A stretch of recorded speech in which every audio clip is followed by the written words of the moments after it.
yafute machozi yangu.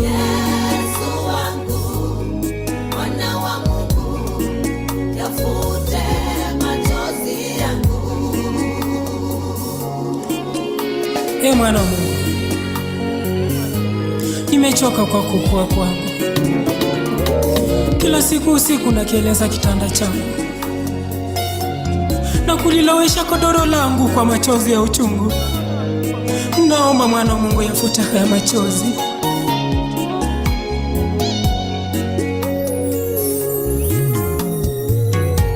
Machozi ya ndoa, machozi ya kukataliwa, hata kudharauliwa yafute. Machozi ya kuhangaika, machozi ya kuchekwa, Mwana wa Mungu we yafute. Machozi ya ndoa, machozi ya kukataliwa, hata kudharauliwa yafute. Machozi ya kuhangaika, machozi ya kuchekwa, Mwana wa Mungu we yafute. Yesu, Mwana wa Mungu, yafute machozi yangu. Nimechoka kuhangaika Bwana. Yesu wangu, Yesu wangu, yafute machozi yangu. Oh Yesu, yafute machozi Mwana wa Mungu, yafute machozi Yesu. Ni uchungu Yesu, inachoma mioyo, inachoma mioyo ya wengi Yesu. Yafuta machozi ya watu wako Yesu.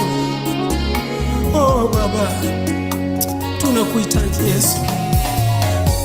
Machozi ya Wakenya, machozi ya watumwa, machozi ya wagonjwa yafute.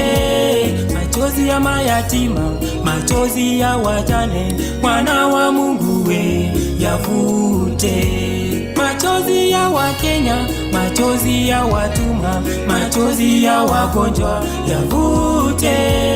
Machozi ya mayatima, machozi ya wajane, Mwana wa Mungu we yafute. Oh Yesu, una uwezo wa kurejesha ndoa za watu wako. Una uwezo wa kuiponya mioyo ambayo imejeruhiwa Mwana wa Mungu. Una uwezo wa kuyaponya magonjwa ambayo yanaonekana kana kwamba yanatibu. Una uwezo Mwana wa Mungu. Kama vile ulivyomponya mtu yule ambaye alikuwa hawezi kwa muda wa miaka 38 Jehova. Ni magonjwa yapi huwezi kuyaponya Mwana wa Mungu? Wengine wetu kama ni kudharauliwa, tumedharauliwa sana. Kama ni kuhangaika, tumehangaika sana. Hata wakati mwingine tukapangiwa ajali na maadui zetu ukatuepusha nayo. Kama ni kuchekwa, tumechekwa sana. Una uwezo Mwana wa Mungu. Una uwezo wa kuwapa watu wako mashamba. Una uwezo wa kuyafuta machozi ya watakatifu wako. Yafuta machozi Mwana wa Mungu. Yafuta machozi ya kanisa lako. Yafuta machozi ya watumishi wako. Yafuta machozi ya wafungwa Mwana wa Mungu. Kuna wengine wamefungwa maisha kwa makosa ambayo hawakuyafanya. Ni kuwekelewa waliekelewa Mwana wa Mungu. Shandara kabasa ya mondora. Yafuta machozi ya Wakenya. Kuna wengine wamefanywa watumwa kwa nchi za mbali. Wanafanya kazi sulubu usiku na mchana. Si kwamba hawakusoma, lakini ni kukataliwa. Walikataliwa kwa kazi hapa nyumbani sababu ya kabila zao. Bwana Yesu, yafute machozi yetu. That is a song in a fade on Radio 254, the home of Kenyan music. Na tuko na Timothy Chacha mwenyewe in the building. Such an honor and such a blessing, bro. Habari? Nimeshukuru sana ndugu yangu. Karibu sana Radio 254. I don't take it for granted. Hata sisi bro. Nasema ni asante sana, mbarikiwe sana kwa hii nafasi ambayo umenipa. Hapa sasa tunaona Mungu mwenyewe. Kabisa. Sasa hata tujaianza show hivi, tukaingia kwa maombi. Huu wimbo nao ni wimbo mzito sana. Wimbo wako wa kwanza. I hope ni wa kwanza, wimbo wa kwanza. Naam, nataka uniambie tu uliendaje ukaamua kuwa msanii na ukaingia studio na ukarekodi huu wimbo na ukatoka na video mzuri sana. Kwanza usanii ni kitu ambayo iko ndani yangu. Na ni kitu ambayo niligundua kitambo sana, karibu 15 years ago. Wakati nikiwa shule ya msingi nikajua niko na uimbaji ndani yangu. Sasa I hope it was 2008 ambapo nilidrop kutoka kwa shule, kutoka form 2. Sasa hapo nikaingia kwa biashara ya kuuza njugu. Njugu kaziuza? Nikaanza kuuza njugu. Basi nikatafuta pesa, nikaenda kwa studio ya kwanza, haikunipeleka poa. Ya pili haikunipeleka poa. Ya tatu, ya 4 hadi ya 5. Sasa ndio nikakuja baadaye, mambo yangu ikafunguka, nikafanya huo wimbo sasa. Mara 5, 5 times. Kuma producer tofauti.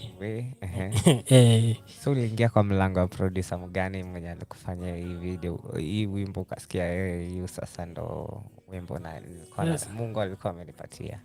Nilikuja nikakutana na producer mmoja anaitwa SK Mandela. SK Mandela bwana, SK tunampatianga maua hapa zake. Kabisa. Huyo na yeye anafanyanga projects zingine za kibaba. Ni kweli kabisa, kazi ni nzuri. Akanikubali, basi na akanisaidia na tukafika mahali ambapo tumefika. Nice. Ningetaka tu tuambie kwa hii journey yako ya usanii. Ulianzaje? Ulilelewa kwa familia ya Kikristo ama ulikuwa mkubwa ukaamua sasa mimi nataka niingie kanisa, nianze ushirika na nianze kuminister na muziki wangu? Ulianzaje? Mimi nikiwa mdogo nimelelewa kwa kanisa. Nikiwa mkubwa bado nimelelewa kwa kanisa, nimeingia Sunday school, nimeingia kwa vijana. Hadi mahali ambapo nimefika bado niko kanisani. Kutoka kitambo. Kabisa. Yani, kuna hiyo verse watu wanaambiangwa, wanafikiria ni ukweli. Itoka atakiwa mzee. Ni kweli kabisa. Yani dhahiri kamili. Ningetaka tuambie katika uimbaji wako na ministry yako ya muziki, ni vitu gani unataka sana kuongelea kwa muziki wako? Pengine kitu ambacho naweza taka kuongelea zaidi katika muziki wangu ni pengine as in advice naweza pea mtu ama mimi kitu ninaambia mtu ni kwamba follow your destiny. Kama destiny yako ama hiyo kitu ya ndani haiko kwa muziki, fuata hiyo kitu ambayo unapenda. Fuata hiyo kitu ambayo unapenda na uweke bidii na usukumane na destiny yako. Kwa wakati wa Mungu njia zitafunguka na kila kitu kitakuwa sawa. I hope huko nje kila mtu ako na kitu ambacho Mungu aliweka ndani yake. Mungu alipatia kila mtu. Alituambia kila mtu alipewa kabisa. Sasa sisi ni bidii, na unajua Mungu ni kama mzazi wetu. Anatuchunguza, anaangalia mtoto, anaona bidii yenye iko ndani yake. Anaona ametosha kumzongesha kwa watu wengine. Kabisa. After hiyo wimbo ulitoa 4 years ago. After mwaka mmoja ukakuja na wimbo mwingine, Kama Sio Wewe. Kama Sio Wewe. Wimbo mzuri sana. Kabisa, nashukuru. Na ningetaka niucheze sasa. Alafu tutarudi hapa tusikie Timothy Chacha mambo mawili matatu kutoka kwake. So playing on Radio 254, Kama Sio Wewe.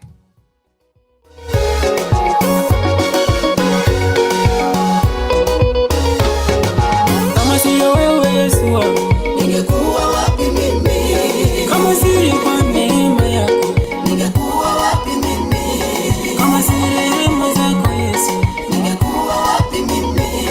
Kama si upendo wako leo, ningekuwa wapi mimi? Yahweh.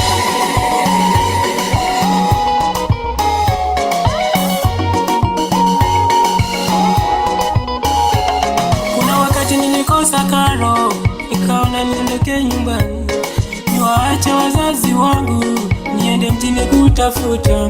Nilivyofika mjini naye kazi nikakosa, nikaamua kuuza karanga. Nilijua kazi ni kazi, niliambiwa na bibi yangu nikiwa mdogo kijijini dunia, kuwa nisipokuwa kazi katika dunia hii. Kama sio wewe Yesu wangu, ningekuwa wapi mimi? Kama sio kwa neema yako, ningekuwa wapi mimi? Kama si rehema zako Kama si upendo wako leo, ningekuwa wapi mimi yawe?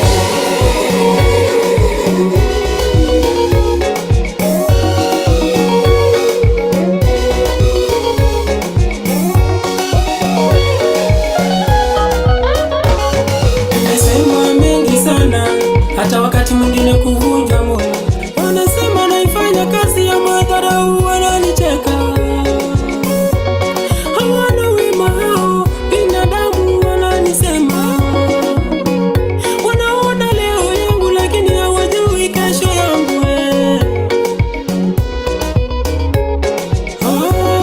Kesho yangu ni Mungu anajua. Kama si wewe Yesu wangu, ningekuwa wapi mimi? Kama si kwa neema yako, ningekuwa wapi mimi? Kama si rehema zako Yesu, ningekuwa wapi mimi? Kama si upendo wako leo, ningekuwa wapi mimi yawe? Nimeona mengi ya kuvunja moyo. Wanakuona leo haufai, wamekuongelea maneno ya uchungu. Ni machungu sana, tena yanachoma moyo wako. Usiyasikilize maneno ya wanadamu, wanadamu wanapita. Ndugu yangu we, dada yangu we, kesho yako we, ni Mungu anajua. Kama siyo wewe Yesu wangu, ningekuwa wapi mimi? Kama si kwa neema yako, ningekuwa wapi mimi? Kama si rehema zako Yesu, ningekuwa wapi mimi? Kama si upendo wako leo, ningekuwa wapi mimi yawe?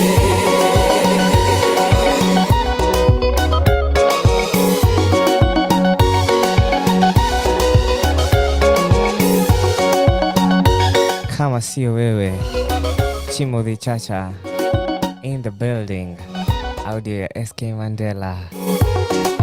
Haya, kama si wewe Mungu bana, tungekuwa wapi? Ni wewe all day every day. Na mimi Timo nataka uniambie, mara kadhaa umeona Mungu amecome through for wewe. Kama mimi naonanga Mungu, mimi namuonanga kila siku bana kabisa. Sasa mimi nakumbuka maisha mahali ambapo nimetoka, na challenges ambazo nimepitia, na chenye Mungu amefanya saa hii na vile naendelea. Yani naonanga ni kama si Mungu singefika hiyo mahali ambapo nimefika, na mbali ambao Mungu amenileta. Umesema ati ulitoka Gishagi ukakuja kuuza njugu tao. Nimeuza hii Nairobi njugu sana. Tuambie. Ulitoka Gishagi wapi, lini, ukakuja tao, ukakaa wapi, ukasurvive aje? Tuambie hiyo story.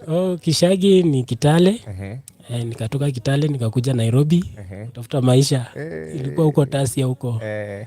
Sasa nilikuwa nauza huko Tasia, Pipeline, Mkuru kwa Njenga, naenda paka nini huko Kayole. Hiyo route yote. Hizi maruti zote nimezunguka huko. Unaingia magari ama ni kutembea kuzungusha tu huko na huko tu mtu wangu. Sasa unajua hiyo wakati nilikuwa nimeoa bibi, tukakuja na yeye hapa Nairobi. Lakini wakaninyang'anya. Huko Kanairo nao. Hawa wanaume si wazuri. Si wazuri bana. Sasa life ikawa ngumu huko Nairobi, ikabidi nimerudi home. So karudi Kitale. Nikarudi Kitale. Mwaka gani? Ni I hope it was 2016. 2016. Sawa. So Kitale ukarudi tena? Nikarudi Kitale 2016. Uko kanisani bado tu nikarudi huko. Muziki ama ulikuwa unafanya nini Kitale? Nilikuwa nauza tu hii kazi yangu ya njugu tu nauza. Ndio nikafika mahali sasa kuna rafiki yangu akanifanyia connection. Alikuwa hapa Gilgil, ndio nikaingia Gilgil.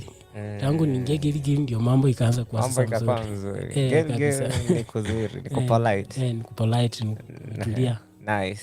Gilgil, tuambie Gilgil unashiriki kanisa gani? Kuna mastudio, kuna mahali watu wanaenda kutengeneza muziki, kuna kazi Gilgil? Sasa Gilgil nashiriki katika kanisa ya Jesus Winner. Alafu mimi mwenyewe huko kuna studio, lakini sasa unajua mtu anaendanga mahali penye kazi ni mzuri, quality ni mzuri ambayo inampendeza. Na wewe SK Mandela naona mmeingiana vizuri. Tumeingiana, tumesukuma karibu miaka 6. Tulijuana kitambo sana. Kitambo sana. Nice. Yeye ndo anakuproducia audio na video. Audio na video. Yote kazi yote SK Mandela. Kazi yote ndo anafanya. Okay, jana anafanyanga kazi safi sana. Mimi naweza taka kumshukuru na kumbig up juu. Asante. Yeye si msee wa kuangusha wasanii na kuangusha quality ya wasanii. Ni kweli kabisa. Ningetaka tu niambie mlipatana aje na SK? In 2013, I hope it was 2013, nikiwa naishi Kitale. Sasa nikiwa kwa nyumba kuna siku nikaona TV fulani ilikuwa inaitwa Raya TV. Kuna wimbo ilicheza hapo na video ikanifurahisha. Sasa nikaangalia majina ya msanii, nikachukua na namba ya nikachukua kila kitu. Sasa nimekaa mpaka 2018 ndio nikatafuta sasa SK. Ukampigia? Nikampigia. Hiyo wakati alikuwa anaishi Mombasa. Akakwambia sasa mimi tunaweza fanya kazi kuja. Tukaelewana, tukakuja tukakutana hapa Nairobi. Tukafanya hiyo Machozi sasa. Na ulitoka Kitale? Hiyo wakati sasa nilikuwa naishi sasa Giligili. Ndio nikakuja hapa Nairobi tukafanya. Akaingia studio yake mkafanya mambo Machozi. Ilikuwa tu studio hata ya rafiki yake tu. Nakumbuka hiyo wakati ilikuwa studio ya rafiki yake, tukaenda hapo tukafanya maneno kwa sababu yeye alikuwa ameama kutoka Mombasa. SK naye unajua mimi nimesikia ngoma zake na muziki yake ni muziki unasikianga anatoa Kenya iko kwa akili yako kabisa. Ni ukweli? Ni ukweli kabisa. Naambianga na watu wote nime interview hapa wenye wamewaki na SK anasemanga unaweza enda uambie SK mimi nasikia tu alafu atakutengenezea beat hivyo vile unasikia kwa kichwa. Ni kweli kabisa. Ni jamaa mzuri, jamaa mpole, jamaa ambaye anakuelewa. Unajua ni hakuna kitu mzuri kama producer mwenye anakuelewa vile ulivyo. Nice. Ningetaka tu uniambie kwa hii uimbaji wako, acha tu kukosa producer, ni changamoto gani zingine umekuwa ukipitia? Changamoto ni mingi. Upande wa pesa, unajua sasa mimi vile nafanya hivi muziki, niko na familia. Mahitaji yao iko hapo, imeniangalia mimi. Lazima niende kwa studio, lazima niende nifanye video, lazima nifanye nini, si unajua lazima muziki na ishughulikiwe. Hizo tu ndio challenges niko nazo, but I thank God has been faithful to me. Nasonga nazo tu hivyo. Nice. After ulitoa Kama Sio Wewe, hiyo mwaka ingine ukaamua kukuja na kitu fulani. Kakitu kanoma sana. Kanaitwa Jerusalem kama. Na mimi wimbo nilisikia nikasema ukijana future yake ni bright. Ni kweli kabisa. Hebu tuambie ilikuja aje kufanya hii project? Sasa hii wimbo hata unajua kuna vitu zingine mimi nashindwa kuzielewa, lakini Mungu ndiye anajua. Mimi nikienda kufanya hii wimbo iliimba, unajua original ikitoka hiyo kali niingia vizuri sana. Sasa nikamwambia SK tunaweza fanya cover, akaniambia haina shida. Na mimi kawimba kakakuja tu, Mungu akanipa tu mwelekeo na nikakapanga tu vizuri na kakaingiana hivyo. Tukaenda tukafanya. Kawimbo kakaitikia katamu sana. Mimi nataka niguzishie tu wasikizaji kidogo tu kabisa, wasikie vibe ni wimbo tamu sana. Jerusalem by Timothy Chacha, nako ndani ya mitambo, wako ndani ya Radio 254 kazi ya SK Mandela. Chacha. Chacha. Hey. Chacha. Timothy Chacha. Natoka mbali, naenda mbali, niongoze, uende nami, siwezi peke yangu. Natoka mbali, naenda mbali, niongoze, uende nami, siwezi peke yangu. Huyu Daudi mchunga kondoo, ukamwinua akawa mfalme.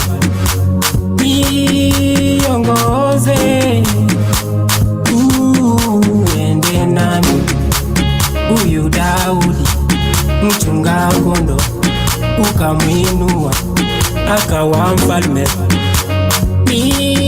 Niongoze uende nami, niongoze niongoze niongoze, siwezi peke yangu, niongoze niongoze niongoze,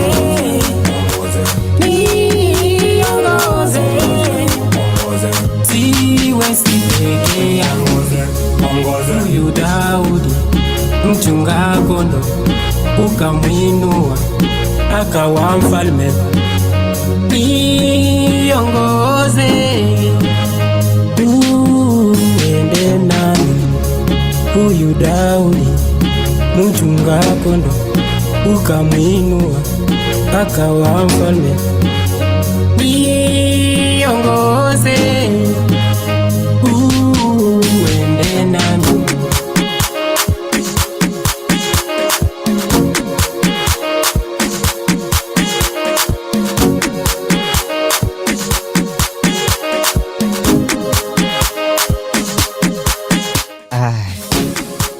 Huyu Daudi tupatie kondoo, ukamwinua akawa mfalme.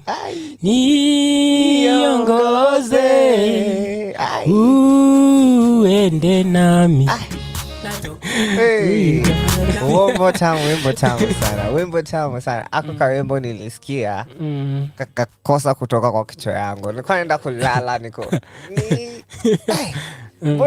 wimbo ni gani? Nikarudi kutafuta YouTube nisikie wimbo tena. Nashukuru sana. Wimbo tamu sana. Asante sana. Haraka sana. Asante. Ningependa tu uniambie katika jani yako ya kutembea na Christ na hiyo muziki, ni mambo gani sana unajua hii mambo ni important kwangu, hii mambo ndo number 1 kwangu katika hii jani ya muziki? Okay. Yeah. Katika hii safari ya muziki, unajua inataka kujipanga. Kwanza kabisa Mungu mbele. Ukiweka Mungu mbele na ujue kujipanga, Mungu atakupa mwelekeo mzuri. Kweli. Na kila kitu kitaenda kwa wakati wake. Step by step. Sasa utakikani kujisumbua sana. Ukiona unajaribu kufanya kitu inakatao, wachana nayo. Kwa wakati wa Mungu ikifika, itafanyika tu na utatumia nguvu. Ni kweli kabisa. Kweli. Hapo umenena kweli. Kweli. Kwa hivyo Mungu mbele. Mungu mbele mtu wangu. Alafu kujiamini. Unajua? Kujiamini pia. Mungu naye hafanyi kazi na watu waoga. Anataka watu wa kujiamini na mtu wa kujielewa. Na hiyo tu peke yake. Mungu unajua pia apeange mtu kazi rahisi, Mungu anakupatiaga kibarua. Yes. Wewe ni fama kama Gideoni, unatumwa vita. Ni kweli kabisa. Unaenda vitani. Mchunga mbuzi unaambiwa sasa hii kingdom yote sasa ni wewe. Ni kweli brother. Na ningependa tu uniambie kama umekuwa ukiperform ngoma zako, umekuwa ukiziperform kanisani ama wapi unaperform nyimbo zako? Sasa nimekuwa nikifanya pengine kwa kanisa ambapo nashiriki, lakini nje sijatoka bado. Pengine nafasi ikipatikana una perform. Niko ready. Mimi naona wewe ni perform kali juu wimbo zako ziko na emotion. Ni wimbo ikichezwa live unabarikiwa vizuri. Ni kweli kabisa. Kwenye church uko katika department gani? Unashiriki department gani sana? Mimi niko kwa praise and worship. Worship ndo unapenda sana. Nasikia kama wewe worship umeweza sana. Worship niko sawa kabisa. Na ni Mungu tu sometimes. Si ati mimi niko na nguvu sana, lakini tu napenda tu kujiachilia mbele za Mungu. Si tuimbe ka worship kamoja hapa. Alafu tusikie tumebarikiwa. Sijui tutaimba ka wimbo hata kama ni yako yenye tunaweza imba Machozi. Haya, twende basi. Yesu wangu, mwana wa Mungu, yafute machozi yangu.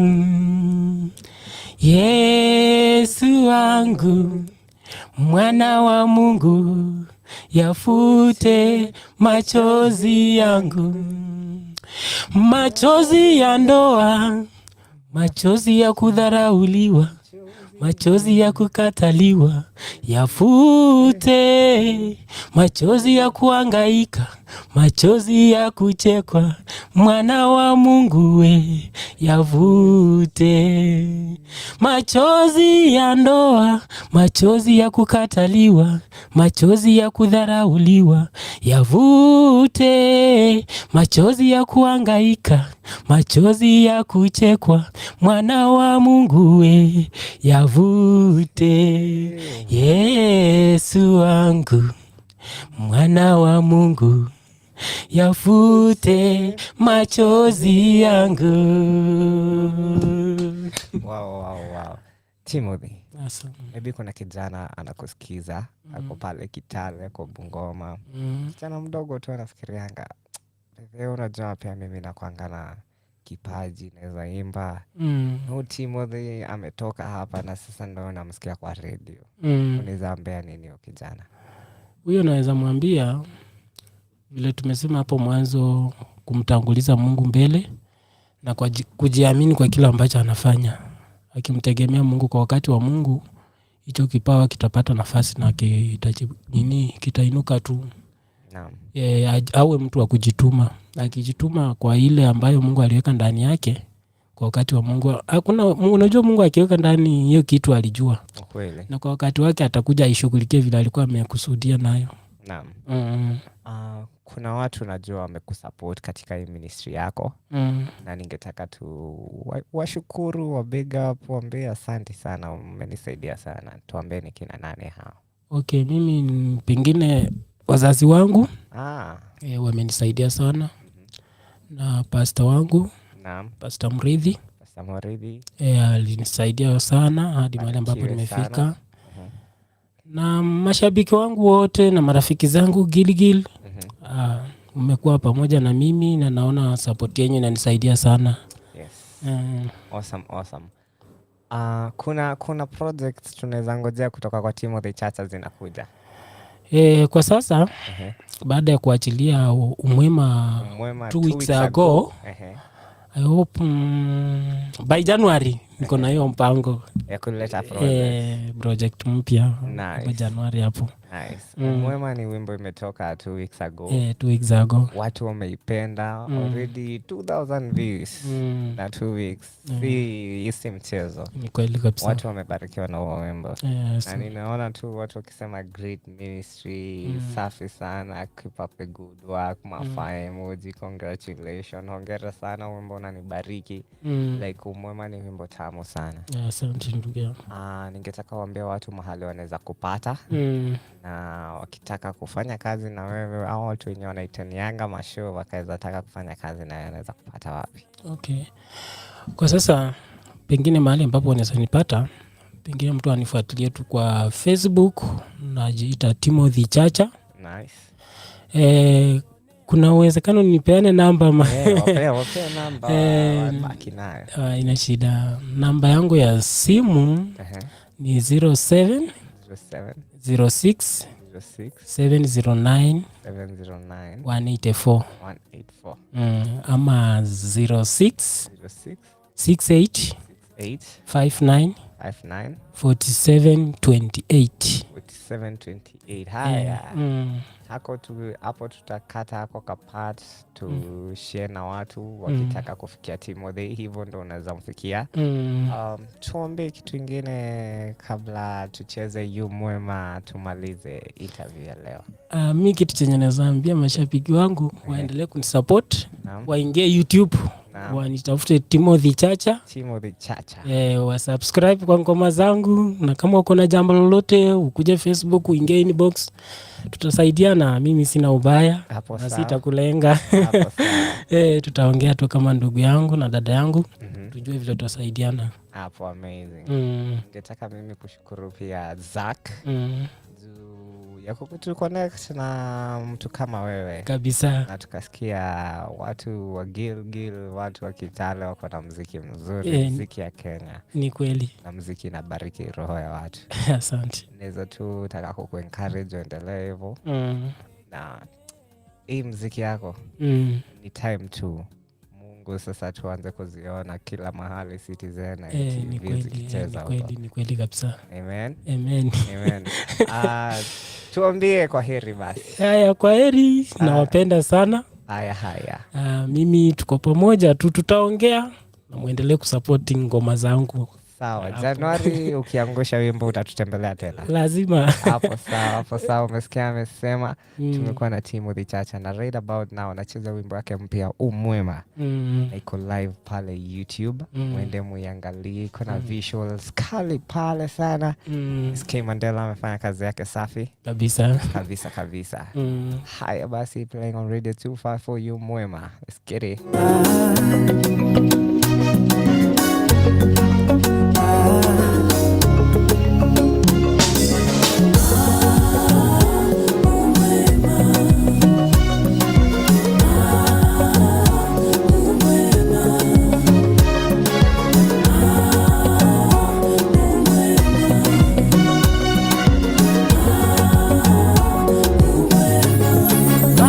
Nimekushukuru Mungu, umeniepusha na mengi, hata yale nisiyoyaona kwa macho yangu.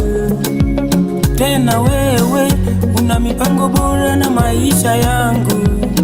Nimeshuhudia Baba, nimejionea, ndio maana fuata yawe. Sitachoka fuata yawe. Ukisema ndio mwisho. Ukisema ndio hakuna wa kukupinga.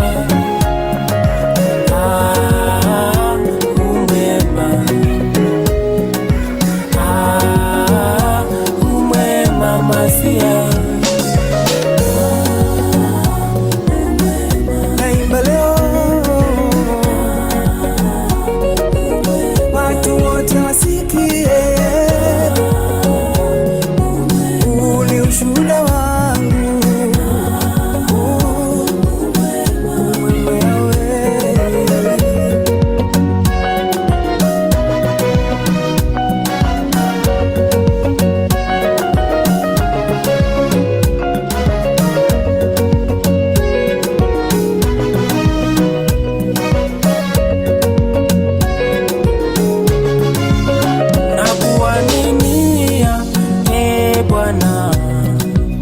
Nakutegemea Bwana, nakuaminia Bwana, nakutegemea Yesu.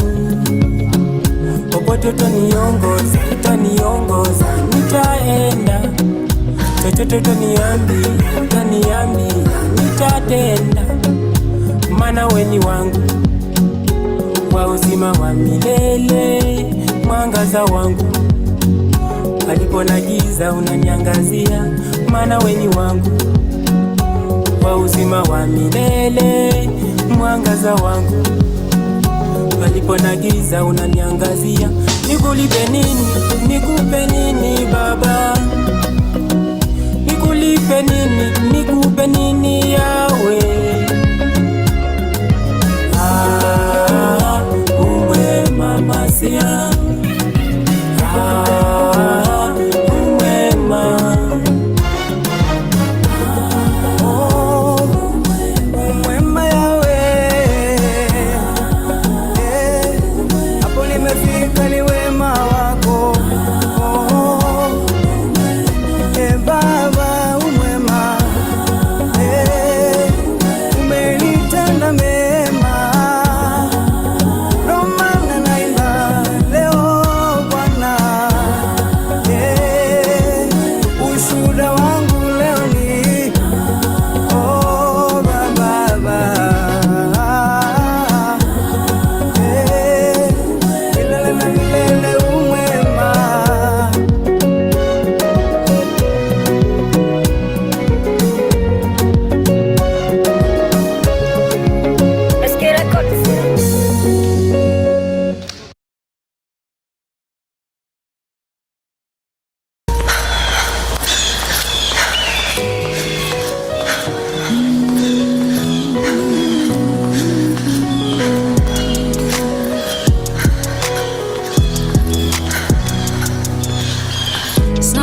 days you feel like the world is on fire. Some days you feel like you're swimming and flying. Some days you wake up and you don't feel like you wanna chase what you don't see. But some days you feel like you're floating up high. So how about you try this time? Lifting up your head and sing out. What more than I see, there's more inside of me. Just lift up your voice and say, nitajaribu tena kesho, nitaamka upya na nisonge. Hata wakipenda kunivunja, mambo yakizidi unga, sitashindwa kujivuta. Kesho naamka upya, kesho naamka upya.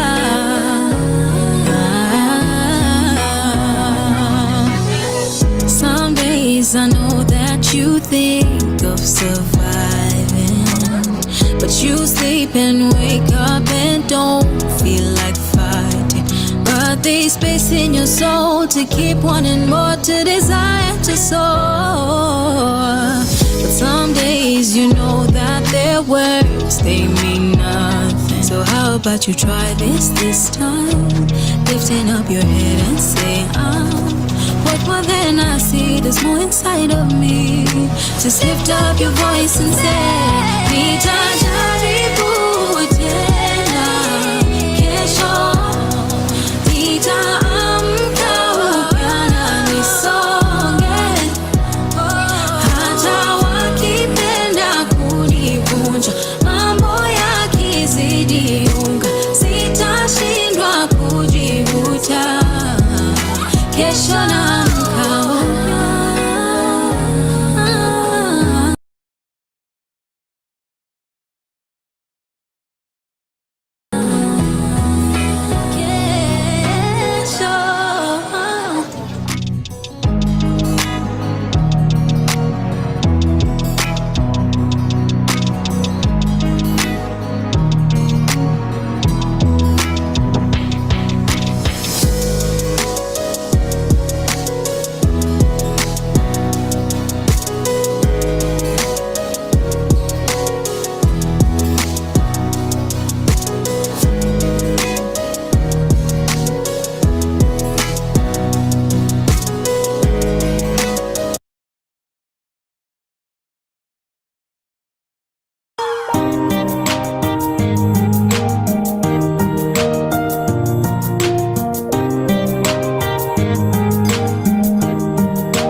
Nyumitheni haraya kuria ndorete nie ndiũĩ no ũrĩa warĩ ho njuthu akĩendio no ũrĩ nani ndangĩndirika ahumbĩraga kwĩna mbura kakua gwatethera huhũkanio cioka mathagu-inĩ make akahitha nĩwe kĩmũrĩ gĩakwa ũtheri wa karĩma-inĩ ningeire nginyo-inĩ ciake ingĩtura ndingĩũra njĩra guoya kahembe ngũrahe Ngai ũrĩa karĩng'arĩng'a na huhe igũrũ ngũinĩre na ngũkumie Mwathani we nĩwe guoya kahembe ngũrahe Ngai ũrĩa karĩng'arĩng'a na huhe igũrũ ngũinĩre na ngũkumie Mwathani we nĩwe ũnginyĩtie mwana arĩ gũkuithia ithe onagwo hatarĩ kĩene ona anagĩrĩrio ta mbĩrĩra kũnyararwo na kameno akagĩa ciũria nyingĩ itarĩ anja ngĩrĩrokera na gwĩcokia macio mothe nĩngereire ngurungĩrĩ nduma nĩngugĩte ndwĩkanĩire werũ rĩcong'e na kĩeha na maithori no ũmũthĩ ũyũ ndĩraina rwerũ ndĩ mũhumbĩri nĩkĩo tagĩkira guoya kahembe gurahega ure kare kare na uinire na gokumie mwathani weniwe moya kaebe gurahega ure kare kare na uinire na gokumie mwathani weniwe okinyepia ukogosa na kigoso rurimi ruru rukuinire rwimbo ruru ni rwaku Ngai amukira ukogosa na kigoso rurimi ruru rukuinire rwimbo ruru ni rwaku Ngai amukira moya kahebe gurahega uria karingaringana ure iguri uinire na gokumie mwathani weniwe moya kahebe gurahega ure karingaringana ure iguri uinire na gokumie mwathani weniwe okinyepia moya kahebe gurahega ure karingaringana ure iguri uinire na gokumie mwathani weniwe Dutete harara eguoya kahebe gurahega ure karingari ngana ugoni uinire na gokumie mwathani weniwe dutete haraya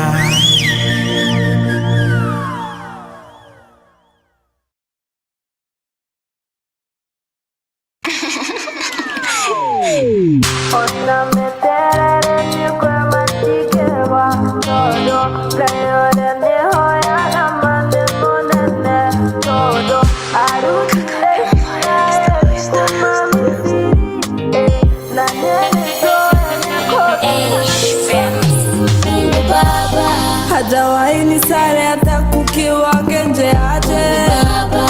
Atashinda hata nikishindwa na mambo Baba. Hajawahi nisare hata kukiwa genje aje Baba. Atashinda hata nikishindwa na mambo. Ajai change leo jana na tomorrow. Tushahidi shugali chumvi na tudoro. Sana nipa plenty aje sa tuboro. Na shingo ni togoro from mabati. Na invest uogoro nimelearn so much. And I am willing zaidi hata swimo shalo. Bado huzama pia uko by my side. I mean hushala fear false prophets. Wanauza na scare.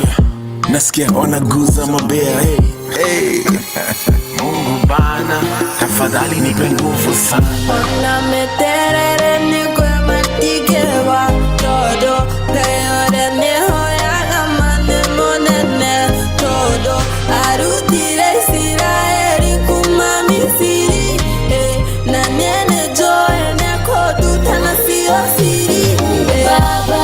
Hajawahi nisare hata kukiwa genje aje Baba. Atashinda hata nikishindwa na mambo Baba. Hajawahi nisare hata kukiwa genje aje Baba. Atashinda hata nikishindwa na mambo. Just sema tafikisha kama poster. Reason behind me na daily nina prosper. Tokea leo nataka convo na wewe. Nimezungukwa na mabonzo na mwewe. I'm sorry sijaingia church in a minute. Sorry.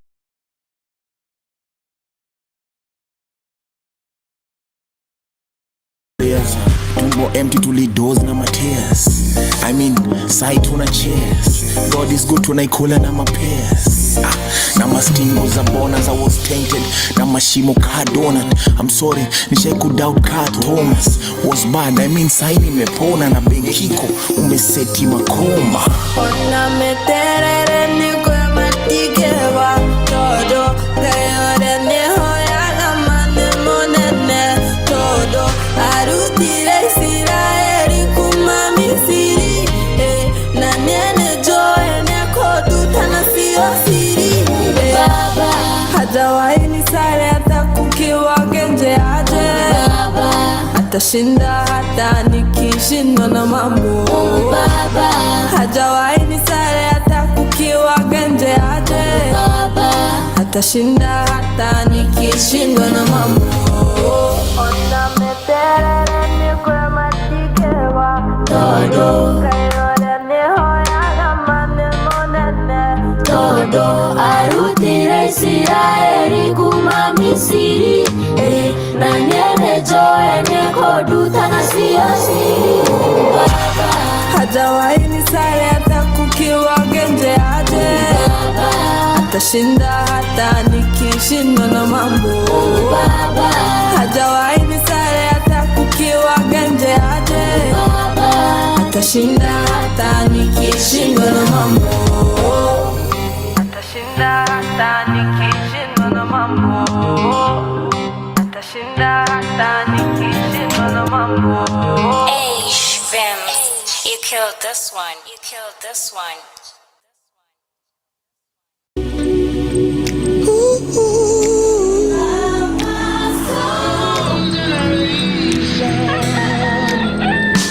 Mama, Papa, naomba baraka kwenyu niondoke mimi. Dada, brother man, hebu someni kwa bidii ndio mje mjini hapa. Hapa nyumbani sisi sio matajiri, ila tunayo akili. Chochote unachohitaji ukikifanyia kazi, yeye atakibariki. Ila wewe usisahau kuomba, na kila unapoomba niombe, nikuombe, kwani maombi yangu pekee hayawezi. Niombe, nikuombe, kwani maombi yangu pekee hayawezi. By now, every day, all day, pam pam pam pam pam. Yes, he knows. And every other day,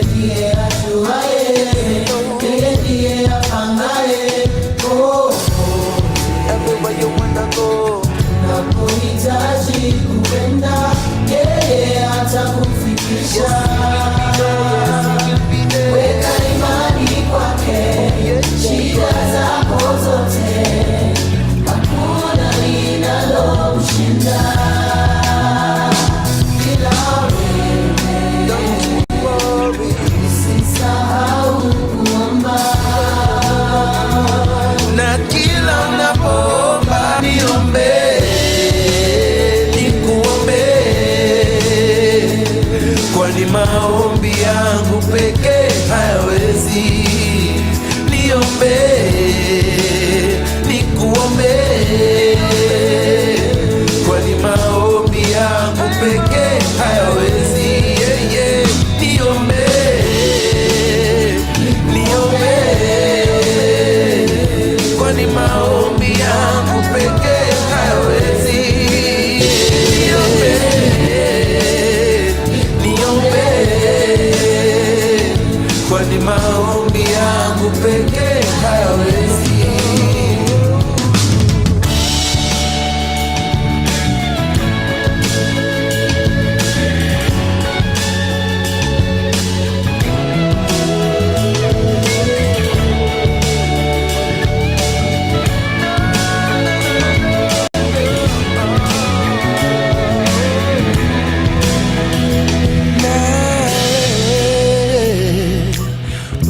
Usisahau kuomba, na kila unapoomba niombe, niombe,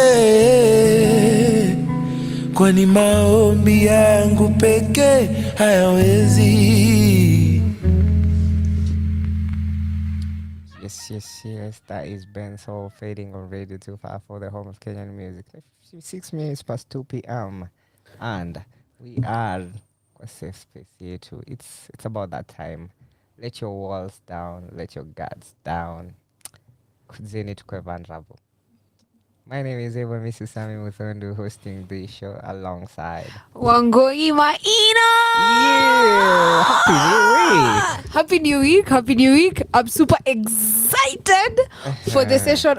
I'm even more excited about what we are going to discuss today and the guest we have in the house. I feel safe. Tuna balance my energy. Gender. Yes. 2/3 gender rule. Leo tuliamua we make sure. Sura yangu inatoka So guys, I'm Desmond Tutu and I feel vulnerable enough for this session. Awesome. Yeah, and also my co-host Miriam Wanjiro Kibuchi, the founder of Psychotherapy, and I'm looking forward to today's conversation. Tuambie topic ni gani leo Wangoi? Tuambie. Topic ya leo ni moto. Si mnajonga tu like tunakuanga tu tumewajenga tu vizuri. So today we are going to be talking about vulnerability. How vulnerability is vulnerability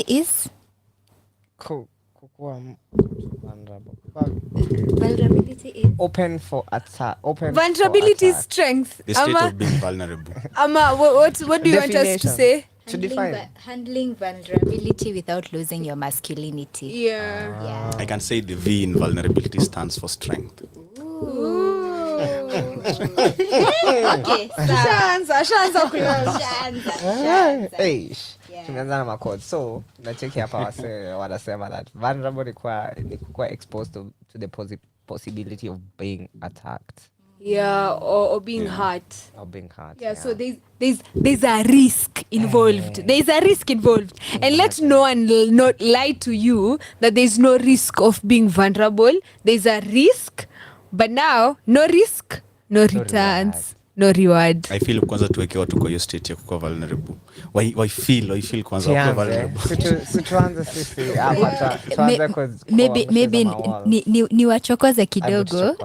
Do that thing. Mi napendanga kusema I define vulnerability as emotional nakedness. It is being naked and unashamed. Naked and unashamed. Na si nakedness ya literal, but you're talking about emotional nakedness. Can you show up as yourself? Can you say what you're really feeling as a man, especially because hii month yetu ni ya emotional intelligence. So for men, how can they be able to become vulnerable? And that's why we are having Desmond here so that we can have that conversation. They want me to be vulnerable. Man, they're putting me on the spot. Yeah, they're putting me on the spot.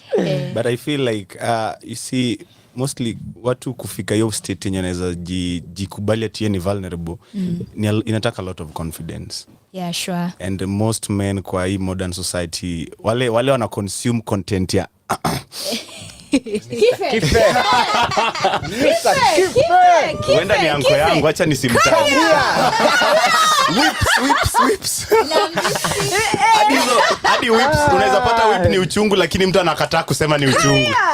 So ile design.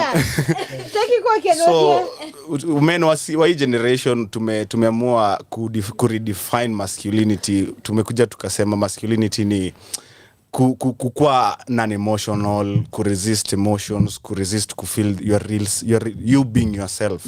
We kujielewa. I think is why even tuko na mtu wetu wa real kujielewa hapa, finding me. The moment the only way you can be vulnerable is when you understand yourself and you are authentic, you are real. Like ili ni kwe machozi, I know what I'm feeling and I'm accepting myself the way I am. So wengine wana go through your path, wana force issues. I want to be on the other side anyway because I'm a man. Mwanaume ni biological, huku kichwa. It's not. Yeah, for sure. And talking about conditions, our situations for vulnerability, to mention about confidence, to mention about authenticity. I also think it also starts with safety, security, if that makes sense. I have to feel like I'm safe with you. I have to feel I would, because we've said vulnerability is like being open to attack, right? So I have first to feel you won't attack me at the end of the day, regardless of whatever I'll say. So I think also vulnerability to some extent, if you want someone to be vulnerable with you, you need to make them feel safe. Not feel like at the core of their being, they feel they're safe with you. And also la kando yako na usingizi kuje. Yes. Acha kufikiria yako.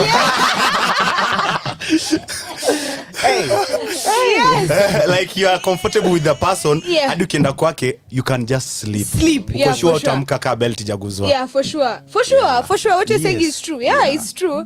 And also so safe with other people, safety from another person, and also say safety within yourself. Inasaidianga mtu akue vulnerable with you can be vulnerable with yourself.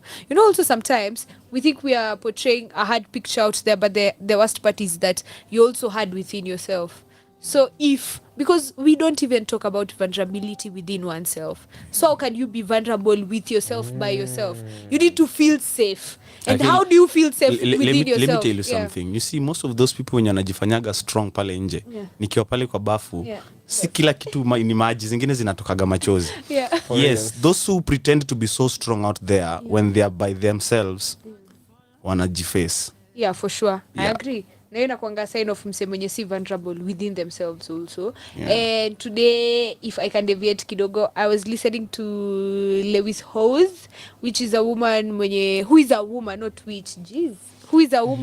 mwenye she champions, though she passed away ni wa kitambo kidogo, about self love. Nalikuwa anasema hadi ndio mseze ku access that vulnerability within yourself. First of all, you start with doing away with all self criticism. That's one way you could feel safe.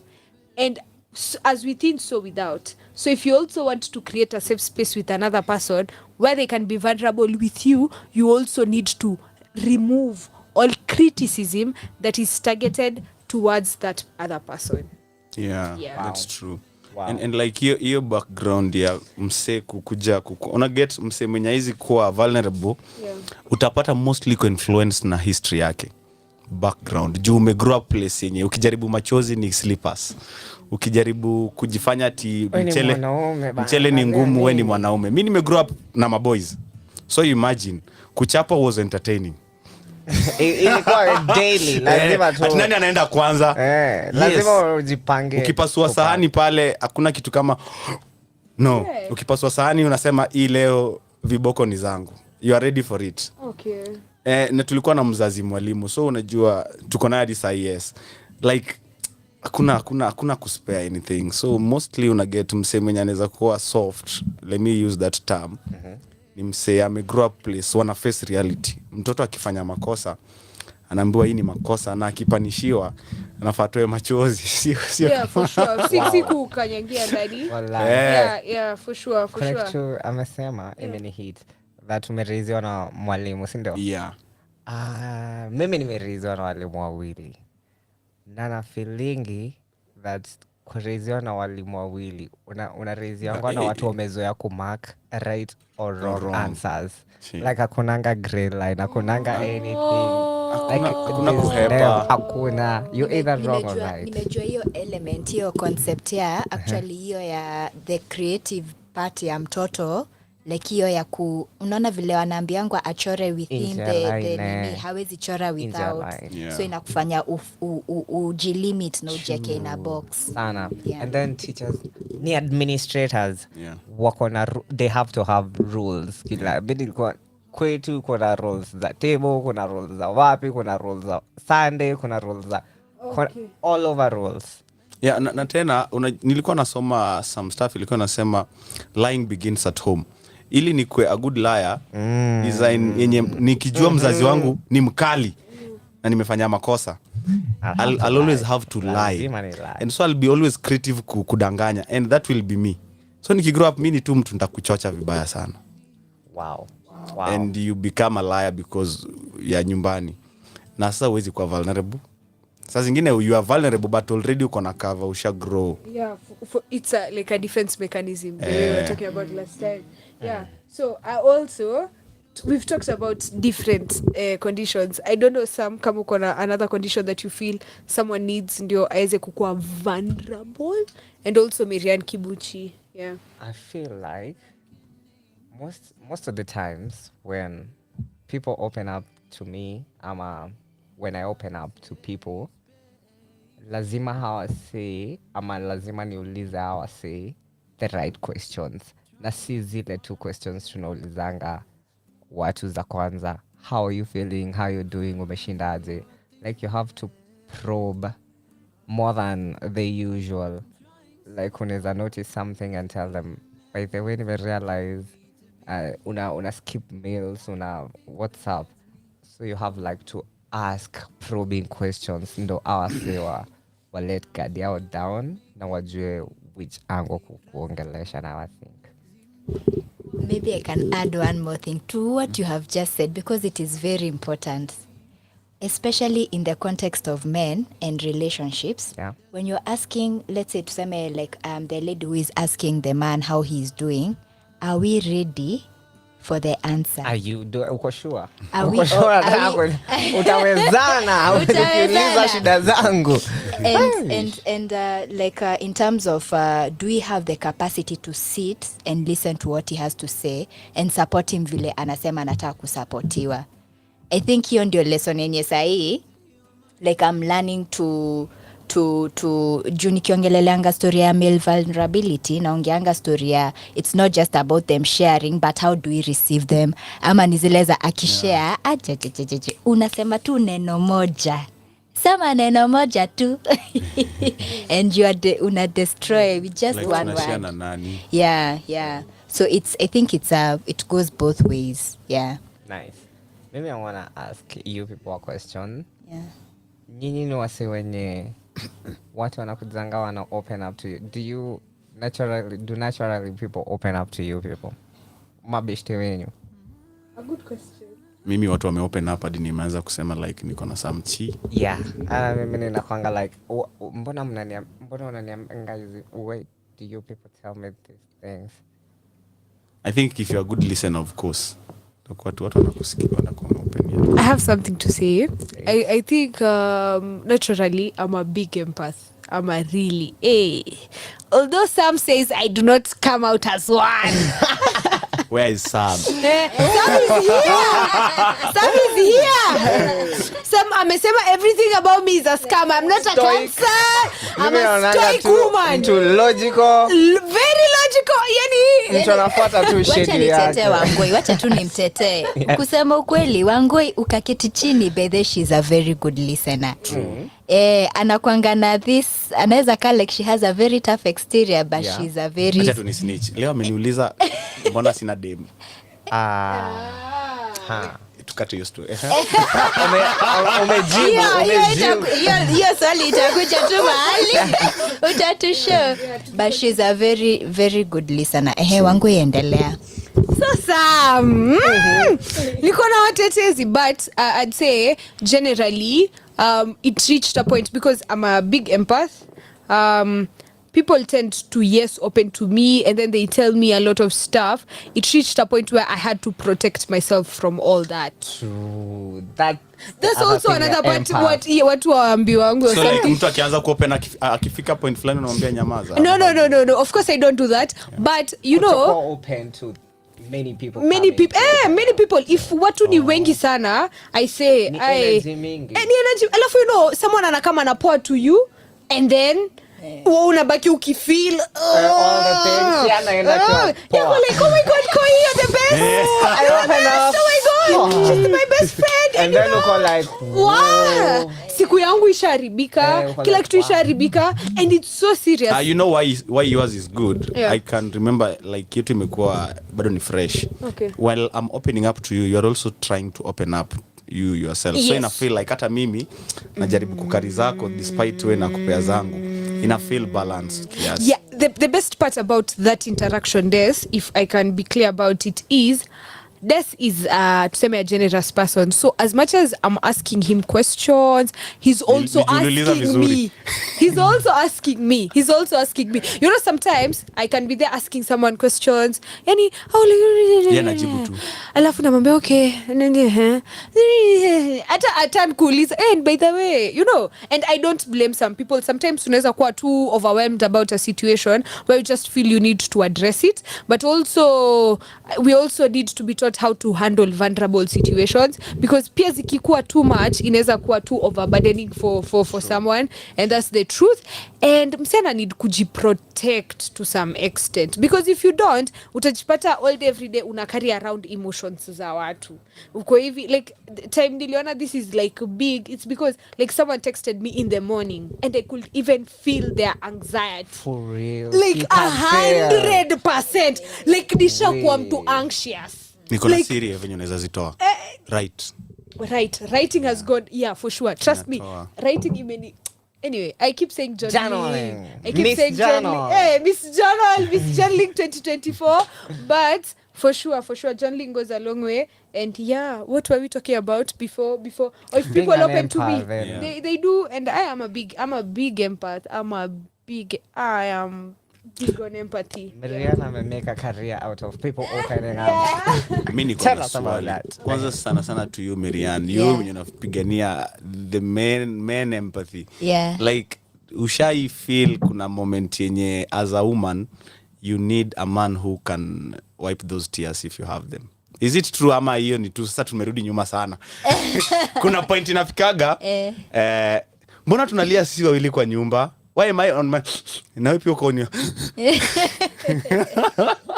there's so wanaume wameclowniwa like ukirudi home if in case you are depressed I should be there. No wonder God gave you mood swings. Sisi akatuacha sisi tuna swing tu.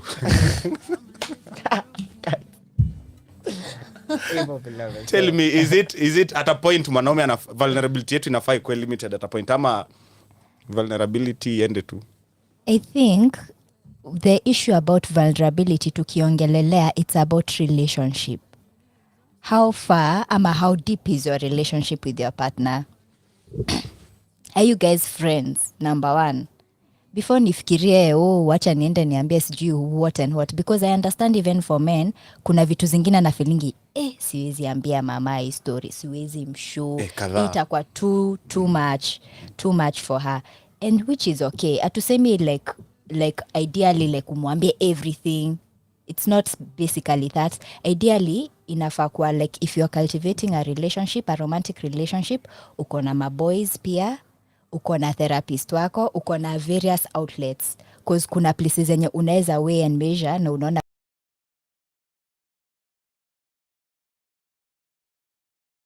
imagine Marianne ni 6 o'clock nimerudi home niko like babe nimepata soup. Ina make sense. Ina make sense. Ina make sense. Na unajua it's weird. It's weird because venye like culture, like society vile imekuwa imesocialize maboy ni kuportray your superhumanness. Yeah, so you are a superhuman. So anytime weaknesses inakuja tu hivi through a crack kidogo tu, we msha break because you don't know how to handle that vulnerability. But uki-own na uweze kuexpress in a healthy way, then it makes all the difference. Ina make sense? Ina make sense. Yeah. No wonder we break too much. Yeah, because for the man. Because I think story ya vulnerability huwa na emphasize sana, especially in men, ni juu ya hiyo like for somebody who is not self-aware, when the emotions show up, hajui how to handle. Number one, sometimes atakwangi na language. What is this emotion that I'm feeling? Kama hana language, hawezi express. So how does it come out as aggression? Unakuwa na hasira, ukiguza tu kidogo una explode tu, ama unakuwa addicted, unaenda tu kwa bar or something, but nizo emotions haujui what is happening. I'm supposed to be the strong man, then what is happening? Why am I having these emotions? You know, and those emotions by the way, if you're not self-aware, haujazi express, always sema ati hii ni shame, hii ni anger, hii ni sadness. So mtu mwenye ako na mixed emotions na ajui ni nini, then guess what is going to happen? Punch bag. Punch bag. So for men it is easier for them to express their emotions through aggression. Hata depression saa zingine tukifanya hiyo nini ana hiyo nitangwaje, tukiassess for depression, aggression pia inakwanga very major key ya kudiagnose like depression in men. Saa zingine anakujanga na hasira, but underlying all that ni sadness, ni unmet needs, ni the man feeling unheard, vitu kama hizo. Feel frustrated, ujui utatoa aje hasira, na si ati kitu imehappen once, imehappen over time. Niko na swali moja mbaya kidogo tu kabla uendelee. Nimewahi sikia ati that thing can reduce aggression. You need that thing. What thing? Yeah. What? Exactly. You stop having good sexual performance because you're depressed. Oh yeah, sure. Ina affect. Ndio maana tunasemanga story ya therapy haikwangi chocha. Ina affect. Actually sex is actually it's mostly psychological for both men and women. Wow. So kama uko na issues na sexuality, which we tunasema like in terms of no judgment and all, if you're having issues with sexuality, nipo ukienda kuona therapist. Juu saa zingine inakuanga psychological. Ama you find out what is the problem psychologically. Yeah. And then ukisha unlock hiyo, then hizo vitu zingine zita flow. Wow. Yeah. Desmond. Yes. When is the last time ulimwaga machozi na si machozi happy? Na how often do you do it? When my mom was flying out. Hiyo ni last month. But I rarely do it. The only person anaweza fanya nimwage machozi so far I think it's my mom. But ni rare. Nile machozi nikigundua tu imetoka hivi. We Gucci. What's wrong with me? What's wrong? I'm bleeding. But ni rare. I think inaweza kuwa yes ni kulimit, but nimelimit hadi siku hizi niko like it's normal not to. Yeah. Nini nani alilia kwa pillow jana usiku? Atangalia hizo macho. Nani alilia kwa pillow jana usiku? No, you're asking about the last time you cried. Your people cried, yeah. Hey, the last time I cried was when was it? It was on Friday night coming to Saturday. Hey, it was such a good thing. I'll say it. No, cry. I don't want to start crying. Oh my God, she's crying. Yeah, but yeah, it was something. Yeah. So Uliza, when was the last time someone cried? Yeah. So it was Friday night coming to Saturday. Yeah. Nice. Marianne. For me, I think nimekaa kabla nitoe machozi.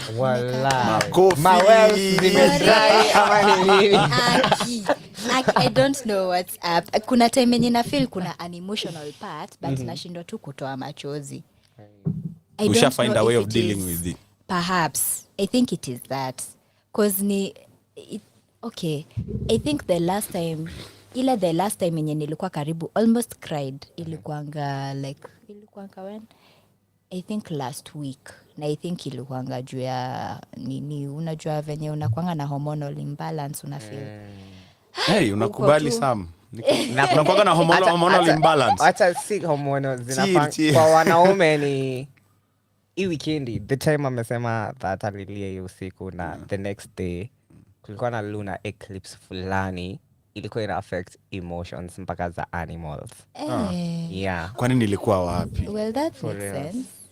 Ara mimi ilikuwa hiyo weekend ilikuwa heavy juu hata mimi nikikumbuka back hiyo weekend usiku. Really? Yeah. Interesting. Yeah. Where was I in you weekend? You unaweza trace like ukaweza trace your emotions. They were heavier Friday na Thursday. Crazy. Like okay. Overwhelming. Hata mimi imagine zilitoka out of nowhere. Nilikuwa sawa, niko like mbona sasa nimeanza ku reflect vitu zingine. Mbona nina feel to some certain sense of gloom. Alafu nilikuwa mahali napenda kukua sana. Nilikuwa nasikiza live music. Band inacheza na niko like siko hapa niko. Uko. In fact unaweza hata tumia hiyo tune ya band kufikiria stuff sana hata ulikuwa kagita tu ndo kalikuwa kanakupeleka na huko. Wow. So it's something to do with the moon. Yes. Yeah, because I am very much aware that moon affect emotions. Sure. The science behind it, gravity of the moon do inafanyanga kukwe na waves of the sea, and also as human beings we are 70% water, so pia ina affecting so si macho tu iko na maji, but anyway no mwili 70% of you is you water. can sweat.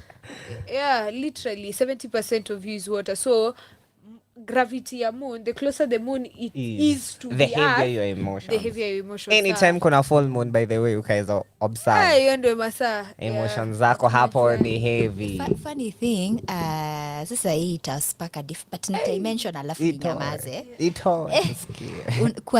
Kuna kwanga na hii duality ya the sun.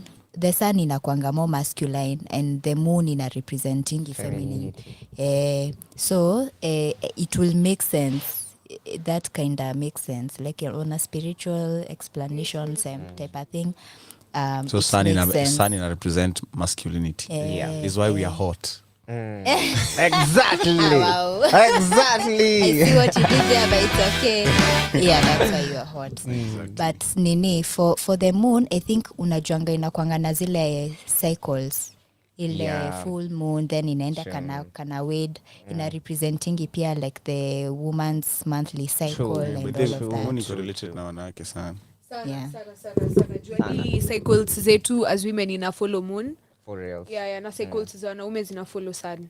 Kweli. Do we have cycles? Yeah. Unajua sisi cycle sisi yetu si annual. Unaona them wanakwanga na monthly. Sisi yetu ni daily because the sun inakujanga inamkanga kila asubuhi. And that's why wanaume wako hard at work in the morning. Ni morning peke, I think inakoga mara 3 ina normal day. Asubuhi siwe unakwanga umeamua ni jua tu imetoka iko like we on. Inakutangulia kuamka. We on bana. Oh, walai. For real. Cycle zetu ni za daily. Okay. And yours ni za monthly. Yeah. Okay, sawa. And also something I didn't want to slide is about some perhaps your question about crying. How often do you cry? People think crying ni vulnerability. It has a correlation, but it's not a causation. If mesoma statistics mahali. Correlation na causation. Correlation and causation, you know. So I think also simply because someone is crying ama cries doesn't mean they are vulnerable. But that is one of the it's just correlated in one way, but it is not as a cause of, because sometimes even people use tears to manipulate. Acha nikwambie sasa hiyo ni wanawake. For men, sijaireka kuona wanaume akitumia tears kwa manipulate. Ni rare. Ndo nasema for you guys, we use money. Ni ukweli unaweza lia, like let's say I've seen like I think I've seen all the men in my life cry. Kuna mwanaume sijaona kile. So unataka kusema mimi ni mwanamke? Si hivyo, you're not in. Oh, I'm not in your like I thought we talked about this. Niko back soko. Pole, nimekurudisha soko. Take. No sooner had you than Wangoi said. But I mean, like, when I say men in my life, I mean consistent men in my life. Like, msenongeanga now consistently. For men, it's different. For ladies, okay, maybe we can cry to manipulate. Kwanza hiyo mimi. Hadi hiyo nishaifanya hivyo, especially with my father. Yeah, but I think just giving in. Utafanya nini? Machozi imekuja, ndio hiyo machozi analia. Machozi tunapaka kwa mikati. We just give her whatever. Chukua hii ni robbery. My hands are up. Unaona? Yeah. But I think also there are other ways to be vulnerable, and more importantly, hadi mimi si mtu wa kushinda nikilialia. As much as nililia juzi doesn't mean I wake up I cry. But it takes time before that. When was the last time I cried? It's been a while. Unaona? So a good example. What I can say this before I finish. Yeah. Okay. Is I think vulnerability inafaa kuwa most attached to opening up. talking about having those uncomfortable conversations and si lazima watu watia up wasetu wanaweza kuwa tu genuinely truthful. Wow. That's the most important thing. Yeah.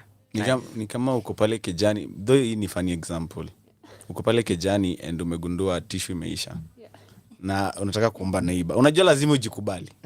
Ati lazima ukubali tu sina. Bana. And you go and knock that door and say, But those are vulnerable situations. Yeah, that's a vulnerable situation. Very. Actually, sina tissue nisaidie. Is vulnerability. Hebu turudi tuongelele hiyo, si ndio? Sawa. So right about now nacheza Safe Space by Kinoti, inakuanga theme yetu ya hapa ya Finding Me Radio. Na tuko kwa Safe Space yetu, tumeanza kufunguka. Haya, skiri.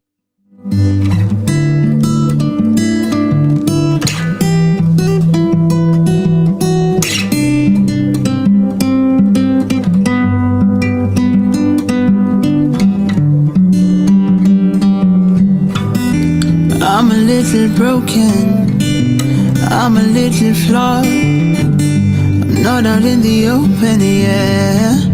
Being me has been so hard, emotionally tortured. Stitching up this broken heart, mentally exhausted, yeah. Don't know how I got this far, and it's getting to me, and I'm trying to make it leave. Fikra zangu zimenikwamia. Would you help me believe that it's not bigger than me? Shida zangu je utazisikia?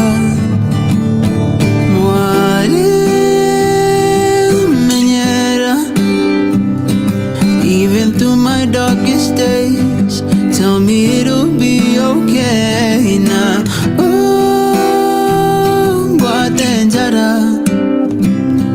Be the one to heal my pain, be the place that I can name my safe space. My safe space.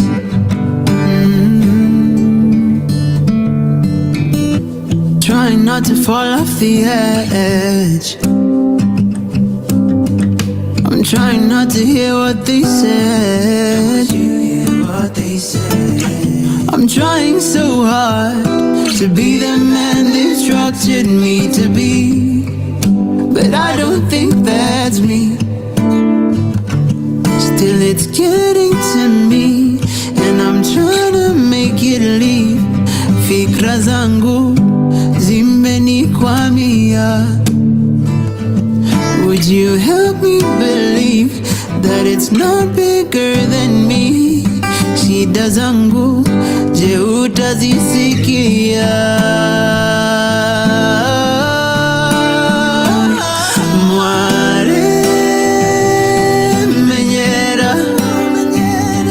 Even through my darkest days, tell me it'll be okay now.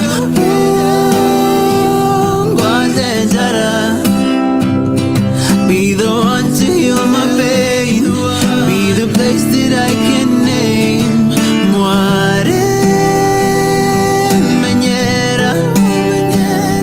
Even through my darkest days, tell me it'll be okay now.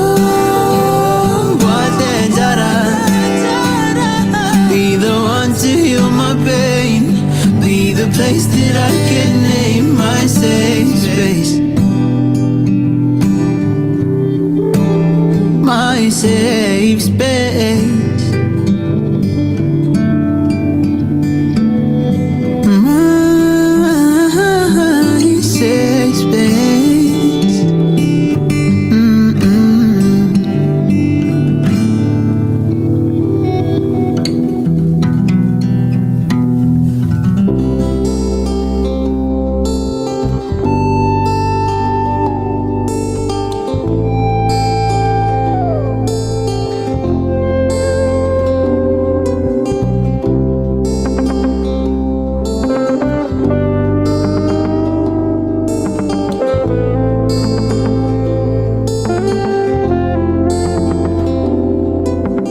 Sema penzi, how you been? Unaendelea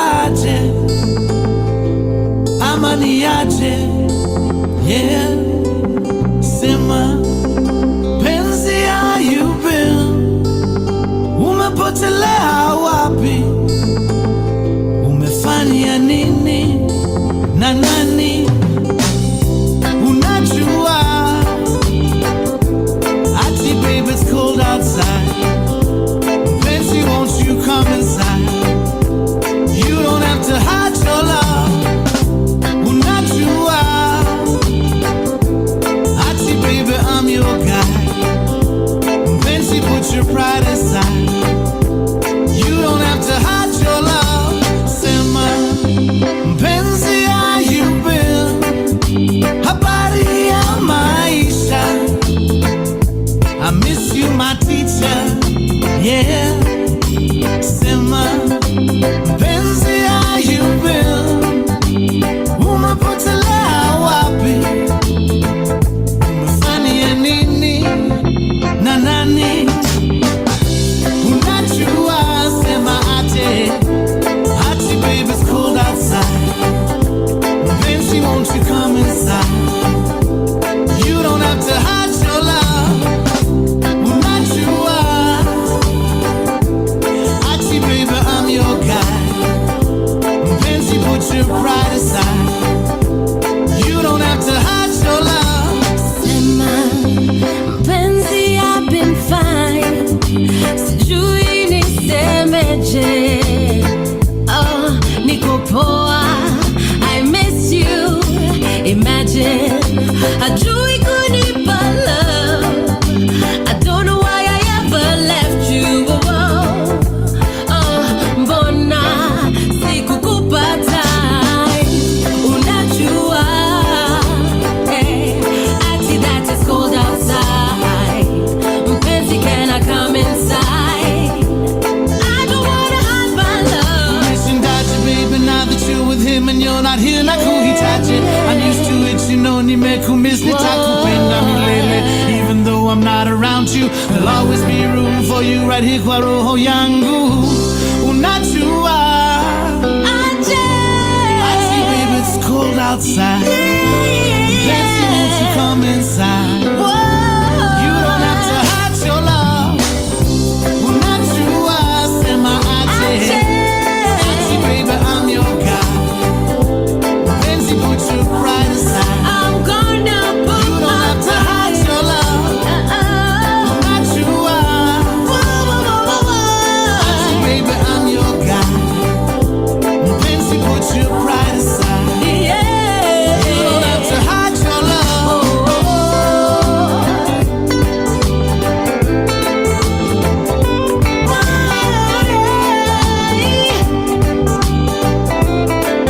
You're my guy,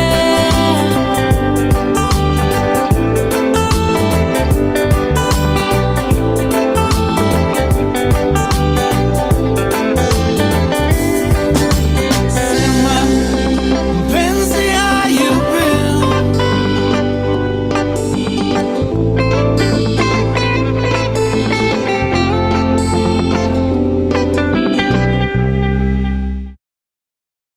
Yes. That is Wendy Kimani na Jilad wakifade on Radio 254. Finding Me Radio.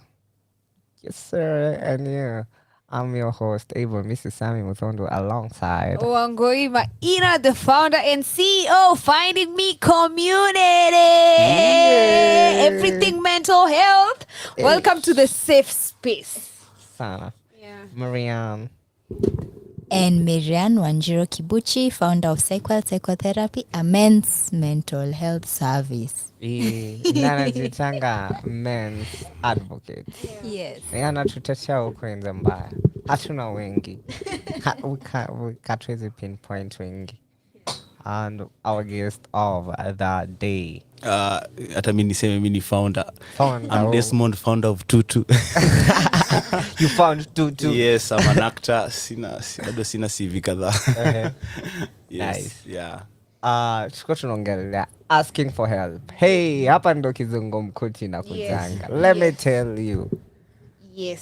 Kwanza mimi kama Sami Muthondo, hata sitasema mwanaume. Mimi Mr. Sami Muthondo. If I can ask help from you, wewe sasa naweza kwa vulnerable to you, I can open up to you. But haikuangi rahisi. I don't know about you other people. Inadependigi na help gani, like unajua Any help. Kama help ya kuomba kitu kama hey bro ni aje, ukishasikia tu mtu amekutext mkuu buda kiongozi kwa ameomba chwani hiyo naye tunakuaga sawa kuomba wanaume, but ni rare mwanaume aombe dem sana. So ile help inakuaga ngumu sana, inaweza relate na vitu kama health issues, issues mental, issues za kurelate na nimecheki kuna changes zingine kwa mwili. Like when I started growing those grass, I couldn't face my parents. Hata mimi jo. Nilikuwa naziona nasema, "Wow." Yeah, like finding help to ile usaidizi inaweza nisaidia kusort my issues, kujielewa inakuwa ngumu. Ni kama kuambia men wa fall for therapies. It's always hard. I know you can tell.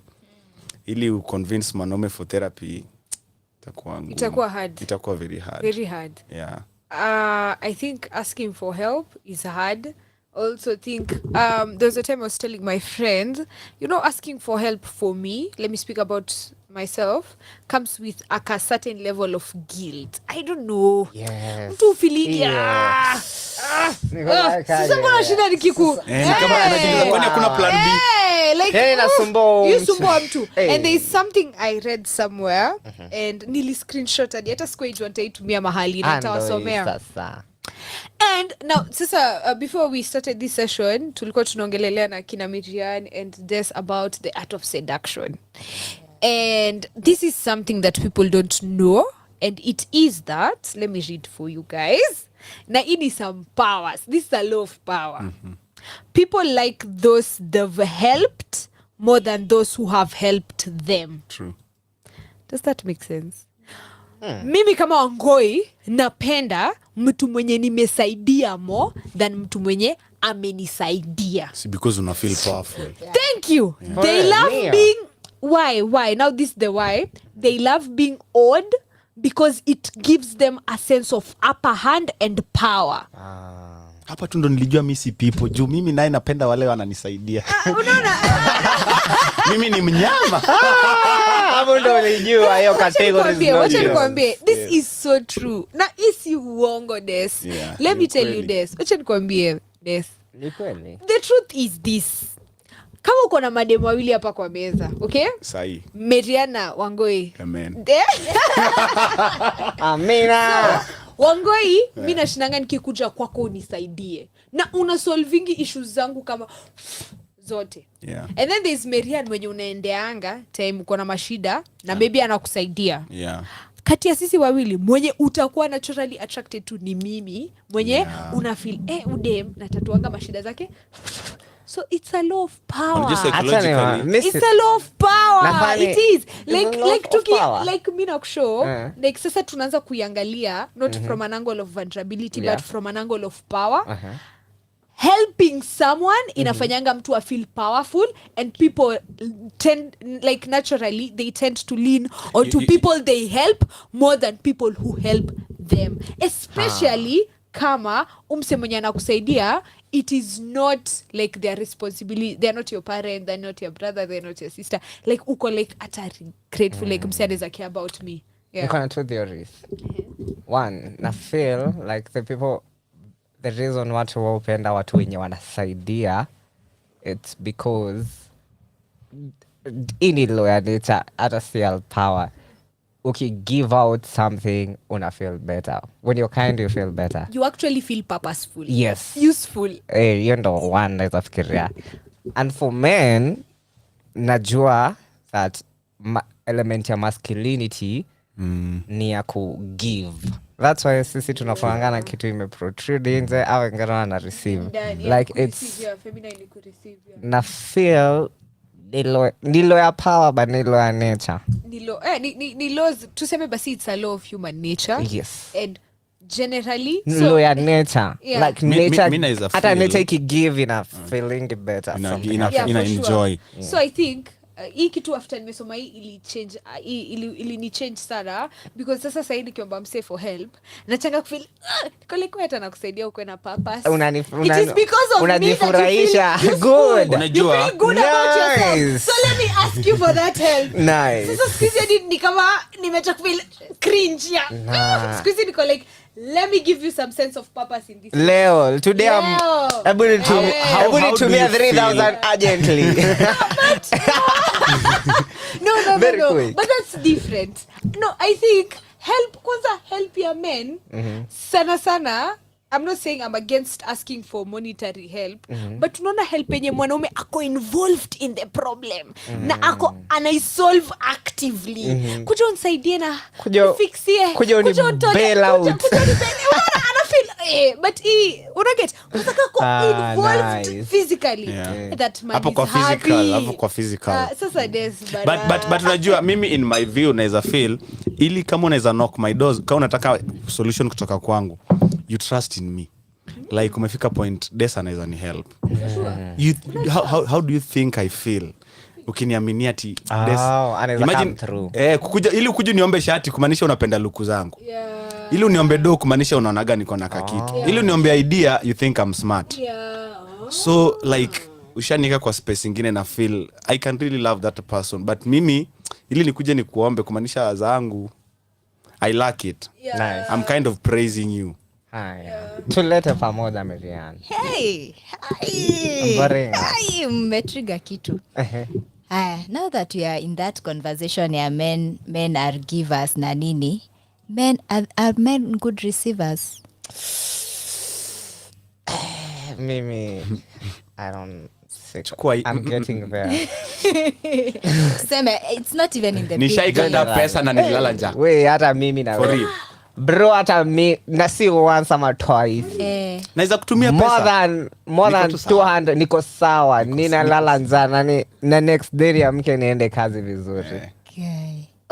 Okay. I won't even I understand where it's coming from, but pia kuna ile element ya sometimes when I talk to guys and I tell them unaonanga venye unaweza compliment a guy unamwambia des umechapa luku la lumbu tuku umechapa luku yako like si ni kawaida una overdo.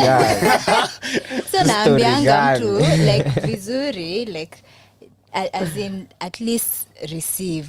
Na najua the concept ya kureceive inakuanga more feminine. True. Inakuanga more feminine. Masculine inakuanga giving. Feminine inakuanga receiving. I have a theory why men tunakuanga bad receivers. Na nadhani ni inatokanga kwa upbringing yetu.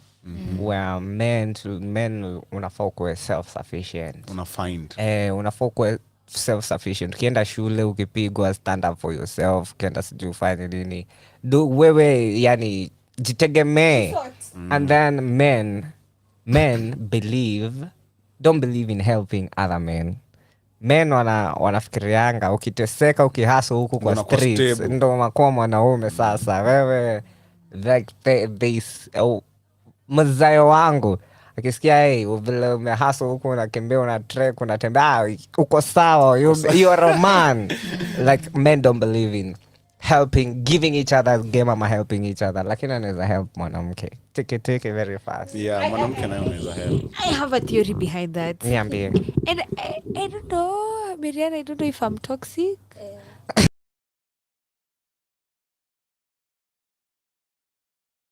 I think there's this quote that says experiences make men, but experiences break women.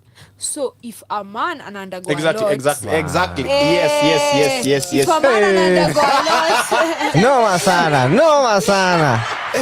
Rudia. Hey, one more time. Kuna mtaja kupata. One more time. One more time. So experiences make men. Pause. Experiences break women. Exactly. Wow. So as unaona hiyo context venye umesema, like for real, you see men akienda huko kwa life agongo wenyewe achapanishwe afanye nini anamswa kurely on. Most men hawata lean into akiwo yako like manzi I have to try harder, I have to job tatu night shift na day shift. But for woman atakuwa ama akwe bitter akwe like for real. life is bad. Life is unaona. And from my own even experiences, sometimes you have to let someone hit rock bottom so that they can like rudi back to their senses. Wow. You know, because if you're always helping someone, especially this, I don't know if mimi from my own experience, nimekuwa tu na experience where I feel there's a male character in my life, he's not going so well, nini. And there was a time after I reached, I said, let this man hit rock bottom. Kimrambe Ile ndio ameka shift akueleka kuna mseneza call hakuna mtu hata unaona uko na mtu nani wewe sina mtu bana napata aje na hilo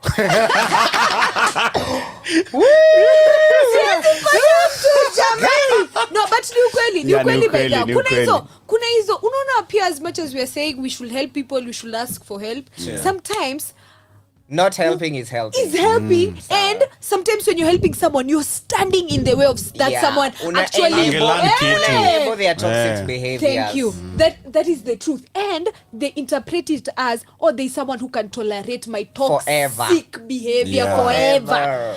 I was nitaanza kudeviate but nilikuwa nasikiza podcast fulani hapo it was talking about why men cheat and all and sometimes especially as a woman you think because someone has cheated on you and you're giving them a second chance at this person is like oh my god this woman loves me so much and actually I'm going to change so that I don't break her. No, anakuangalianga ako like so kuna mtu ana tolerate my toxic behavior. Very nice. Very good. You see sasa tuende hiyo hata naweza kuexplain in another way. Men ni hunters. The moment nimehunt sungura nimeona nimeishika nimeiweka chini na nione nyingine inapita I'll go for the other juisha dedi. Okay, ni kama ile swali niuliza unaweza katia mwanaume mimi kuji nikatie hata sikusumbuani na juu wewe ushakuwa kwa store. Yeah, for sure. I'll go for something because sure, we are hunters. Yeah, for sure. Hapo tuko different. Hebu anzeni kunihanga by the way queens. Please. Ladies don't. Msikatie wanaume, mwache wanaume wateseke. Unaona, but back to what I was saying, like as much as like it's also good to leave a man suffer. Na to some extent ana learn. Wacha mwanaume hit rock bottom. Like you don't need like na get kuna instances where you need to help someone, but especially if someone akona some narcissistic traits and they are negative and they are toxic, let them hit rock it's bottom. It's not wrong to wakati anaenda rock bottom wewe umemshikia kamba akienda chini. So akisha hit msaidie kukamba. No, wacha anguke. Let me tell you it's good, it's okay, like that's what even though wazazi wanafanyaga. Mzazi atalet uende but atakuwa na follow up. Yes, that is just good. No matter how unaniacha nigonge chini, ukiona tu nimegonga chini hivi nisaidie tena. Being there is also motivating. Haimaanishi unaniacha tu ni hiyo tunaweza dedi man. Acha niseme kitu moja Des. Just note that I am speaking about very specific situations where someone is narcissistic, they're toxic, they're an addict, and you want to keep them self-destructive behavior. They are sisemi all instances. Sisemi ati sama kikam kwangu na shida alafu nikuwe like where hit rock bottom. No, I'll help this person. But especially kama mtu akona self-destructive traits, vitu kama hizo. No, just wacha huo mtu agonge rock bottom vizuri, and then once they start like akianza kujifikiria and then aanze kurudi back to normal, then you can help that person weba. But unaona hii kushikilia mtu usiguze chini they take advantage of you. Actually ndo unapetea hiyo moto yao endelea kuwa self destructive. Itisha from Nathani, it's something to do with nasikia millennials na Gen Z wakisema Gen Z wamekuwa nambi pambi, ni watu wa kudekezwa, kubembelezwa, watu too soft, watu kashida kamoja kakigonga anachukua 3 months leave. I think it's that element pia ya life. Ni ukweli by the it's true. Kuna watu it is true. Watu wanapata siku moja mental health breakdown, ndo huyo ameandikia HR CEO nazionanga email huku mimi. Hizo email vile zinasema hata uwezi na mental issues kitambo kuja wira unless umekatika mikono kama miguu haiendi mikono iko sawa unatembea kuja ati kunanyesha si ulisema unapenda swimming kuja kazi kuja na boat. I think nowadays tuna encourage people to be soft na wanaume wamekuwa soft. Mimi na feel wanawake pia wamechangia sisi kuwa soft sana. Wamekuwa pillow sana. Kwanza the moment najua there's a lady pale nje anangoja kuniekea pillow nitalalia, mimi machozi tu iko ready. Machozi kwa baby boy hata nieka tu nilale kwa pillow. Oh my goodness. So women are also making us soft, and then at the same time wana to blame ati generation wanaume ni soft na ni nyinyi tena mnafanya. Tuambie mnataka nini? Sisi. Tuambie saa hii hata sisi wote tusikie. Tunataka tu support. Hatutaki like support inakaa aje? For men. Yeah. Niongelele men. Yeah. Hey, hiyo ni swali mzito. Hiyo na need brave. I think mimi as a man, what I need kwa watu wenye wako around me ni wasiwa wakuachie the power to make your own rules na kunini njia yako, kufuata njia yako. I think when most men wana becoming soft because when they try something new, try something creative, kuna kuangana a form of punishment ama negativity associated to them kutoka wakiwa wadogo juu. Ukianza kutengeneza, mimi nilikuwa kuna time niliamua nitengeneze watu wenye wako kwa radio ndani viti niwaekee wasikie, nikafungua radio, nikaeka viti, nikapigwa sana. Juu radio ikuwa iwaka tena. So that kind of thing, like you can't let them make mistake or veer off. Waende wakue wajifine, just let men be. Na nadhani ile time men walikuwa wanaambiwa ati wanaenda initiation, wanaenda kwa fore miezi kama 4-5. Yeah. So we need those days back. They are there. Hizi wachinjaji ni tu wa kardinali. Imeshift. It's more modern. Yeah, mimi sure. Support naweza taka as a man ni okay, kuna idea, unajua siku hizi naweza kuambia ati for example nakwambia babe naenda job ingine usiku. Kwa like haki babe usiende, I'm here for you, what are you going out there for? Tunaweza find another job. No, tell me kuwa safe. Shika jacket, chukua umbrella, chukua viatu. Yes, niko na issue nimekuletea pale home ati nimefukuzwa job. My babe, rudi hapo, andika letter, not be like waambie waende huko sijui nini I have you. That time of I have you inaribu wanaume sana. If you have me, tell me to go back to the battlefield. Give me the right weapons. Nipe mishale nirudi kwa uwanja. But if you have me unanikeep hapa ndani na vita zinaendelea huko nje, tutakula nini kama si wewe?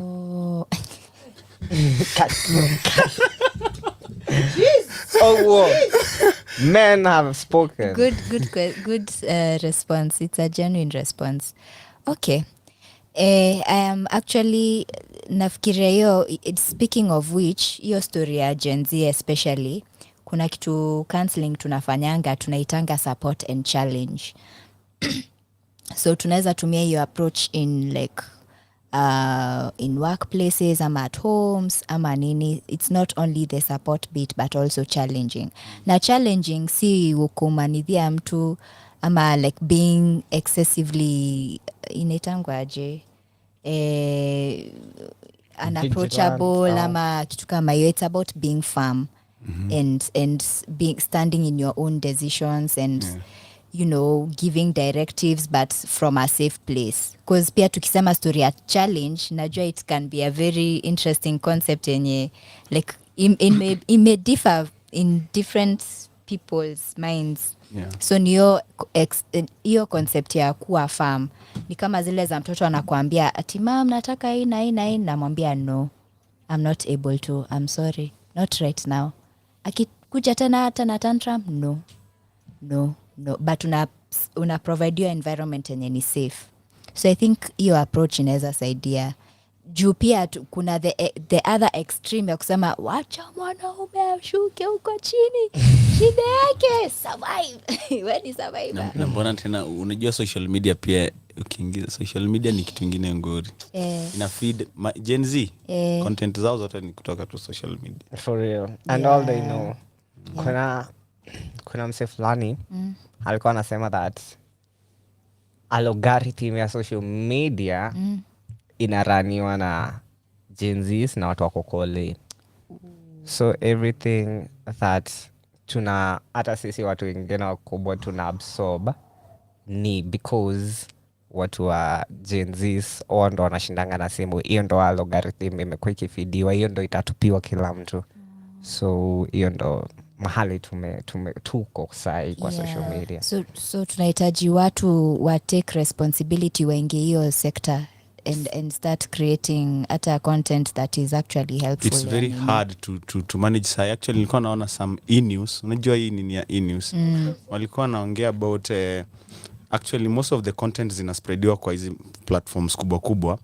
They are basically intentions zao ni kufanya products zenye zinaundwa sahi zikuwe consumed na almost everybody. The moment nisha kuingiza kwa field yenye hii kitu inakubamba, content kama inakubamba, so you'll be driven kwenda kutafuta kitu kama hiyo. Okay. So kama inakuwa rand kutoka huko juu, sisi influence yetu is very minimal. Okay. But we can still do something about that. I think ni ku learn the system and the unacheza na algorithm vile inafanya. Because tukisema like we surrender everything at sasa it is too late. Nothing can be done. Alafu the more yo nini inaendelea, the more damage is being done. I think we are already in Rome and we have to do as Romans. I think mimi kwangu naona like unaona nowadays mahali tuko na social media na all the news zenye tuna consume, labda tu turn off the data, utafute kitu old fashioned, uchukue kitabu, uchukue newspaper, because there's no way that nowadays big tech na magava zitacha upate the power ya na skills za kusurvive kwa life. They want you kuwa mse independent, so unashinda ukinunua ma pills, ma drinks, everything. So I think I beg to differ, but wacha wangu yaongea. For me, I think the truth is, can you beat them? No, you can't.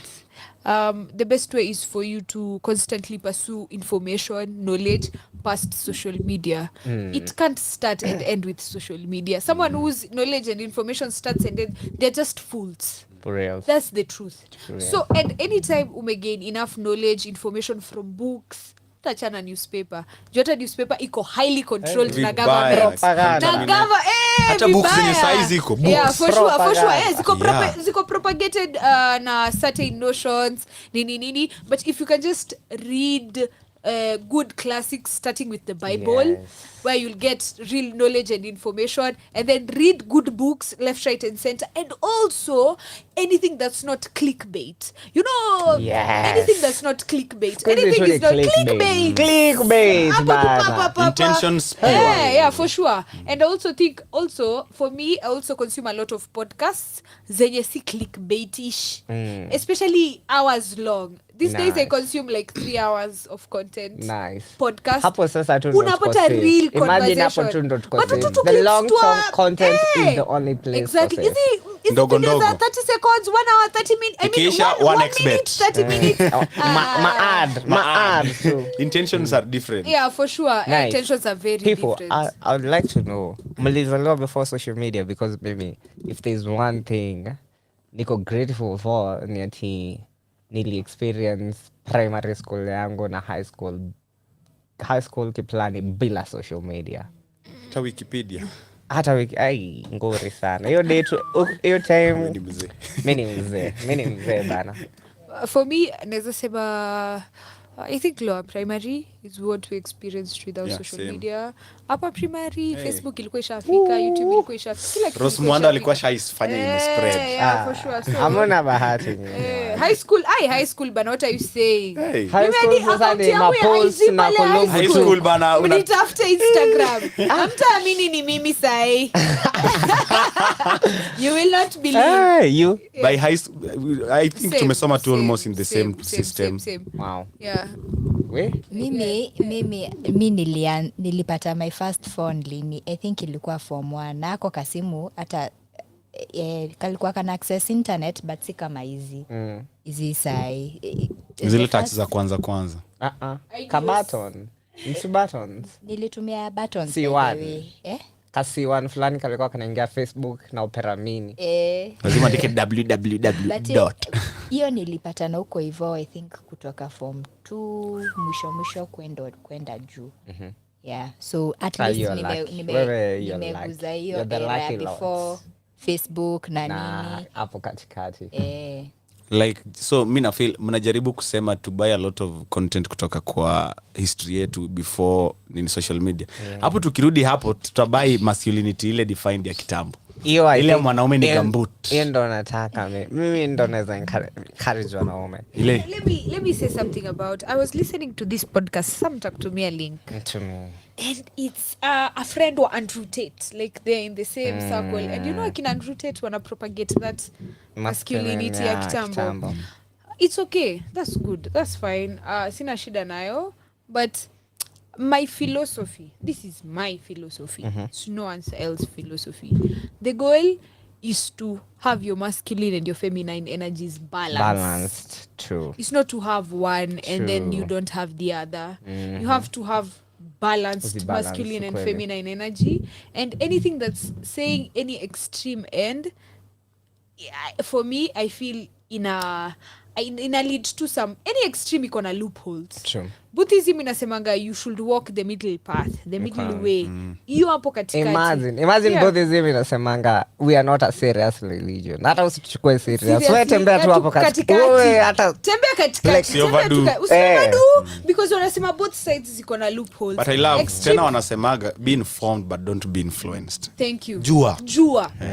And hata kuna kitu nilikuwa nafikiria the other day. What is the point of gaining all this knowledge is to create your own philosophy. Come up your own, like create your own religion, create your own spirituality, create your own, you just create everything your own. Anytime una feel wanasemanga believers are in groups, such as are alone. Pursue being a sucher, don't pursue being a believer, because believer asha unakaa chini upewe ni hivi sawa, ni hivyo, ni hivi, okay sawa, but spiritually believer ni important. You shouldn't be a believer. Seek. Spiritually. Seek. Usiwai settle for anything. Unajua kubelieve inamaanisha nini? Comfort zone. Tulia, relax. Tuko na facts, we have facts. Jambo nasema if tumekuja spiritually, you see we are not nihilistic at all, si ndio? We are not nihilistic. We are believing in something, yes. Yeah, for sure. And for you to be complete psychologically as a person, kuna part yako yenye lazima inakuwa ina believe in some being. I agree. Believing ni faith. Faith akunaga kudiscuss. Faith niko like, who ni God? Nivo. But what I condemn about sisemi kubelieve ni vibaya. Oh my God. Anasema spiritually. Mimi nasema ni vibaya. Somehow. Kinda. Spiritually. Kwanza unaona kitu mimi na advocate for seeking ni spiritually.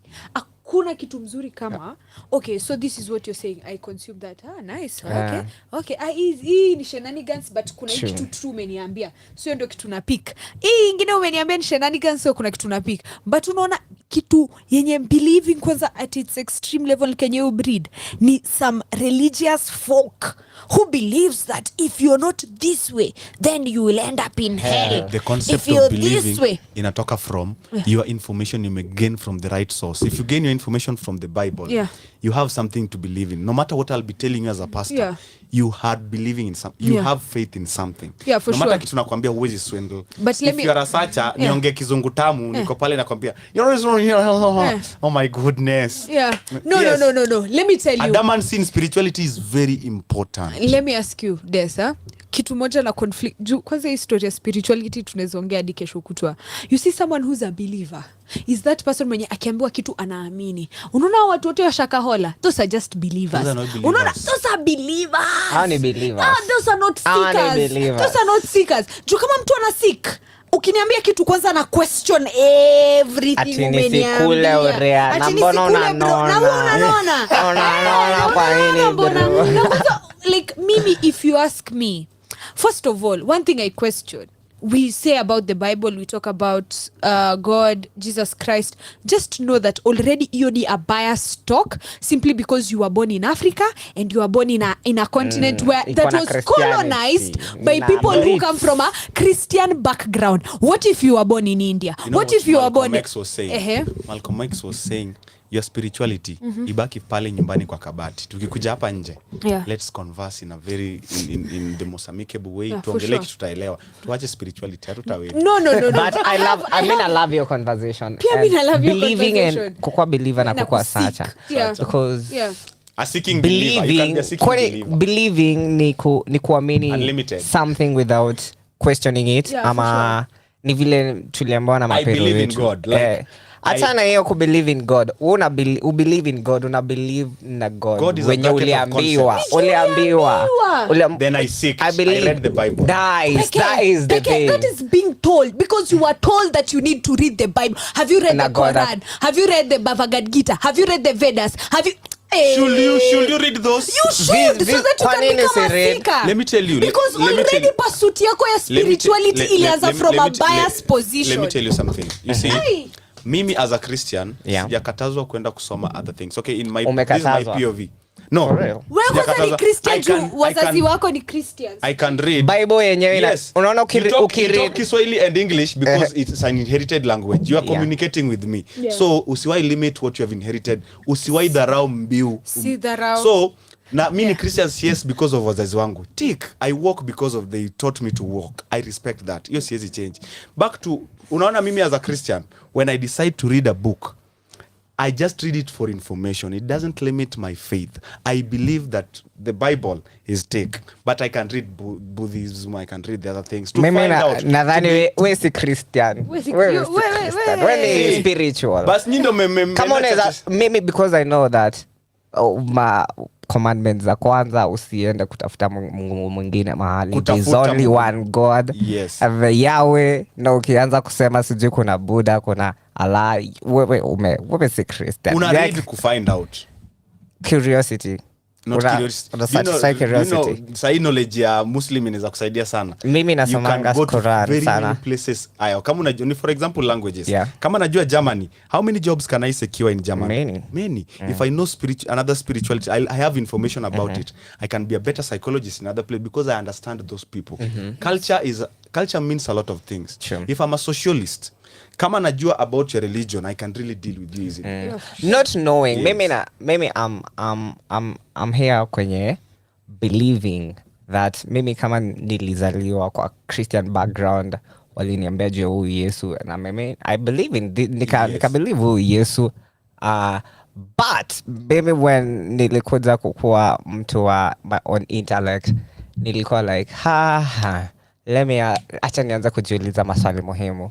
Unaniambia siku ya 7 Mungu akaumba humans wawili, wakazaa maboi wawili wakapata madem fulani kutoka wapi, mmoja akauliwa, world ikakontinue ikakuja hapa. I start asking myself questions like hapana, hapa kuna kitu hai add up kabisa. And going back to my background, like it's what I was told to believe na nisi question because can you tell me something that you're doing that you're not told? Let's start from talking. Maybe exactly, everything is inherited. It's just concepts zote zimetoka. Wewe ndio the first person uko na dread. Kofia zilikuwa zinavaliwa hivi. There's nothing new under the sun. Yes. But the person I am, there's nothing like me under the sun. Kusemagati Bible ni mzazi alinifundisha is always shallow. Why? For a learned person, it's not even supposed to be spoken about. Almost everything tumetoka kwa wazazi. True. Almost everything. True. And that is very and it should not be like that. Mimi nasemanga it should not be like that. Saguru anasemanga that when nimekuletea mtoi wangu, you can do anything na mtoi wangu, just don't teach them. Hata yeye hamteachingi nothing.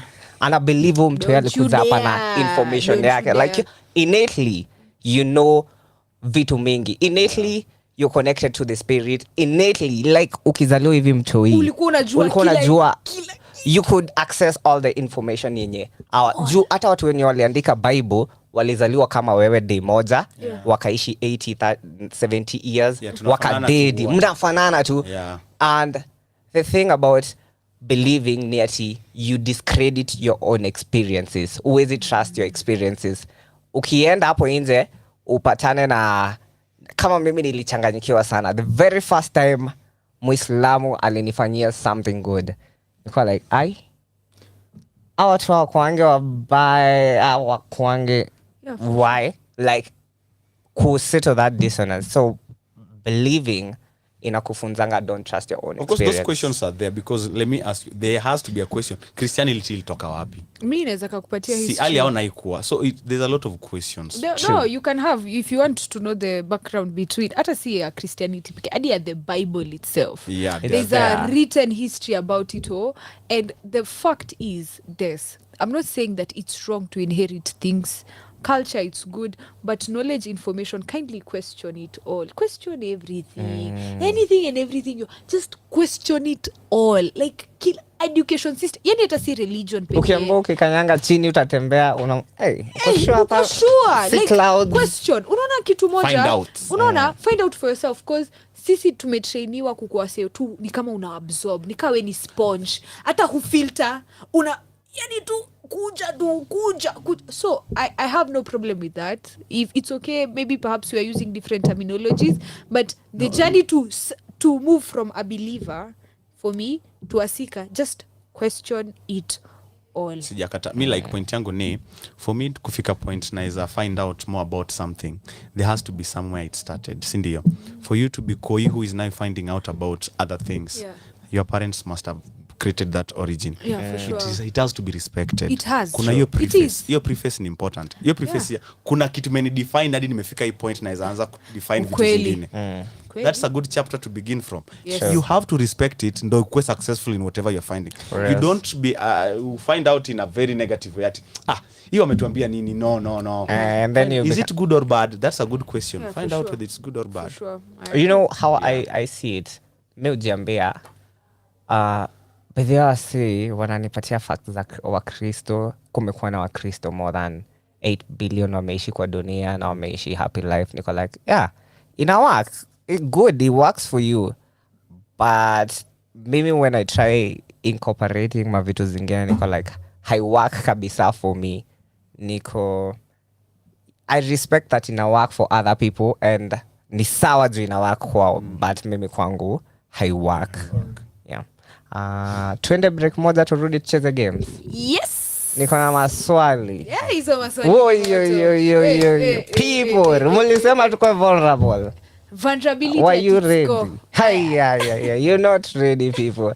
So right about now, I wanna play a song. Na ninataka nicheze wimbo moja sana. Tamu sana ya HAR till the band. Ukimwona mwambie. Nampenda. Usikiri. Radio Jambo Masai Japani nikiwa na lakini kama umeamua ni kuenda waenda na mkimwona mwambieni bado nampenda. I tell you, introducing Head the Band ukimwona.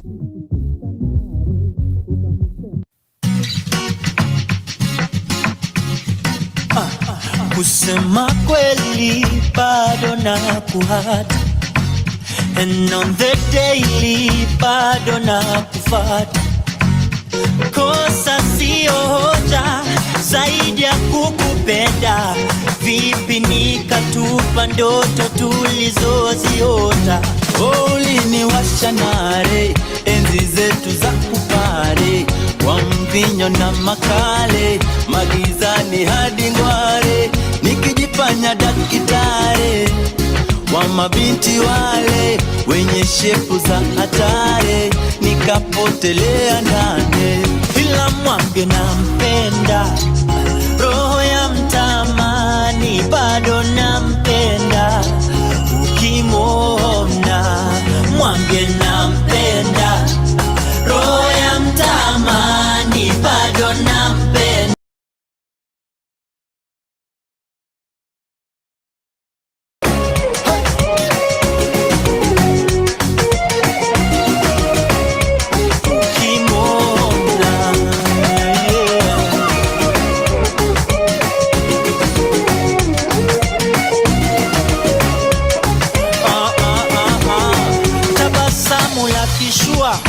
Roho sawa na mabua, I can't help but miss you every morning. Vile unapendeza, kama ningeweza jua yepi ya kutarajia, nisingejipata mashakani kwa niliyoyatenda. ninayempenda ni wewe, hakuna mwingine wa kubadili penzi. Ningependa tuelewane, kiburi kisinikosanishe nawe. Uliniwasha pale na sikushika nare, ukanisema kwa jirani kwamba mimi kisirane, aibu za hadharani, vile penzi hatari, njoo unipe amani kama hapo zamani. Mwambie nampenda, oh yeah, roho ya mtamani bado nampenda, ukimwona mwambie nampenda, roho ya mtamani bado nampenda, ukimwona.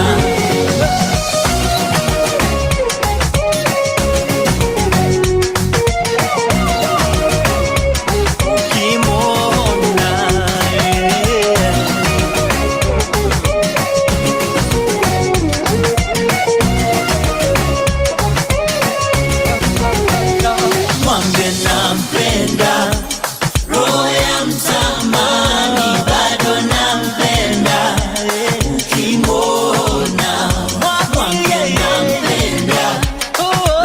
ya mtamani bado nampenda, ukimwona. Mwambie nampenda, roho ya mtamani bado nampenda, ukimwona. Mwambie nampenda, roho ya mtamani bado nampenda, ukimwona. Yes sir, ukipatana naye mwambie nampenda na iko single, sijui rufarurua kwa iko where I don't know. Nimetafuta sana. Able Mrs. Sami Muthondo is my name and you tuned into Radio 254, Finding Me Radio. Wangoi Maina, the CEO and founder of Finding Me Community. All day. And we have therapist to it.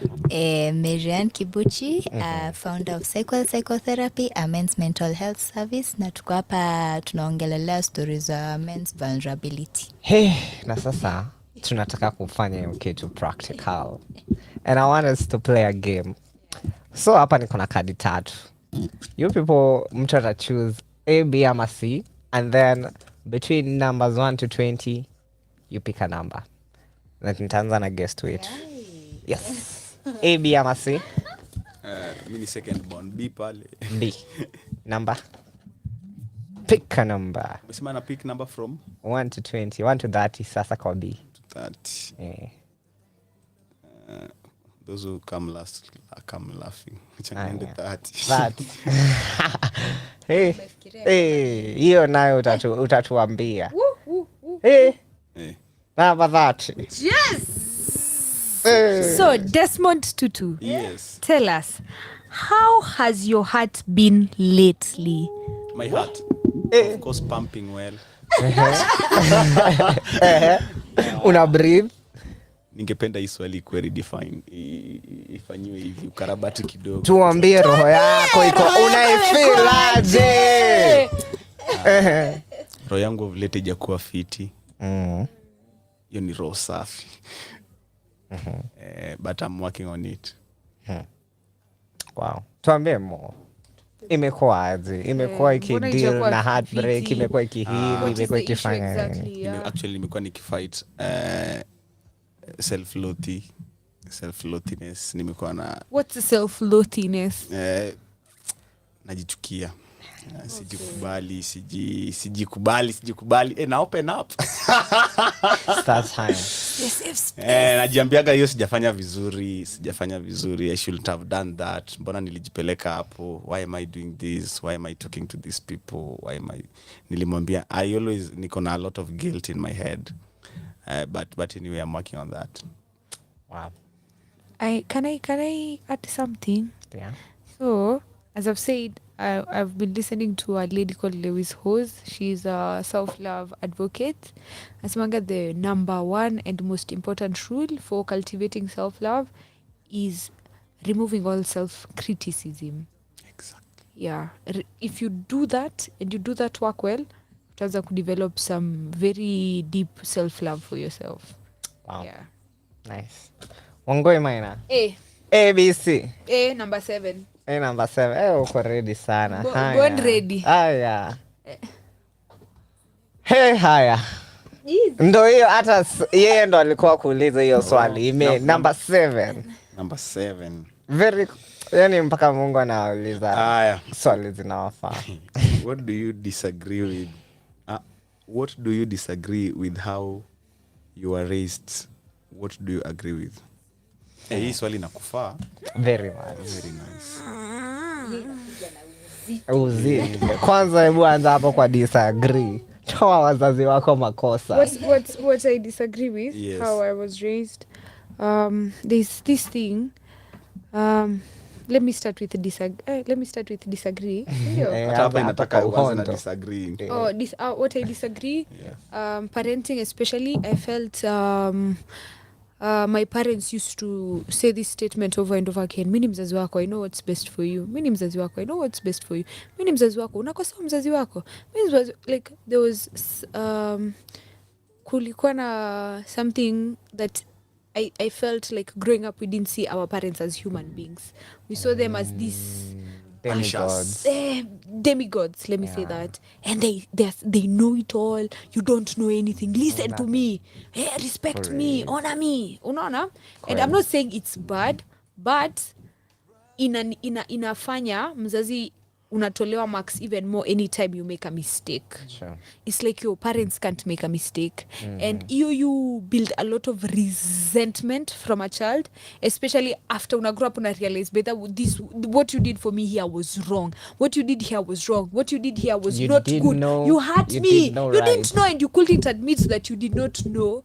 And that is something I disagree with. Like parents making their children feel like they are way above them and they know way better than them, because I feel like kama wazazi wangekuwa bring back to that human sense, like you're just a normal human being, you're a middle-aged woman who's just to figure things out, and in the process of all that she has kids who she's responsible over, and I'm trying to work things out, okay? I'm just going to do my very best, and where I don't know, we'll figure things out. Kaingekam hivyo tungekuwa na so much love and adi unaambia mom it's okay, it's fine, but because kulikuwa ndio barrier kubwa sana, yani you can't even talk to your parent about certain things, and that's one thing naweza sema.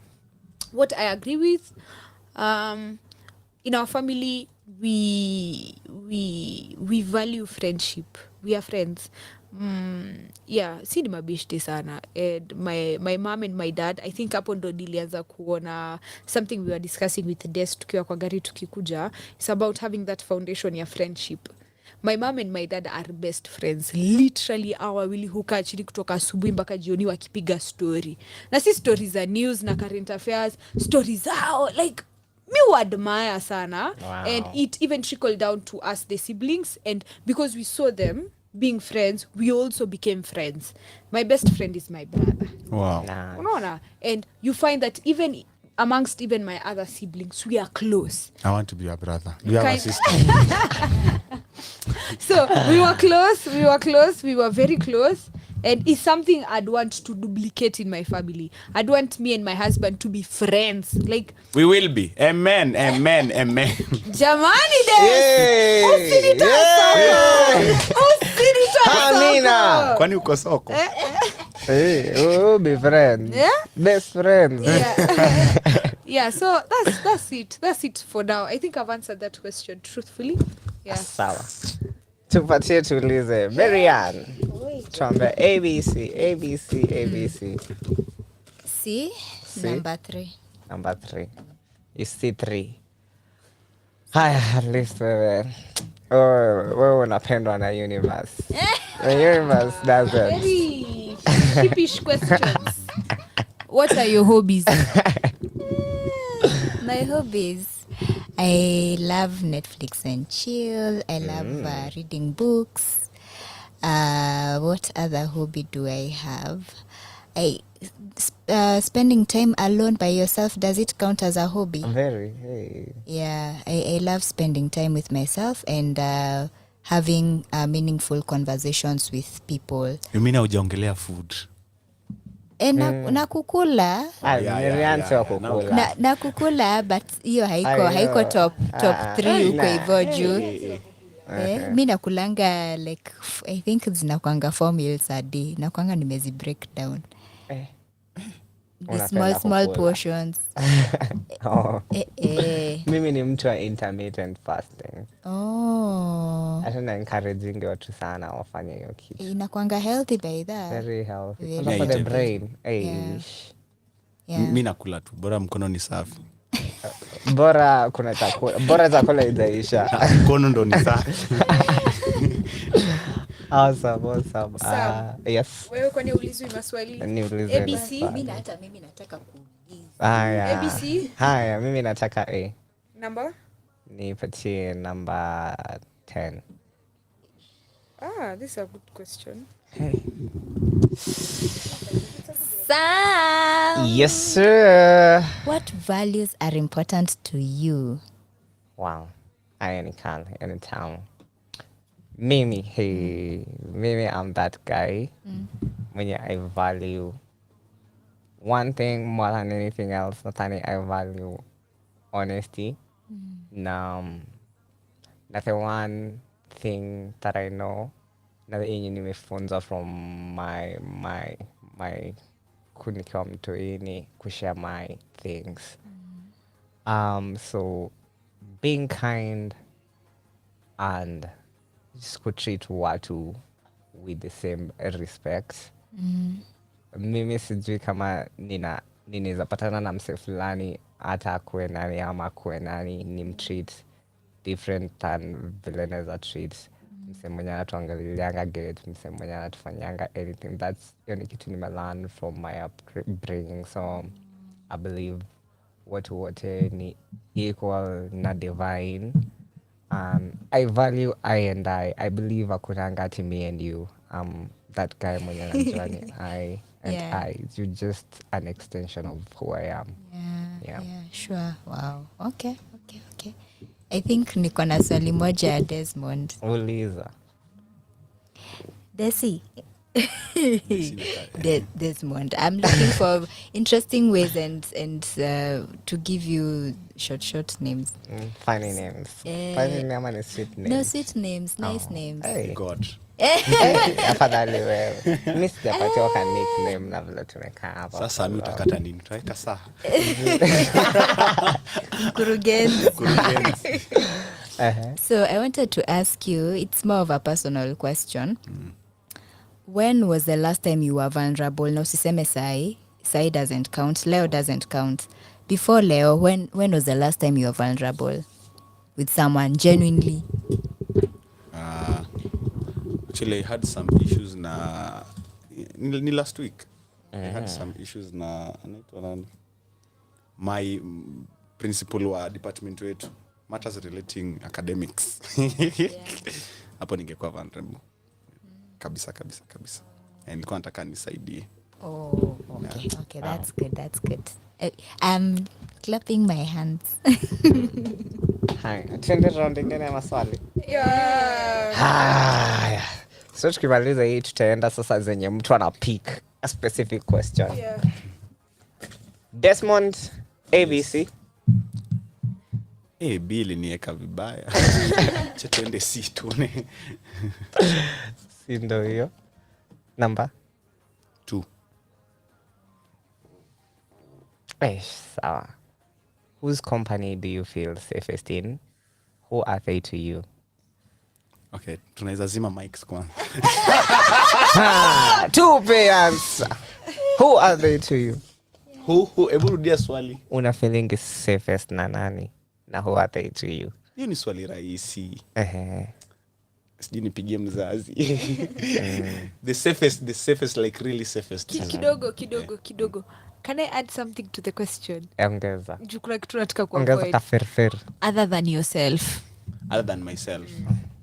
Of course, nilikuwa niseme myself. No, nilikuwa najua. The safest ni Actually my mom. Wow, wallahi. Yeah. Hey, Joe. Your mom? Wallahi. Hey, your mama ko ni goals. Now, but not earlier on. Wallahi, your mother is goals. Hey, mimi nikikana mamangu na kuanga nikijishuku all day every day. Oh, naelewa safe sasa. I get. Unaweza kuwa yourself, unaweza. Mwenye naweza kuwa free 100%, nisimfiche kitu. I have a friend. Yeah. Anaitwa Finn. Finn. Yeah. Just a friend. Who are they to you? Ni just a friend. Finn ni mwanaume guy. Naam. Ni swali ya pili. Tunaweza share 100% everything. Wallahi. Yeah. Hiyo ni awesome. Like naweza kuwa free. Ana mimi niko na beshte yangu anaitangwa Lewi. Tume grow up na yeye. From nikiwa 7 years naweza kumbuka uso yake. And undo mimi na feeling safest. Yeah. Ile. Is it around? Are we also Unaweza tuambia pia. Tuambia Chacha. Video round swali lenye mtu anapick everybody anakuwa victim. Yeah, okay. For me, I'd say other than myself, of course I'm number 1 on that list. I'm so safe with myself. Currently, like we're saying currently. Currently. Kuna shift kila siku. Siku shift kila siku. Maweza change. Tunaenda El Nino. Cut off na watu ati huyo nilimwacha kabla El Nino. Yeah. Of course my brother John Tifresh. Yeah. Very young. It's my person. And my very good friend, she's called Sheena Wanjiru Mburu. Shout out to Sheena. Ako single? Ako single. Hey. Ayuko single? Guy. Na vile nimempatia wa flowers hapa. Sawa. Mimi niko single. Yeah, so those two people I really feel safe around. Nice. Yeah. Marianne? Ni sisi ndo safe space yako. Ama bado nilijua ni mimi. I don't think I have a person where I feel safe with yet. Mwenye nasema like ako hapa hivyo at least ni Wangui. Yeah. Nice. Kuna time fulani sijui we just had a conversation tukazama kuzama and I've nimemiss kufeel hivyo for quite some time. So for me it has been a challenge getting real people not real people but people who I feel safe to be myself around. Unaweza kuwa free kabisa. Always count na mikono na vidole za mkono moja. It's that hard. Na mimi nakuanga empathy yangu inakuanga uko hivyo juu off the roof. So yeah, I think it's a thing but I'm trying to cultivate safe relationships. Nice. Yeah. Wangoi ABC and you pick, everyone becomes a victim. See? Mbona siku inakaa vizuri? 14. Wangoi unaguza zile nini? Hebu muulize. Wangoi. Haya. Wewe ndo umechukua. Ni wewe umechagua. Hai. Ni ngumu lakini sasa si wote tutahave kujibu. Hiyo ndo shida. Wana wenye alikuwa anauliza na confidence. Amesema ameua Wangoi. Guy. Hata si Wangoi. Nimesema hivyo nimerealize ni yao ndio wako. We are not safe. Acha niulize. Umesema namba? 14. Oh. What did you grow up believing about periods? Hey, Lord have mercy. Why? Oh, no. Why? Hey. It's a very good question. Mimi hata nangoja kusikia wanaume wakiongea. Guys, yetu ni more innocent. Umetufanyia nini? Yeah, but I think mine was very innocent. I think I was in class 4 or class 5. I used to think once a woman you start like it's a tap that never runs out. Like wewe tu unatokanga damu 24/7 and I used to think inatoka kama urine. I never thought ati ni drops. Okay, in reality sini hata usikiangi ni iko tu like uski, unaona, but I used to know ni ukienda ku urinate ni damu kila saa, damu kila mahali, uski uchungu, but ilikuwa najua tu ni some endless flow and see at monthly, like once you start now, then all of a sudden yeah, I'm here, periods. yeah. So that is what I used to think. That was my naive understanding of periods. Yeah. We sasa hiyo swali inaenda aje, hivi ama nyuma? Mariana. Wow. Why are you killing me? I think for me, what I grew up believing about periods, I think for me it was a sign of womanhood. Zile za sasa mimi, I am a woman, I can be taken seriously in the society. Nini, cause time yenye around hapo class 7, class 8 kulikuanga na watu wenye walikujanga shule, wakatufunza how to put on a pad, hizo nitty-gritties, how to be hygienic. So at least for me kulikuwa na hiyo background information na knowledge yenye ilikuanga hapo, but nilikuwa like nilikuwa curious itakujaje, and then vile zilikuja ndio nikakuwa like okay, so unakuanga hivi. But I think for me it was a symbol of womanhood. Wow. And maturity. Hey, mimi nikigrow up nilikuwa nafikiria kukuwa mwanamke ni ngumu. Watu wanatesekanga bana, wanasikianga tu uchungu, wana bleed. Mimi nikigrow up nilikuwa najua women jo amna bahati. Yani Mungu tu aliamua wiki moja msikianga uchungu. That's what I knew nikigrow up like. Wanawake ni soft, and nilikuwa na feel nilikuwa tunahurumia, nilikuwa tu yaki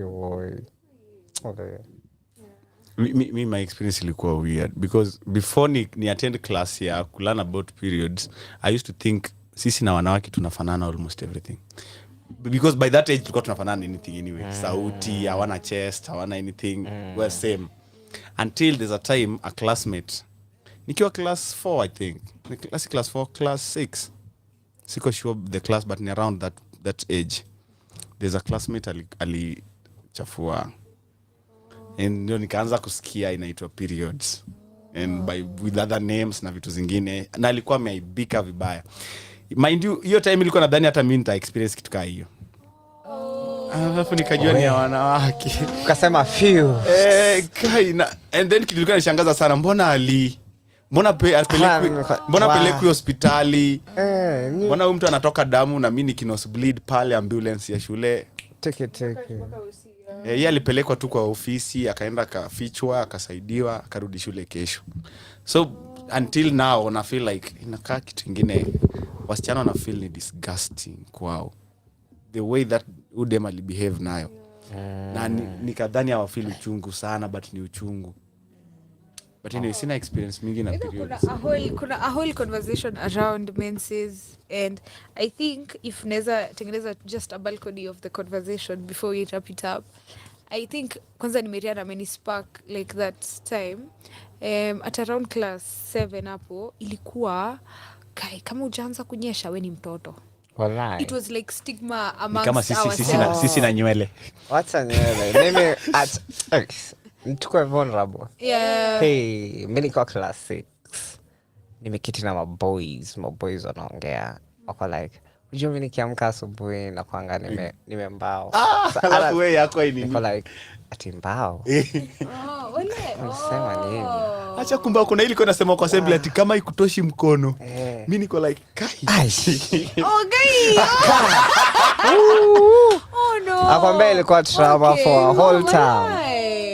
Usicheze bana. Yeah, for sure. So kuna utoto traumas to adolescents. Yeah. For us it was me, I remember, if now we can be like really vulnerable. I remember, I think it was entire class 7 and class 8. I used to wear pads pretending that nanyesha na sijaanza kunyesha simply because tulikuwa tumeenda Nationals Drama Festival. So like unaweza vaa siku 3. Like na change hadi nenda hadi washroom ambia beshte yangu like ni show like kama mwanamke like so that I can because nakumbuka where it originated from. Tulikuwa tumeenda Nationals Drama Festivals when I was in class 7, and then when we were there they were saying kama nilikuwa Nyeri Bishop Gati Mugandu. Yeah. Kwa Gandu. Wewe enyewe. I understand now. So tukiwa huko this one lady akasema ati sisi wote hapa ni wanawake lakini Wangoi bado aka ni katoto aka kajaanza kunyesha, so I felt so bad. Alafu unajua kuna hiyo need ya kufitin, so I had to ensure that by the time tunatoka Nyeri nimeshaanza kunyesha. Toka pia pressure mko bleeding pressure. Unaona, imagine bleeding pressure. So imagine like the entire class 7 class 8 I was like literally menstruating up until mahali halfway class 8 ndio sasa the real thing happened, but prior to that for like a year and a half I was like pretending pro max. Within the same topic, umegundua ukitembea Thika Road this banner imeandikwa na usu senator. Na feel like ana overdo. Okay, but ni sawa. Yeah, for sure. Mbona kujikuseme bleeding in public is whatever, and then picha iko kwa hiyo image ni when she's on her white pants and then umeona hiyo banner? Umeona hiyo billboard? Do you think in your view as a woman inasema kunyesha is okay or something? Okay. Bleed proudly. Anasema alafu alienda primary akasema to bleed, alikuwa anambia what men can do we can bleed proudly. I'm like God. Yani ametafuta tu vitu za Korea. Niangalie in my own view as a man. Sijui nyinyi mnasemaje about it. Kama umekutana na hiyo bana, haiwaibishi iko sawa. So for the billboard, si feel any, but I think the intention behind it, perhaps the means can be wrong, is to just remove away the stigma. Anajaribu kutoa. Especially in primary school. Unajua high school wasa wako mature. In primary school, kuna venye desu unasema msichana maybe ali stain nguo yake, it's usually a breaking news. Shule yote the whole class alifichwa kwa ofisi. Alifichwa kwa ofisi. Yeah, like inakuanga such a story. Like maybe inaweza kumkama demo ali stain nguo zao tukiwa Raima. Juu ilikuwa that sisi tulikuwa tunaangalia hadi kama kuna msumari kwa kiti yake. Kwa serious, nimemdunga. So I think they're trying to, what she's trying to do is to remove, unaona kwa stigma kenye, let's not say is it stigma really, I think ni naivety. This story alianza kucreate after wamemwongelesha vibaya kwa parliament. Yes, hapo ndio hiyo story ilianza. Ndio akakuja na banners. Nadhani anajaribu ku stand for herself. In my own perspective, I don't think anaifanya for women, anafanya for like, kwani alifukuzwa parliament juu ya? Alifukuzwa. Juu ya? Alivaa white pant na ika stain. Kwa serious. Yeah. Yo, chill. Did she do that intentionally? I don't know until now.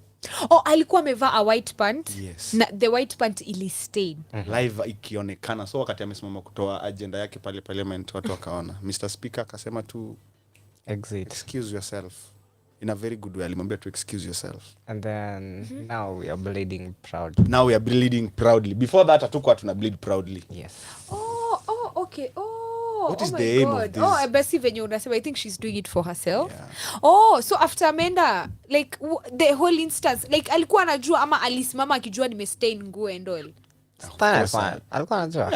Alikuwa anajua. Mbona vae nini ya white? White kwanza ka unanyesha. Unajua kama kwanza ka unanyesha. But anyway, tusimweke hapo. Tusimweke to the nini sana. Yeah, but I think she's doing it for herself. I think, of course, utaambia mtu, excuse mtu, of course. It's important to excuse mse. Yeah. Juu pia sipo ushinda umesimama hapo. Yeah. You're stained and all. Na watu wanaona. Na nikuulize, after Amanda alirudi? Hiyo picha yenye alipigwa akitoka parliament iko kwa bana. Uongo. Kwani unagi hiyo bana? Ndio sasa bana. Mimi na feel like ana motivate watu kutembea hivi. Oh my God. Okay. I think she's doing it for herself for sure. But anyway, tusimjudge. Yeah, tuendelee na maswali. Marianne, ABC. And please remember si wote ni victims. Wa maswali zako. Usiturudishe hapa pale tunaongea 40 minutes. Tafadhali. ABC. A. Number? Apple. 1. Hii wewe ndo unapenda kuuliza watu hii swali. Who are you?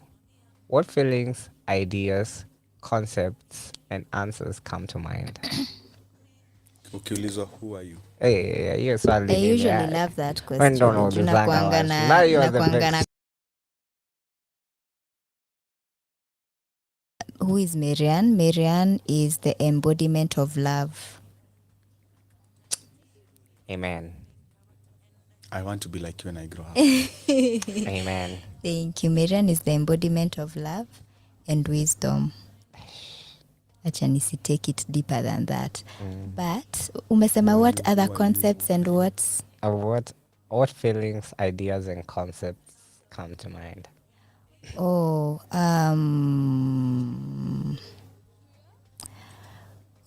Femininity, beauty, grace. Sijui niliguguli word but nikaona it doesn't necessarily have the right definition to it, but na feel ni kama ina explain a bit of part of who I am. Is the ferociousness. Ferocious woman. Fiery. Fierce, and firm in her beliefs, principled, dignified. Uko na adjectives. Unajielewa ukweli. Sisi wote kupata hiyo content it take some time, so it has costed me a lot to come up with those adjectives. Because ukisema you are the embodiment of something, it means that you lacked that thing when you grew up. At least for me. So that's why it comes out so strongly. Wow. Yeah. Desmond. Oh, me. Yes. In less than three paragraphs. Acha nikopi nikipaste tulianza na embodiment of love. Embodiment. Rudia swali tafadhali. Pale tu kwa Who are you? Who am I? What feelings, ideas and concepts and answers come to mind? When I'm talking about myself, I can say I'm a simple man, focused. I'm funny in my own way. You can funny in your own way. I'm very confident. Very, very confident, and I'm humbled. Like natakaga kujua. No matter how much I know, natakaga tu nijue more and more and more. And point nimefika bado siwezi sema I'm somebody, but I'm working to be somebody. I'm ambitious. Na natamani kujua sana.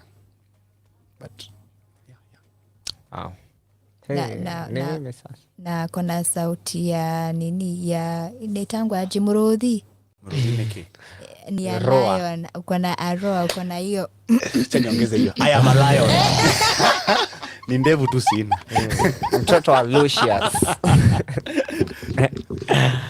Haya basi. Mimi ndo nafaa nijibu sasa. Who am I?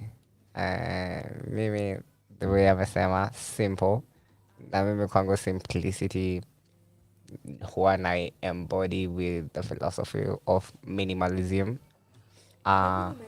Mimi ni minimalist. Would you notice shati zangu zote ni za white, sweatpants zangu zinafanana. I don't like thinking about many things. Mimi ni minimalist. Turudi nyuma kidogo. Minimalism inamaanisha what? Minimalism ni concept fulani ya kutumia the least you can with what you have, like using what you have yenye uko nayo, like yenye uko nayo. And mimi ni minimalist in so many ways. Na kuna mse fulani, kuna Matt Diavela, kuna mse fulani anaitwa Matt Diavela na kuanga na a very good channel ya minimalism. Yeah, for sure. Said wako na book. Yes. Him and his best friend wako na book. They have a Netflix series. Yeah. Right? Yeah, wako na Netflix series yao ni kali sana. Hadi I bought into the idea of minimalism. Yeah. Yeah. So mimi the way na operating kama tuko na 40 bob, 40 bob ndo tutatumia for maximum utility. If I sitaki ku make choices mingi, the concept mingi za exaggerate life. Ya ku exaggerate life, like nasemanga hataki kukuwa na maluku mingi kwa hardware, kwa wardrobe, that akiamka asubuhi yako like nitavahi. Kwa minimalist anasema kwa sense yake pia ni energy yake, so anataka kutumia the least energy ya kumove in life. Anakona shortcuts, heuristics, watu wanazitanga heuristics. Akiingia kwa drawer yake nguo zote zinafanana, almost the same. Atachukua yenye ameshika avae, hata think about that. Hata mimi I eat the same thing, supper, lunch. Like I eat the same supper, I eat the same maybe lunch.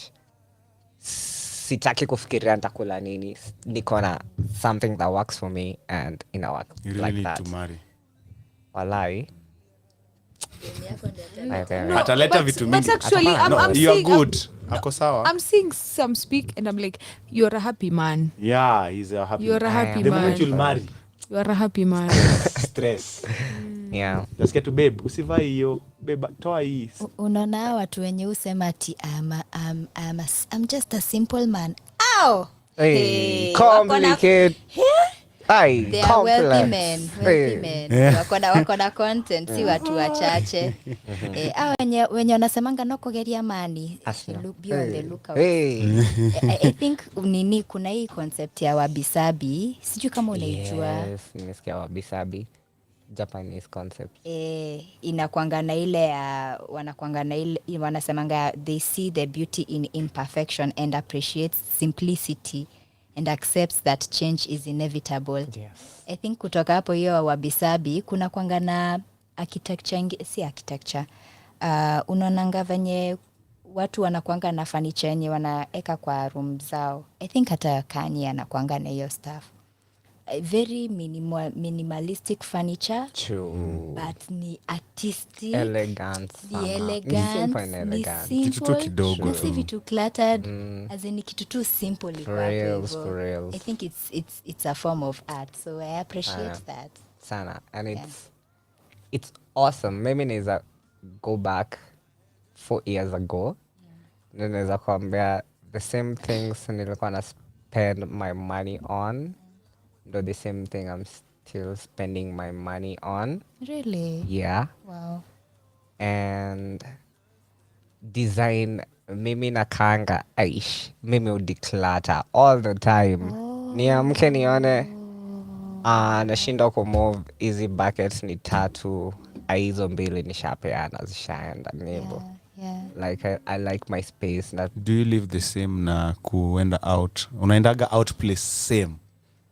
Maybe I'm that person mwenye anaendanga different places out. Oh, you're not so na differ. The thing that nitakula the same thing, just spend the same thing, yeah. But mimi msipia anakuanga adventurous as hell. Ukikaa kwa life yangu, be sure adventures itakuwa. You use the same soap? Yes, kutoka nilikuwa kampo. Like I don't change things. Your consistency is very interesting. Yani ushajikubali. Na mambo mo. Mimi niko sawa. Alafu I feel also your energy is so conserved. Una channel energy yako in the right place. Yes, exactly. You know yourself. I would say that. Yeah. Oh, that's beautiful. You are a beautiful man. I can't say that. Thank you.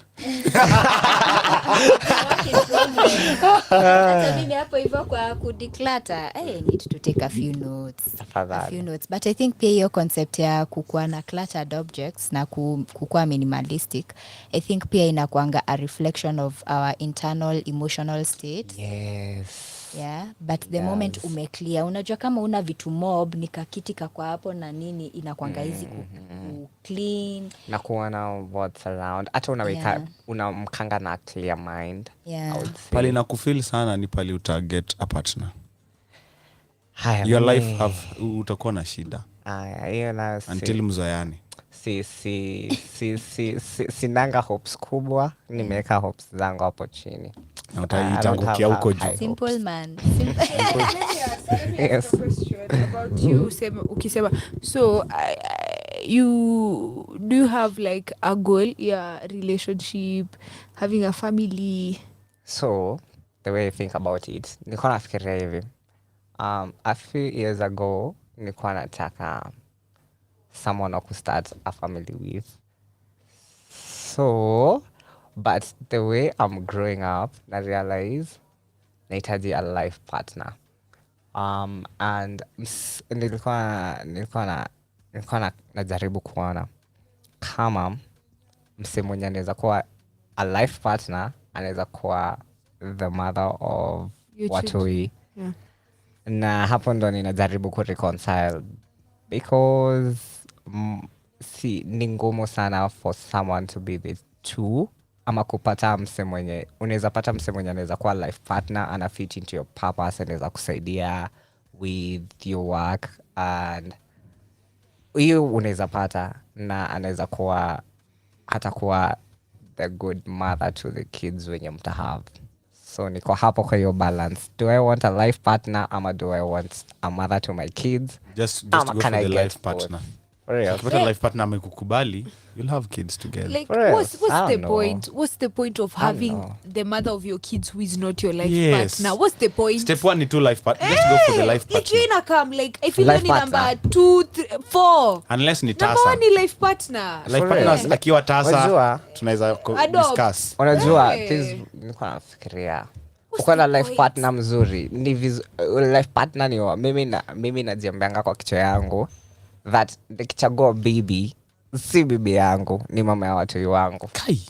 So nikuulize, you okay with living with a woman simply because they're the mother of your children, but you guys hamuingiani vizuri? You okay with that? Yeah, unaona the way the mother of my child ni ama motherly nature ni mtu tu nurturing. The way atanacha watoi, hata kunacha in the same way. Na msi kama huyo, nilikuwa naangalia the kind of women I meet, women wako out here. Mse mwenye ni nurturing, si mse ako aggressive na goals zake, si mse tunaweza sema tuende tour ya Mombasa to spend 1 week kwa tukimarket, you know. So for me, niko hapo, do I wanna be like a good family man? But you can give her a good reason to be a mother. Women are very flexible when they find the right people. They are so flexible. Jesus, you know, even a woman anaweza abandon all her goals. Kila kitu. Yes, I know. Ukimpea good reason, she will work. A life partner anaweza fanya hivyo. Yes. But a mother anajua watu wetu wanakam first. Siwezi chelewa, like I don't need. Kama utaenda uko na job yako, wewe tafuta tu dema anataka kuwa mother. I don't know. Okay, but my question to you is always, what's the point of having a mother to your children who is not your life partner? What's the point? Kwangu inileti. Unaona hiyo mambo ya life partner is a selfish thing. Ni mimi. Hiyo ni yangu. Yaani hiyo nimetafuta baby for me. Nikuulize. Yeah. If unaweza bambika na msemo mwenye hezi kwa mother to your children. Kuna watu, kuna dem nishaipatana na niko like udem ana emotional, tuko on the same emotional intelligence, tuko tunaweza conversate intellectually, and but uko like dem akaweza nizalia mtoi, tume a whole generation. For real, like kuna madem though, ukiona gata huyo ndiye atakuzalia mtoi, uko like uko mtoi wangu atakuwa na some steps za ku catch up later na pimbili hapo. But let me ask, you also know and understand, Sam, that even the process of childbearing changes a woman so much. That's what also na si hata intellectually, biologically. The moment ameshika hiyo ball, ana change. So that's also something you can consider. Like natural instincts ni more like second to nature. But Jordan Peterson anasemaga, don't go for a woman who is too resourceful for a family. A woman who is too resourceful is not good for a family. Why? Huyo that's not a mother. Huyo ni mtataza tunajua wengi wenye wamezaa wameacha hapo, wameweka watoto kwa zinaitwa ni daycare, kuna maid watano. Like, that's not a mother. And that's how I grew up, by the way. Hiyo ni partner, huyo ni mtu atakusaidia. That's how I grew up. If you want a good wife for a family, find somebody who is mwenye hajajituma sana huko. Kujituma si ati ni mbaya. Mwanamke hajajituma sana, ako relaxed. Ananipata. Because me growing up, my mom was mamangu ni go getter. Mamangu ana working jobs tatu hata paka saa hivi yako. Jali mtoi sana. Yeye anajua mko na food, mko na lights, nini mnateta, mko na maid, mko na mtu anapika food. Hakuna kitu na bomu mwanaume kama mtoto wake alelewa na mbochi.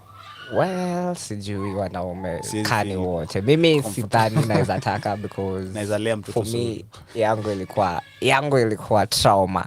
Nilitraumatiziwa na maid mbaya sana. So I think tunaweza endelea na hiko ndio. Tuendelee, nifungueni. I think first of all before adi uendelee adi na your pursuit for a partner and all, I think it's important because me na feel kuna a lot una need to heal from your past. I have. You have address very much. Umesha address. Yeah. Then haungekuwa avoid because simply because someone is a go-getter and is in pursuit of their goals, in pursuit of their dreams, haimanishi haezi kuwa nurturing. Well, I think mimi sisemi hawezi kuwa, anaweza kuwa very nurturing. Hata naturally women wenye ni go-getters ni nurturing. But being a go-getter come at an opportunity cost. Kuna hiyo price inalipo. Kuna mse atalipa price mahali na mostly ni kids.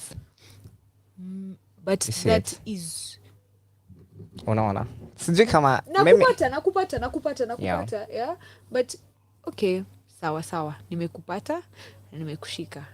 But also having someone who is not a go-getter pia inakamata price. Yes. Because now I'll have to nikikuja ni tone down my intellectuality, my emotional intelligence. Like I have to come down to level fulani. Yes, for sure. And also I think the key is to find the balance, the middle path.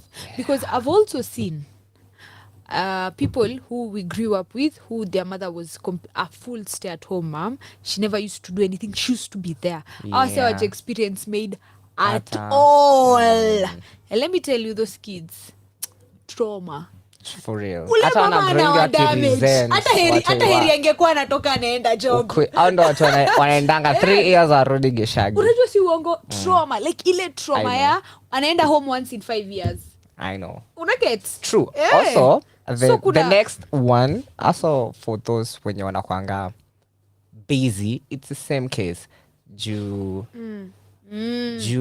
were never there. Yes. Why should I be there? Mbona oh my God, he's my son. Who? Yeah, for sure. Who is your son? You are never there. You are never there. Mimi mtoto amboch. Yeah, for sure. So I think the goal is to find the middle path. Mungu tafadhali. Kuna kama huyo. Ulinitoa ribs. Yeah. Tafadhali nilete. Rib yako unaitaka. Yeah, for sure. Nice. Wewe tuambie, who are you? What feelings, ideas, concept and answers come to mind? Alala. But when I think of that question, the first thing comes in mind, I'm a student. Of life, I'm a student. No, achana na mambo hata ya JKUAT and all. Like, I am a student. I learn. There's nothing in this world I invest in more than knowledge. Wow. And I learn from people. I learn from things. I learn from myself. I'm always learning. Anytime I'm with someone, I ask questions. I don't know. I think I'm in this world to just... I'm a soul that is here to seek. You're an explorer. And to learn. Vibaya sana. What is my goal? To experience like almost all the religions. Like I'm here to learn. Like one word, I'm a student. Nice. I never have a fixed mindset. I never put a conclusive word or term on anything or on anyone. It's always blank. It's always open. We can shift it. We can caveat it. And I learn. I'm always Yani, if I see a good aspect in you, Can you learn about my interest after this? Yes, of course. If it's Thank something, if it's something that will add something. Your to my date life. is set. Yeah. So I'm a student. I'm a learner. I'm a seeker. Nice. Yeah. About that, jana usiku nilipatana na msee fulani. This guy tulipatana na way back in 2020. And then tukaanza tu kuongea. And niko like, mbona unaongelea to the same things you were talking back in 2020, huja improve hata hujaongeza vocabulary, unaongea tu na the same intonation. Okay. You were just the same person. Hata ningeenda 10 years nirudi, angekuwa tu the same person. And mimi sijui why people get fixated somewhere na wanaacha kulearn, like when they believe wanajua all there is to know, like they have all the facts. Like utafute pesa, ukule, ulale, uamke asubuhi, like they know whatever they need to know. Yeah, for sure. I said, your life it's a very sad life. And I saw a quote the other time. He said, why are you saying you've lived for 75 years and it's just 1 year lived 75 times? For reals. Imagine pia in another way unaweza angalia in a positive way. Huni msi yako comfortable na whatever ako nayo. Mimi mtu mwenye hataki kulearn vitu naweza muona kama mtu fala, but ukimwangalia in another way uko like jamaa ametosheka. Ignorance is bliss, by the way. Hivyo vile wanasemanga is bliss. Ni bliss. Very blissful.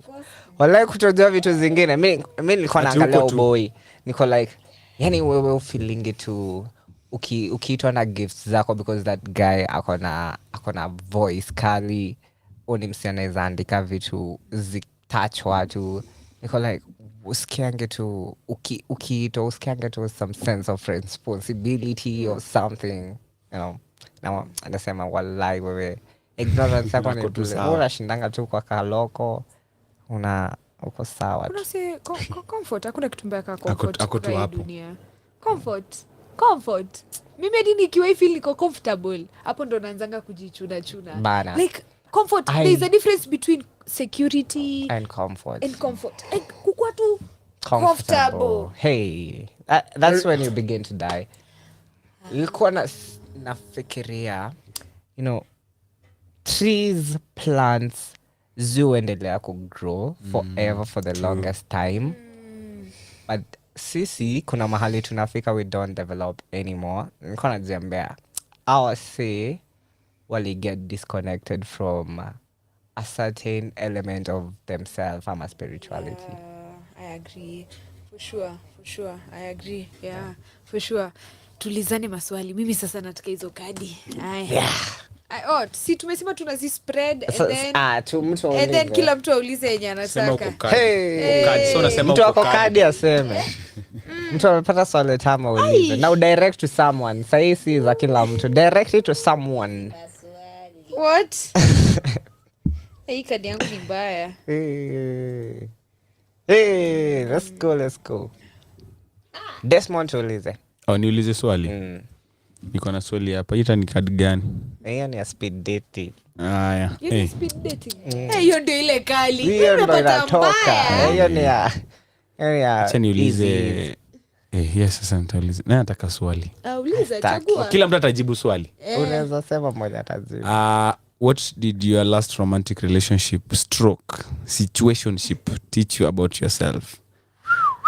Kabla hii swali go viral, I'm out of it. Niko on the other side of the bridge. Umeuliza nani? Sijasikia kama nimetajwa. Mimi niko sawa. Umetaja mtu? Acha tu niulize swali kwanza ndio nione nani anaweza jibu. What did you alishasema? Ulisema uko single? Hapana.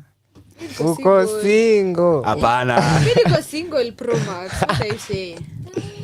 Marianne, what did your last romantic relationship situationship teach you about yourself? Na utuambie kama ni situationship ama ni very ama ni mboka. Tuambie. Guy, Jehovah Jesus. Tunaweza share yangu basi. What did it teach me about myself? Acha nione. About you. About me. Nini alikushow yenye kia yezi sema? That I am worth it. Hey, kono date nami. Imeenda. Hey. That I am worth it. Hiyo ilikuwa a relationship yenye it was almost materializing to something but it didn't because of various reasons, but I think it taught me based on vile ilienda. I think nililearn that I was worth it. I think for the very first time in a relationship I got to choose myself. Nice. Hiyo time nyingine inakuanga like, oh, what does the guy want? Oh, sijui what is it? What the makes other him people happy? going to think about me? Oh, am I, but for the very first time I got to choose myself. Wow. That's why nasema like I got to know about myself that I am worth it. I am worthy of love. Naona hiyo embodiment of love. Ilitoka hapo. Ilitoka mapema. Imekuwa jani but hizo culmination of experiences ikakuja to that one big thing that I'm worthy of love. And I think mi nakwanga msimu wenye napendanga, nikikupenda nimekupenda mazee. Request kwa hotline. Amen. Ukipenda umependwa. Nikipenda nimekupenda, lakini nikishatoka hapo gone.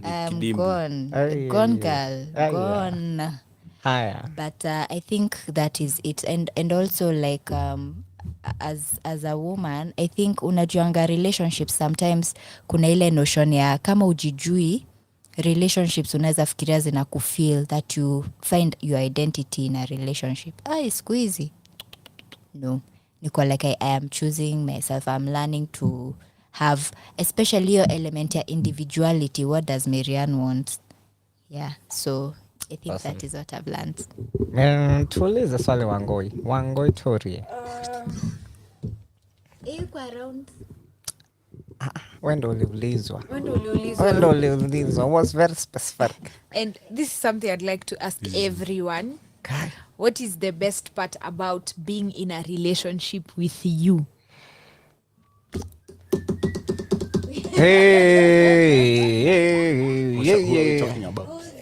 Tukianzia na Des. Hashiki simu. Mteja pakan. Samahan. Mimi, like, what is the good thing? Best part of being in a relationship with me? Yeah. I think wanga na minus sana. Najiminus sana, like, nashuka. Yeah. I can be very, very small to your percentage na plus. Wale watu wamepitia, they laugh a lot. I don't know. Sijui ni sura yangu, but I think there's something funny. Hiyo tu. Yeah. Okay. Sam? The best thing. Hey, okay. Nathani, the best thing about dating me ni ati utapata mtu emotionally mature, and I won't try to project my previous life and relationships onto you. You start afresh. And you can be yourself around me. No judgments, no questions asked, I think. Wow. As we follow the lineup, I think someone will get a taste of how it feels like to be in a relationship with a mature woman, especially spiritually and emotionally. And also, I think I overflow with knowledge. So, kuna mtu asha interact na mimi anatokanga akiwa ya trust me, you will learn because I'm also a learner. Yeah. Mbona mtaongelei when the cotton get back to the soil? My friend, I'm not good in forest, but I'm good. But anyway, that's not the best part. some maybe, some, who knows? Okay. Tuambie Marian, embodiment of love. Yeah. I think the best part of being in a relationship with me is I think right now ndio unaonanga venye kuna kwanga na a rose flower and then it's budding, inaanza ku pop. So I feel like I'm in that place in my womanhood, and it's awesome, fantabulous, best, gorgeous, beautiful. Because niko like, guy, this is what it means to be a woman. Ooh, let us see. What does this button do? Inafungua wapi? So like I'm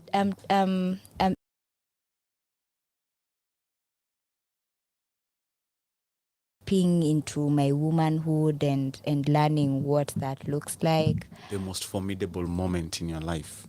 Stage. It's quite interesting. Cause I like nina nanusa 30 hivi, so it's very interesting. I think the older you get, unajua saa zingine it doesn't translate to like that kind of maturity. But true. For me, I think the older I'm getting, ndio niko like, wa, yani it feels good to be me. So I think my womanhood is something that I am enjoying now that I'm being in relationship with myself. Wow. Wow. Atulize yeye. It is my turn. Semeni kimeumana. Mi bebe nitawaeka on the spot. Wacha nione.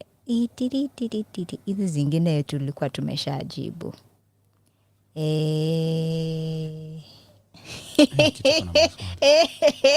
Kimeumana my friend. Sasa naanza na nani? Naanza na Sam umewekwa kwa hot seat. Sam, Mr. Sam, mkurugenzi. What's the biggest what if in your heart? Sema kimeumana. Yo, god damn. We? Hii imekufa. Yeah. What is the biggest what if? So, no lies. Nafikiria my biggest what if is na kama singe break up na that woman, would I be the person that I am today? Yeah. Kai. That woman should be listening. Hope not. But najiulizanga because hii journey ya self growth, self knowledge na awareness ilianza because of a breakup for me. Naweza sema hiyo ndio ilikuwa tipping point, niko like, hey, something needs to be done, I need to work on myself. Yeah. So najiulizanga if hiyo breakup kama tungekuwa tu vile tulikuwa roses, dinners and wines, sijui kama I'd be the person I am today. Oh, so like right now you are saying thank God for that heartbreak. Thank God for character development. Hiyo institute ibarikiwe forever. Na watu wapelekagwe mara mingi vile inawezekana. Kama wanaume sana. Wapigwe heartbreak proper. Nene alitusikibe. Unakuja ukiwa sawa.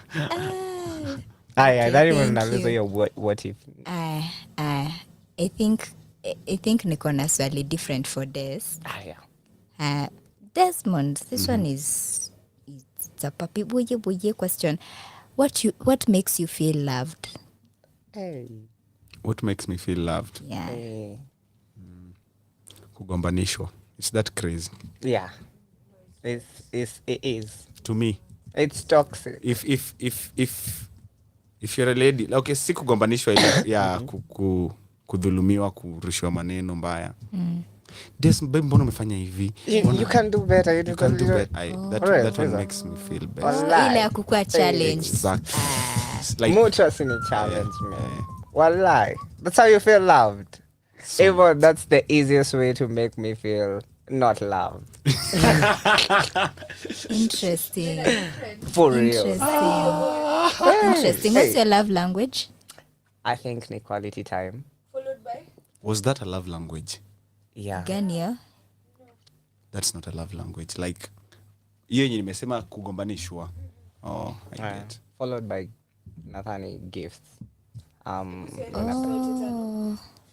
Nizasema quality time and always quality time, quality conversation, quality time, and then I think gifts.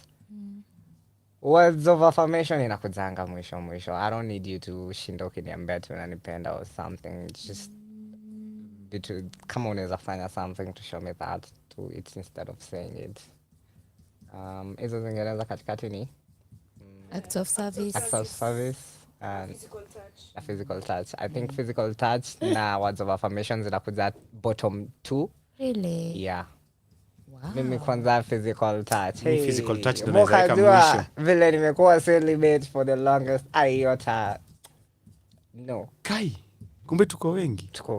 Kamati kuna nini? Kuna ka group niko nako kanini ka watu wamepitisha na katano. Mimi physical touch ni kama dem anataka communicate something. Akikuwa more touchy. Sijai feel like ni a way of love, showing love. Kuna watu wanapenda. Inaweza kuwa okay, inaweza kuwa yes. But kama ni too much. Kuna this woman. Let me tell you this woman. Niko kampo. Kosa kushika msichana mkono mkitembea. Treason, hiyo ni treason bana. Ati anataka mkilala, anataka akwe ashikwe akaduliwe. Oh my God. They are the best. It's one of my love languages. For real. Endo ya but is it over? Like fanyo tu unajua. Kuna I think ni mini I'm good with pants. Niko like nice. We got to go man. Tuko tu sawa. Tuko good for days. Tuko hivi tu. Unataka mimi nakwanga huggy baby. I think Wangoi knows I hug you like I almost hug everyone. Sometimes I have to remember this is a professional setting. Wacha ni handshake. Like I'm a huggy like hug bear like I'm that person. Let me ask you. Acha nikuulize. Do you think love languages zetu zinakwanga informed by the way we received love tukiwa watoi? Nashuku ni vitu zenye tulilak. Yeah, true. That could be because kids wanatakanga kupendwa vile some history. Yes.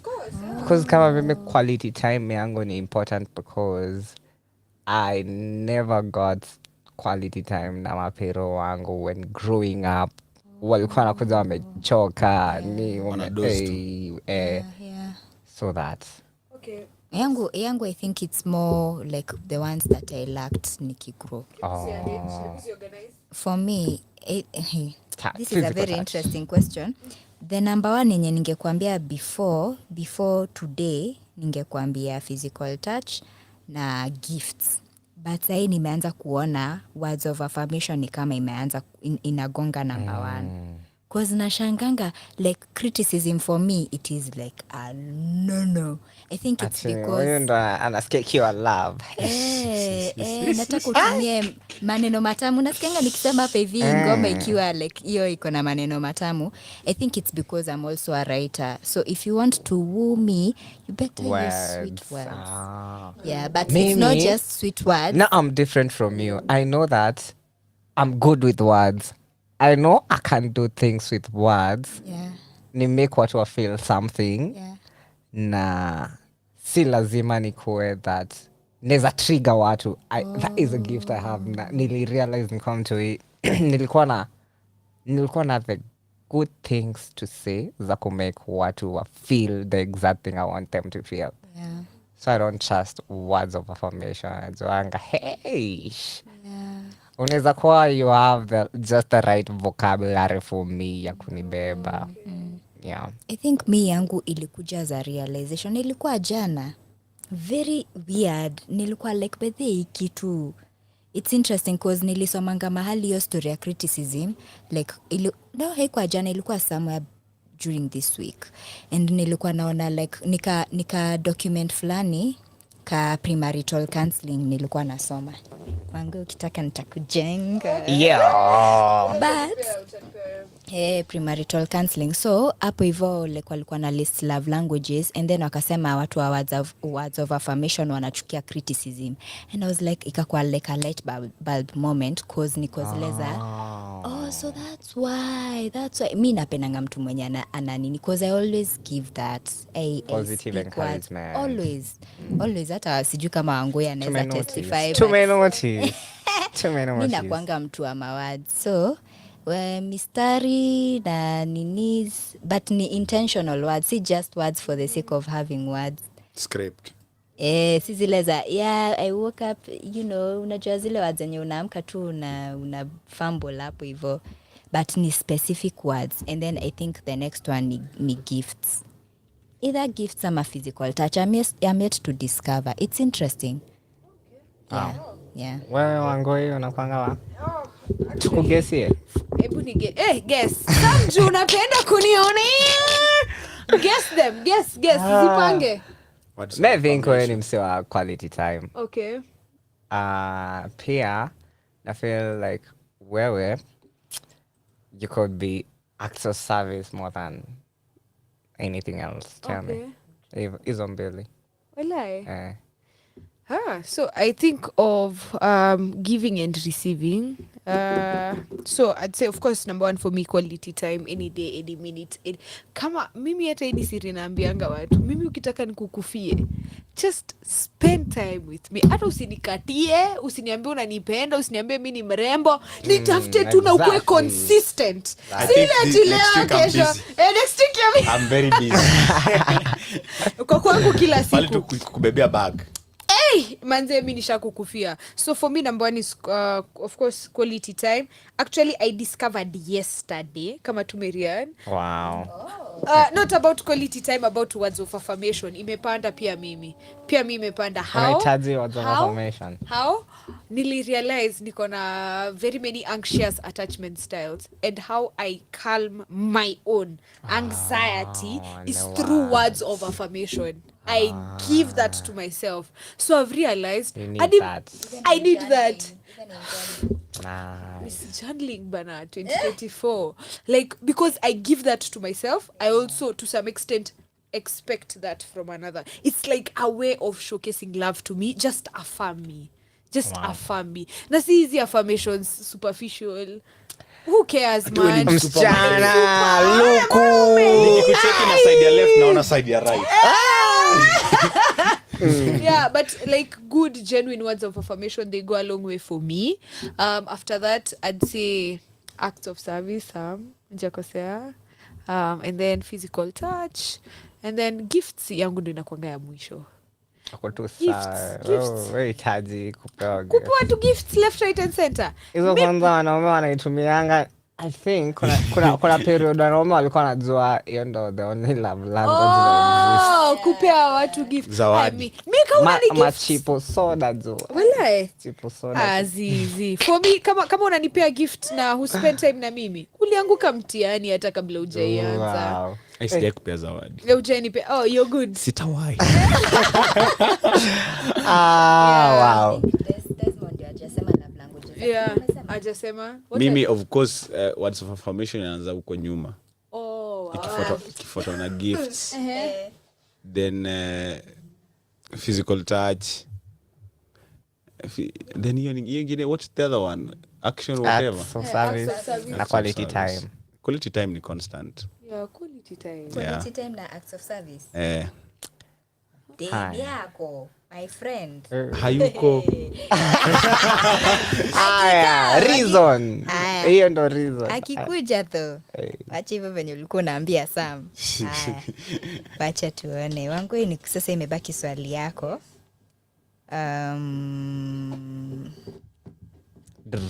Acha tuweke drum roll. Uko na what if? Ungetuambia. Tuambie what. Wacha nianze na hii yangu, alafu tuambie what if.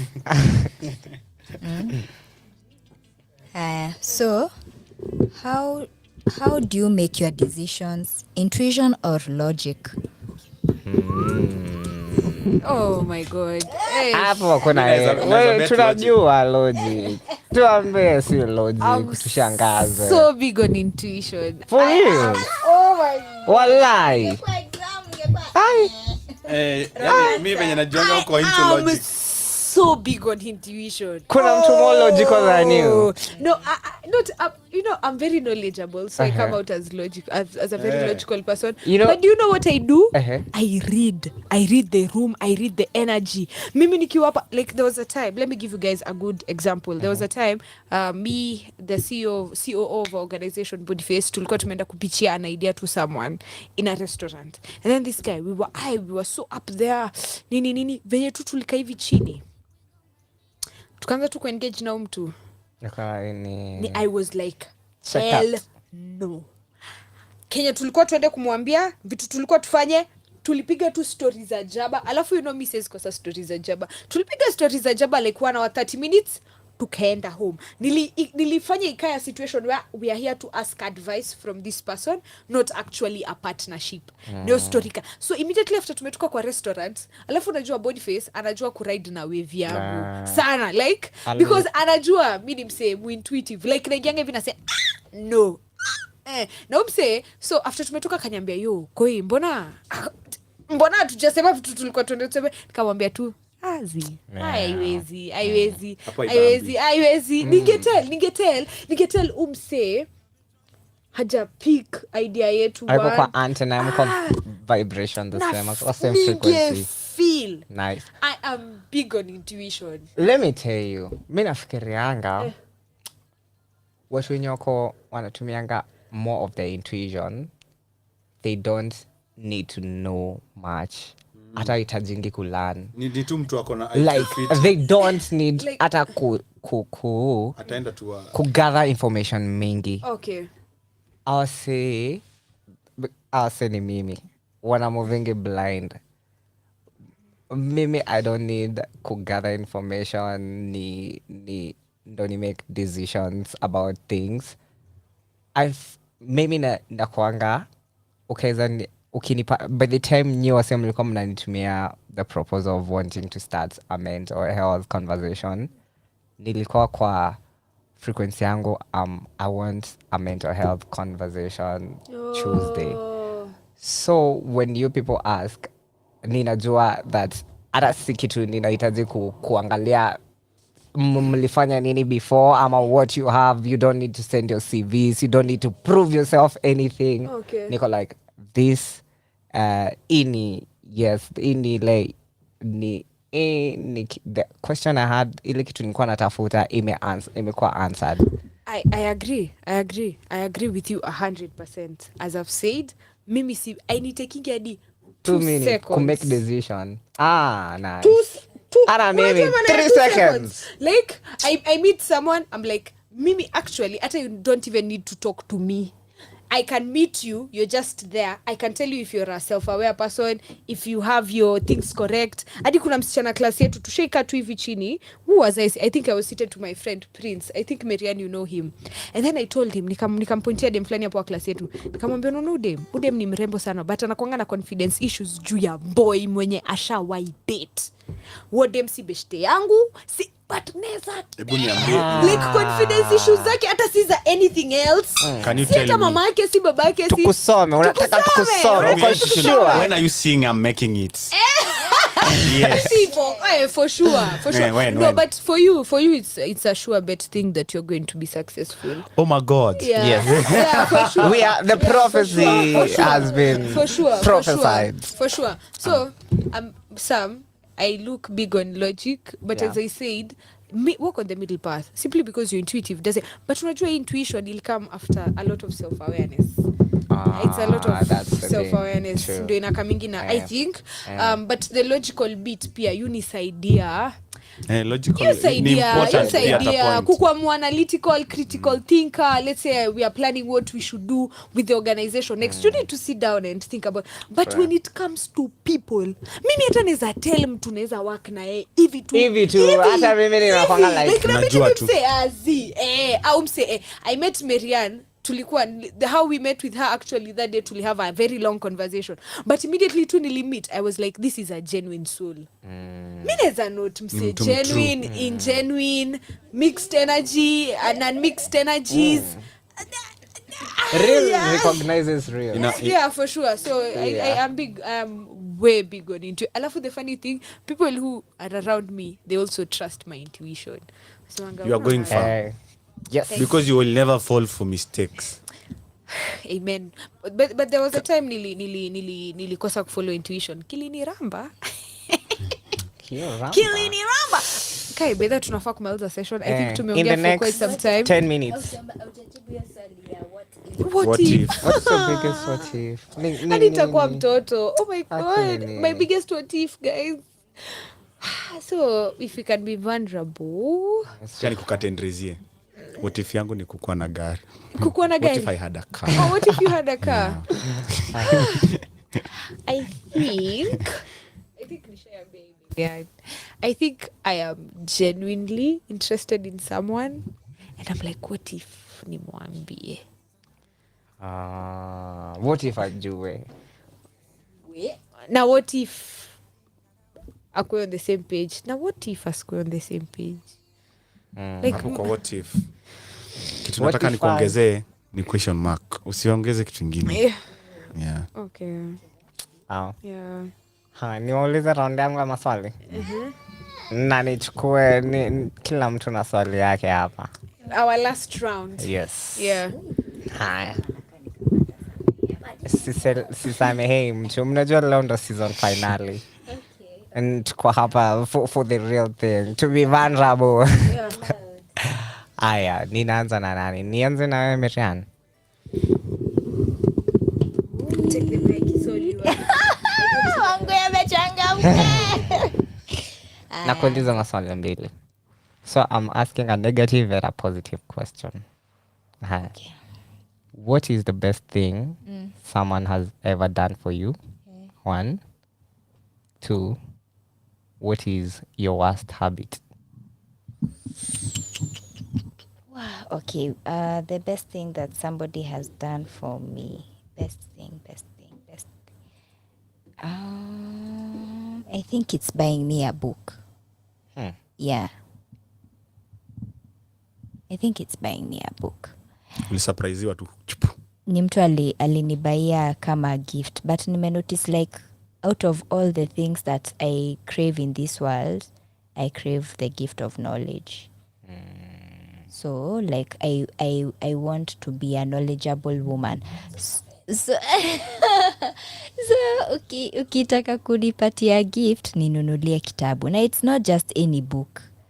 Najua watu wenye kuna elements zingine tu zinakuanga tu interesting. Kuna authors wengine tu wanakuanga tu like in their vibe. Me, I think the best thing you can do for me as buying me a gift, it's unajua kuna vitu zinaitangwa intentional gifts. Buy me an intentional book that I love. Kama like I love mtu kama Brené Brown. Nani mwingine? Siku hizi niko na watu. Umesema like nikitaka kufanya usikie vizuri na sina do sana. Gazeti iko tu saa Daily Nation. 60 bob too. A business daily is a good place to start. Oh yeah. I know the other gift. The gift of access. Okay, nani alikupatia unlimited access? The gift of access. This is one woman who has given me unlimited access. Here is my spare key. Nice. Ya kuni-introduce kwa watu. Ya kuni-introduce kwa watu wenye wana bring value in my life. Yeah. So I think that is the most valuable thing. So if you want to give me a gift, is with plus the books. Connect me. Especially now to women's mental health. I'm speaking for myself. Watu wenye wanakuanga na voice in that area and leaders, and because it's an issue, but sitaki ku get into that. Nice. That is the best thing somebody has done for me. Worst habit? Worst habit ni... Toko menye. Let's know you. What's that self-destructive thing you do? Amukingia lo unaambiaga watu wako sitting room. Can you for please? Ongeza volume. Volume 50. Okay, yes. Okay, I don't know. I think it's what is it? I think I would say procrastination. Procrastination. Sometimes element yangu ya sometimes napendanga vitu zikiwa too good before ni strike kitu. It has to be like this, it has to be like that, it has to be perfect. Ndio sasa niifanye, but I'm learning to overcome that. So I think it's that procrastination. Nizile za the conditions are not right, ama to excuses hapa pale. Yeah, so I think that is something that I'm learning to overcome.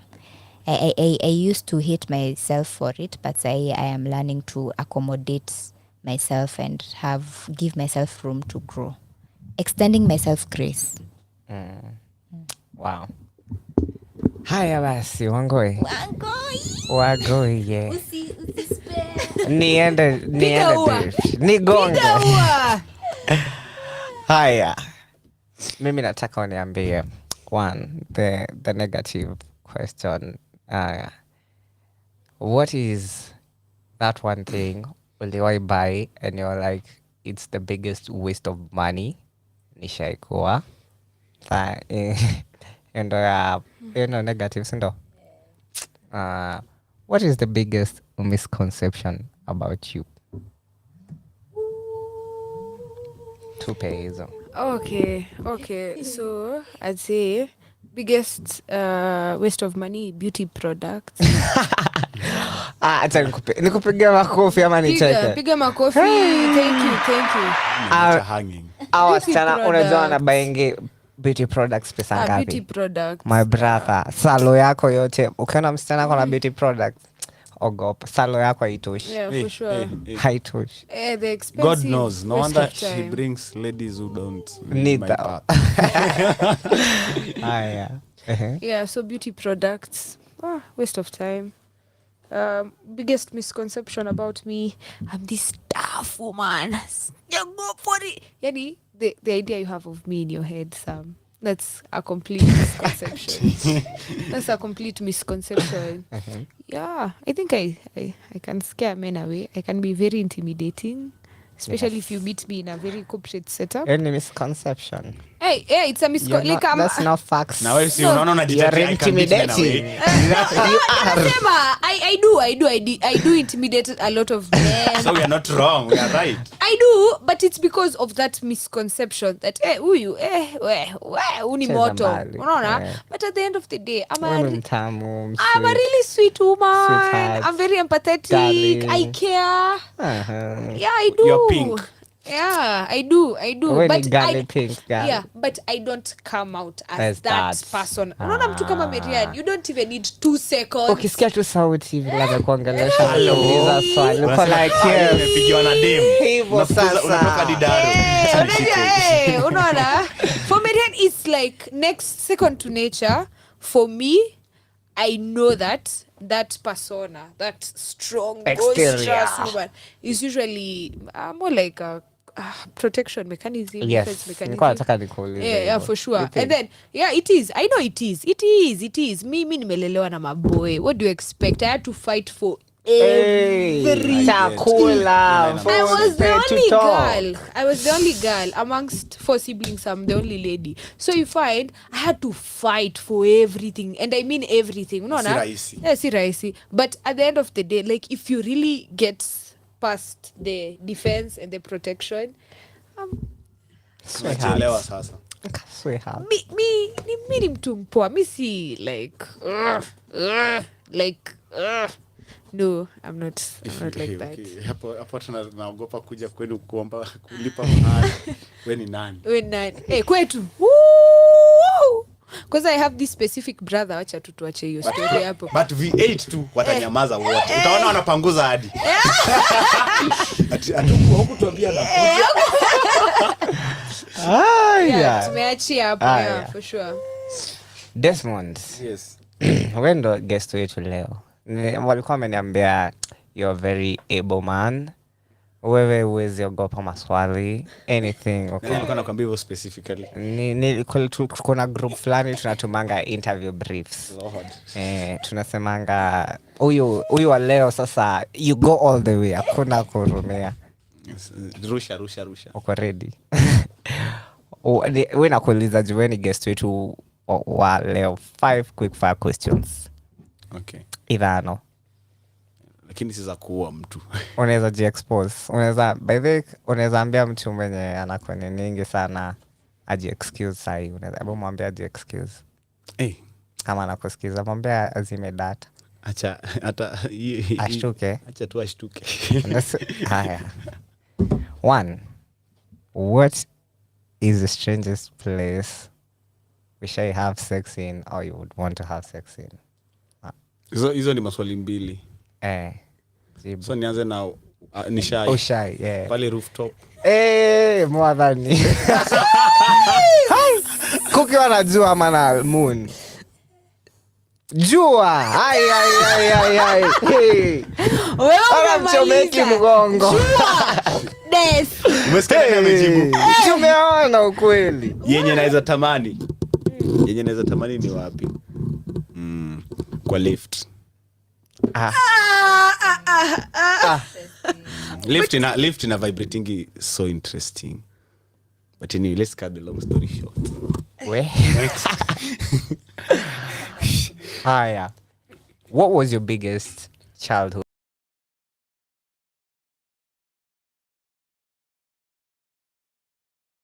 Inaitwa what ulcers, yeah. So I had to undergo some surgery. The whole time the moment niliambiwa na daktari eti ni tricky, so nilikuwa nimeshinda nikiishi, sometime I'll die. Wow. Yeah. Giza. Question number 3. If ungekuwa na, if you would be living your dream life, unaweza to describe how a day in your dream life inaweza kuwa from morning to jioni? Morning to jioni. Dream life, naweza amka kwa island. Pale niko solo. Mojitos na margaritas. No. I'm all alone. With animals. And I spend the whole day with animals. Wow. Which animals? I love monkeys. Monkeys specifically. Naweza sema monkeys, niseme dogs. At least tunajua hizi nyonga monkey anaipenda. He wants to spend time with monkeys. I've been doing that my whole life. Question number 4. Yeah. What is that one thing you wish people knew about you? Na tafadhali utupatie news, tuseme utupatie that one thing. Yenye I wish natamani sana watu wajue about you. Wow. Like na wish watu wajue. Natamani wajue.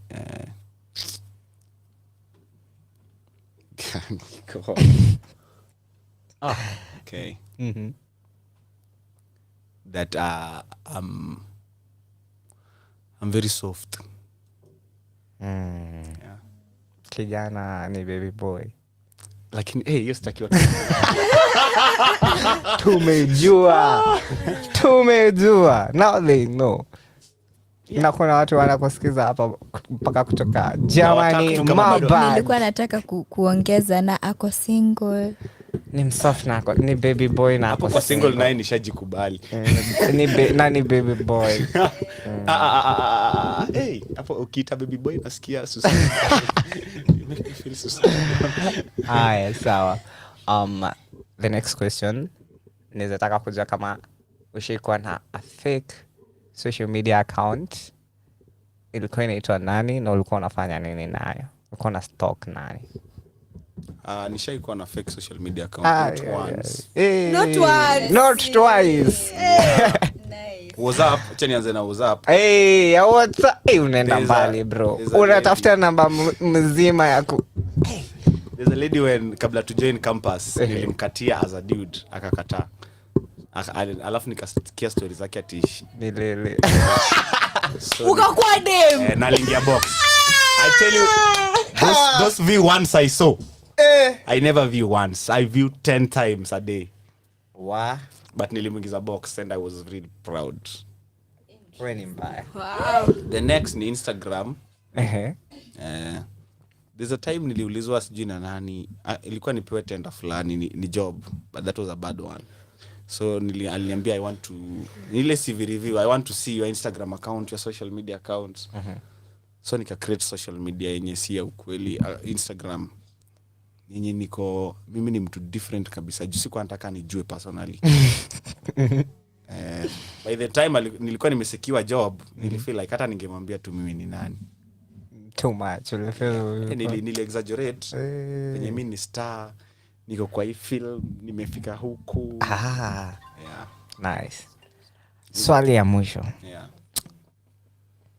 Nimesave the hardest for last. Uko na maji hapo? Imeisha. Oi kai. Haya. Kitaniramba. Kitakuramba. Hi, what is that something you wish your family did know about you? Did know ama didn't know? Doesn't know. What is something you're glad familia yako haijui about you? Na nilituma link kwa family group ya familia. Nimekuambia ukunywe maji. Kitu siwezi tamani wajue. Na hizi maswali si tuli consent to give true answers. Of course kitu siwezi tamani wajue ni body count. Kijana, body count inafanana na number plate. 3 digits. 3 digits. Iko karibu ipate koma. Karibu ipate koma. Unajua ni mimi na confess. Si ati unajua body count. Unajua mzazi akijua uko na body count 0 ndo mzuri. Huenda ni moja. Wewe hii. Hata unajua mimi wangu anajua sijaifikiria hizi maneno. Exactly, that is what they know. Usiku ya harusi wataniambia, yes time ndo watanipatia the talk. Wataniambia what goes where. Alafu sikia ulizaliwa nje ya harusi. Mimi nimezaliwa kwa kanisa. Unasikia naitwa Samuel. Samuel mara 3. But siwezi tamani wajue nishaifanya hiyo maneno. Sawa. Na umeifanyia hadi kwa rooftop. Ukiwa najua saa 7 mchana. Swali ya bonus. Have you ever cheated on someone? Cheated. Cheating ni zote emotional or whatever cheating. Siwezi danganya nishai. Mara kadhaa. No, once. I've dated actually my whole life, ni made date to once. I'm always, truthfully speaking, I'm afraid of dating. Niko like, what will I be? Because me in the hands of a woman, I'm always too soft. But anyway, I'm afraid of dating. Nimei cheat once, nilicheat because nilikuwa like, sasa kama dema anafanana hivi. Utaacha aje? Utaacha aje? Sinasema tu, let's talk. We can talk about this. Mungu ahurumie wasichana mnapatana nao. But sijai cheat after that. Lakini hakujua kwa relationship ingine. I've been in a relationship with myself. I've been working on myself because you're not cheating on yourself. One of the main reasons niko out of dating is because mimi mwenyewe I feel like it's a fit relationship. Okay. So I'm always afraid even kuambia dem toa nguo tuanze. So okay. Celibacy pale. Uongo. Ushainipea? Kai. Ni celebrate amejiprove. Jesus. Yes. Celebrate man. Acha show ishi hapo. Haya. So ndio ilikuwa hakuna mtu mwingine alikuwa anauliza swali no. Haya. Hii ni show yetu ya mwisho this season. Niko na kitu naweza ongezea. There are guys when waliniuliza nikikuja hapa na nakuja kufanya nini. I didn't tell them much about it. Niliwaambia tunaenda kuguzia mental health. Kama wananisikia, I would love to say mental health ni important. na kuwa vulnerable as was the topic. Be vulnerable if necessary. It's good. Usijilimit sana. Tunajifanya wanaume huko nje ni sisi tunaumia. Jikalishe chini, jiongeleshe. Usikuwe na gangster sana. Watch Kibe with limit. Kibe ni mtasha make it. We ni mtu hata ujijui, ujielewi, anzia hapo. Get to know yourself. Get to work on yourself. If it's about being vulnerable, kama kuna issue, kuja to share. Mimi naweza share na msee, tunaweza check about it. We can find a solution. And there are many people. Maybe I'm not the best guy. Talk to someone. Share. Be free. Hivyo tu. Awesome. People. Maiden speech. Nitanga maiden speech. Uongo. Very nice.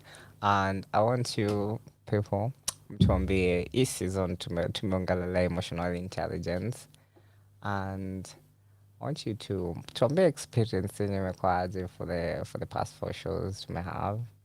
Yeah. Mariana amepasiwa. Umenipata off guard. Hata siamini it's 4 shows already. It has been a wonderful experience. And the thing yenye like nimependa sana out of this show ni the authenticity of the conversations. They are very raw and very open and very honest.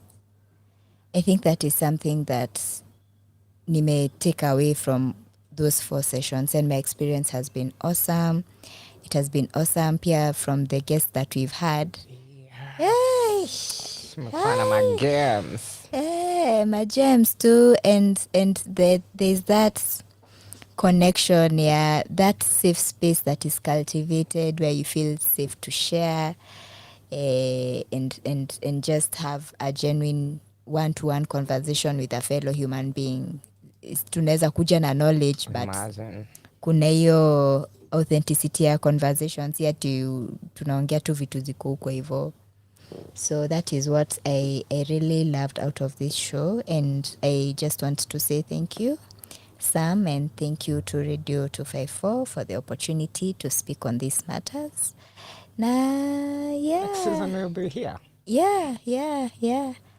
Yeah, we'll continue and to endelee tu ku build on our mental health and kama leo vile tumeongelelea story ya vulnerability. Let us learn to prioritize our mental health for both ladies and guys, especially guys, but also for ladies. Embrace your mental health, take it seriously. Nimekuwa nikisoma the book The Power of Intention. Wangwe alinisaidia nayo, very resourceful woman. Anyway, hiyo book inaongea the importance of being intentional, and the moment we start moving towards something, that thing comes to us. So I think it is as we move towards the pursuit of consciousness, the pursuit of good mental health, good relationships, the more we seek out this knowledge, the more we'll become more empowered, and we'll be able to unlearn quote unquote toxic traits and unlearn those things that we don't want to pass down from generation to generation. So we have to be very intentional individuals. We do it as a collective, na najua tutaenda mbali. Yes. Yeah. Imagine I had someone, watu kadhaa actually, waliniuliza, uko sure hizo conversation mnaonganga Tuesday mnakuanga mmealawiwa kuongea kwa radio? Masangu hadi amecomment. Amecomment? Amesema nini? Amesema watching from Mabag, a powerful start. Na umeconfess. Hivi ndo rent imekatwa. Mom, please. Hebu appeal. We can talk about this. Mwambie ulikuwa unasoma script. Ulikuwa unasoma script. Mwambie ni script. Mwambie ndo hizi muonyeshe kwa video. Walikuwa wameniandikia answers, mom. Hii ni ramba. Oh guy. Woi. Any awesome. Like, I had someone akiniuliza, that uko sure maproducer na CEO wa radio yenyu wanasikianga easy conversation and mko allowed to do these conversations and niko like what conversations because mi nakwanga sisi tunakwanga tu tukiongea mambo yetu. It's like watu radio ongeangi vitu serious, watu wanaongeleanga memes, jokes na mtu mwenye ana trend. That's radio. And niko like okay, sisi basi si that radio. Kuna msi anatamani kusikia ama kuongelea about such things, nitoja ipata platform. True. And ni watu wenye tumehold up, watu wako na the brains, the emotional maturity ya kuhandle conversation kama hizi, and wasi wengi wanatusikizanga. I think to add on that it's something that I was telling Wangoi. I wonder how far tungekuwa as a country if we started having these kinds of conversations. A long time, a decade ago. Imagine a decade ago. Bravo, tungekuwa 2050. Tungekuwa if 10 years ago tulikuwa tumeanza kushape wanaume, kukuwa vulnerable, kukuwa open, have mental health talks. Imagine nilisikia ati until 2018 ndo depression ilikuwa categorized kama disease Kenya. Imagine. Like juzi ndo wameanza kutreat. But ijakuwa serious. Haikuwa illness. Hata WHO walieka 2010. So I think it's also time to like rethink radio. I think, and it's for important for us to be near consciousness, to come back to consciousness. Kuna level lenye tuna operate on, it's time to level up. For real. Yeah. To wake up. To wake up and to be conscious and to be intentional. Tusipo, woi, kitaturamba my friend. Kitaturamba. Tukiendelea tu kuenda kwa dark. Kupararira. Kupararira. Yeah. So it's good to have this conversation so that us as the people can recognize that we have the power to change and we have the power to bring out the change that we want to see. Yeah. Awesome. Yeah. Madam CEO, asante sana for the foundation finding me. Na you people making your time to be here kila Tuesday. Na kukuja kuongelelea hizi vitu waziongeleleangu na watu tunaweza count na mkono. Thank you so much. Tuambie, how has it been for you? Asante sana Sam. So for me, it has been a knowledge-filled experience. Nimelearn a lot from you, Sam. Actually, you're a very wise man. Walai, siambe yangu hivyo. Hey, you're a wise man for sure. Hey, you are. Hey, you are. Hey. You are a very wise person for sure. Mi neza sit at the feet of your knowingness. Yeah, na ni absorb. Thank you. Yeah. Itaisha hapo kwa fit. Yeah, but it has been a beautiful experience. Nimelearn a lot. Nimeget kuserve. Nimeget kuwa na purpose-filled experience, if I can say that. I'm utterly grateful for the lessons I've learned, for the people who tuned in to listen also. Yes. And connections nimeweza kuget, like even as we bring people on board, in the process of all that I also get to engage with them more and at a deeper level. Sure. So pia imenisaidia kugain network, kugain connections, unaona? Nice. And I'm grateful and I'm happy. Yeah, so looking forward to working more with Radio 254, with you, Sam, with Marianne Kibuchi, my co-host, and also Desmond Tutu. We can always plug along any day in Benit anytime. Any day. So, more balance is in my energy. Yeah, for sure. So, mini too grateful. I'm at a state of gratitude. Yeah, that's all. Hata mimi I'm so grateful. Nilikuwa naambiwa tunafunga season, niko like nilikuwa tu nishaanza kuenjoy my Tuesdays and Wednesdays. Nilikuwa na place fulani, nilikuwa najua nikienda Tuesday nitaenda nyumbani nikifeel way better, nitaenda tu nikisikiza mangoma zangu nikidance nikitembea, you know. That's so it has been for me personally, imekuwa a safe space vile tumetry create has been a safe space for me. Na nikijibu swali fulani Marianne aliuliza Desmond, the last time nilikuwa open na safe with anyone ni ile day tulianza finding me and the proceeding Tuesdays is on up and on akwanga safe. So thank you people for being that safe space, and pia you people kukwana the knowledge you people have. I it's commendable.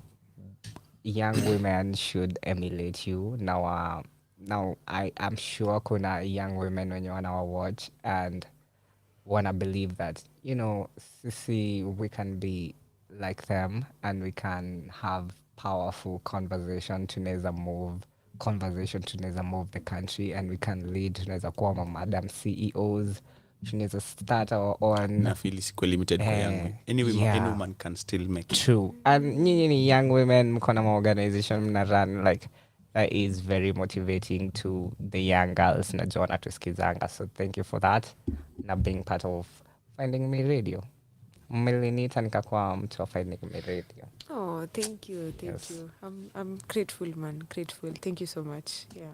This month wewe ndo utatupatia closing remarks. Na OG Market, Closing remarks. Plug. Uko na dakika 2. Hata tumezima mics zetu. Nimekuwa padlock. Nitatumia kufungua roho ya mtu. Yes. Najimarket. Najimarket kwa space ya kazi, my friend. Si mapenzi. Ni money first. I'm very grateful. I think this is my first time being in a radio station. And it's because of them. I'm very grateful. Yeah. I knew her earlier and kumjua mapema. Nilikuwa najua tu ni mtataenda mbali, ni mtu ambitious, she's outgoing. It's good. Mfanya nimejua tena mwenzako mwingine, and I'm flexible to know more and more and more, and then I now know some. I feel blessed, na feel fiti, na feel niko na platform naweza expose nibonge stuff na akili yangu. For the first time nimekubana pale, like niko very humbled. I feel good. I look forward. Mimi can invite, I'll be available. I'll create space for this. Yeah. So, awesome. Yeah. Oh, mimi pia ni content creator. Karibu nisahau. Bana. Mimi ni content creator, mnaweza view content pale stories za Juja. Na pia stories za Juja zote. Uhondo. Nice. Jamaica, sindio? Jamaica. What happens in Juja? If you want to know what happens in Juja, you can find my... Nikuulize swali. Nilisikia Juja ni legal. Nini ni legal? Legalization is legal. Tiko legal huko. What is on the table? What are we talking about? Kenya ingine si legal, lakini Jamaica ni legal. Juja ni high. It's another platform altogether. But hii ni opportunity poa. Actually ku create platform ya kusaidia wanaume. You know, not most people wanaongelea about what men can be, how to help them be whatever they want to be. Wameacha tu wanaume wana evolve. And men can be very dangerous if they are left just like that. For real. Unajua wanaume ni watu dangerous ukiwaacha. Men are the more... Kwa majela ni wanaume wako wengi. Wauaji ni majela ni wanaume wako wengi. All the extremes. All bad things. Risk takers zote. Yes. Addicts, drugs, kila kitu. Violence. Yeah. So the moment tuna take step ku improve mwanaume, tuna improve society at large.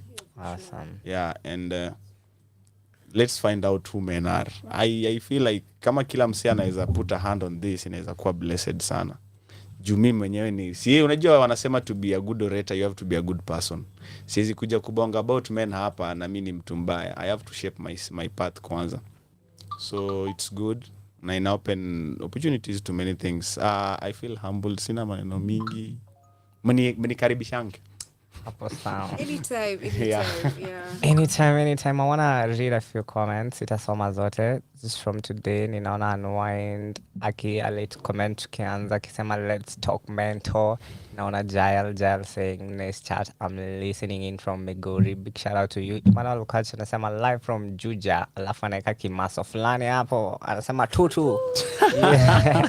Ansi bravo. I see you. Anasema let's go. Dushi mine. From Kibra iko kwa building. Alafu nakumbuka ile time Tutu alisema tu yeye ni kuoga mikono na uganga kule. tutu na food, anasema tutu na food. Priscilla Kanywaigwa ile dabu chareu zi kuna time ulikuwa sema tuzime mic, alikuwa anasema zi uliji expose na lisikia. Victor Maina tuned in from Kijanango Marera, big shout out to you. Watching from Marburg is your mother. Nimeshukuru sana. Amesema a real powerful start. Ameweka makofi kadhaa hapo na amepeka kamaso wetu go. Hey, matango jisikiza show yangu. So you have a game of a mother. Simlaumu lakini I'm humbled. Yeah, that's something. And leo kuna lectures kidogo pale usiku but Saidia WhatsApp na Facebook. I want to big up Lydia. Thank you so much for tuning in. Lydia Natuskiza from Kibra pia. Thank you so much. Edu County 016 ninakuona Lewi. Thank you Deno. Asanteni sana watu wenye wote wanauliza ma details za the children's visit. When tumemaliza show, I'll tell you in a bit. I see you all the way from Kiriaini. Vicky, thank you very much. Vicky alikuwa anauliza swali Miriam kitambo sana. Utajibu? What are the three things what three things would you most like others to know about you? Vicky ni wanawe ni sawa. Three things that I would like others to know about me. I think zenye hatujui already, si ndio? Shtue. We. Chimba. Ambia Victor. Kai. Okay. Imenieka. Okay, now I have to think. Three things. A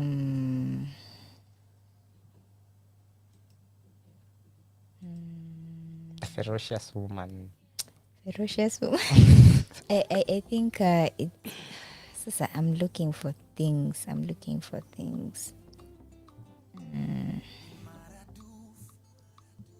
Hiyo exactly. Yes. Okay, wacha nione kama nitapata mazita flow kutoka hapo. I think I am teaching myself to walk in heels. To be comfortable in walking in heels. It is an art. I want to motivate you. In fact, not only hills, you can even walk in mountains. Unaweza fungilia mountains tembea. Mimi nakwambia unajitesa. Najitesa? Wacha nikushow Sam. Urembo ni msichana akishavalia heels hivi. Kuna venye posture yako inachangingi, kuna venye unatembea different. Forever heels zina alter your body, your spine. It helps you. And your head. I was having a conversation with Wangoi the other day. I'm sure there's something about being in touch with your feminine self. I think walk in heels na kusaidia tune into For real? Yeah. Okay. Yeah. In heels. Kikong. Wallahi, acha sisi tuongea ma boys. Ukiona dem na heels, inafanyanga feel more. Kuna vitu nikiona nayo dem kumapproach inakuwa ngumu. Handbag ya leather yenye ni safi, dendri na heels na earrings aziko earrings zile zinakuwa tu hivi tap. Siwezi kukukatia. Mimi si feeling a woman akiwa more woman juu ya heels. When I see nikiona ka dem sijita mtu kienyeji mtu akivaa rubber butters, just simple things. I don't know, na feeling kuna utu walking style ya dem. Utaona dem hata kama javaa heels. Kuna dem anaweza she will be feminine ukimwona tu akitembea ama venye anaongea, I don't know, body language.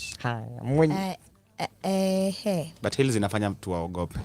Heels zinakuanga tu sawa.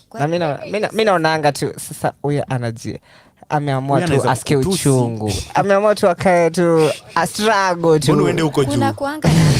Kuna kuanga na tu hacks tu kusaidia mtu asiumie sana. Asiumie sana. asiumie ama Ataumia, asiumie lakini sana. Na ita depend. Unajua kuna wenye wamezoea kutembea nazo. Mimi niko tuseme niko walking beginner walking stage. So kuna hiyo I'm learning to walk in heels. Ndio kibeti ya leather. Hizo vitu zinaniogopesha. Woi guys. Nikwambie, si nyinyi ndio mnasemanga mnatakanga wasichana wenye wanajua kuvaa na nini. Hiyo sasa hata nitakuongelesha aje? Si utaongea tu. Romance niko na 1500 tunaweza beba na ile za bag yako. Sikio ni demuta katia na Kiswahili ya mashairi. Ni hi, how are you? You are good. You are ferocious. You look ferocious. Let me interrupt kiasi. Hakuna kitu nibamba kama kuona kijana na struggle na kizungu kunikatia. Makes me laugh. I'm like, hey! Kwani mimi ni mali safi? Na utafute leather bag. What a struggle. Inakuanga kitu fiti sana. Lakini Crocs pale niko tu za yo. Tunaenda hivi. But I think si lazima hatutaki jokers tukivaa hivyo. Niga kutu nini? Ya kuashtua tu kidogo. Haya basi. Tunashtukaga. Tunamakaga. Kumaka na tunashtukaga.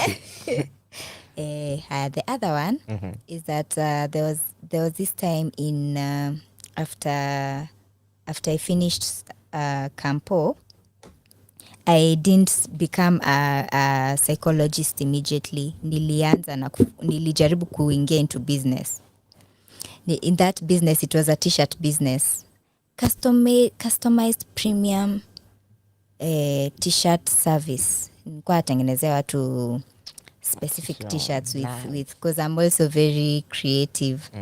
So nilikuwa natengeneza t-shirts na ziuza 2K. Utanunua my friend. No, alikuwa na buy.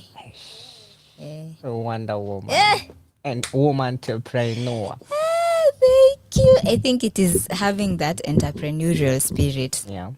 And I think that thing, the reason as to why I started my business was as a result of the frustration that came.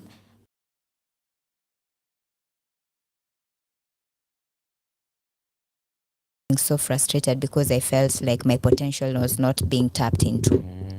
I hate that. Kukati. Tuna operate below your potential. Niko na so many ideas. Niko like, I have so much and you guys are doing this. I can't.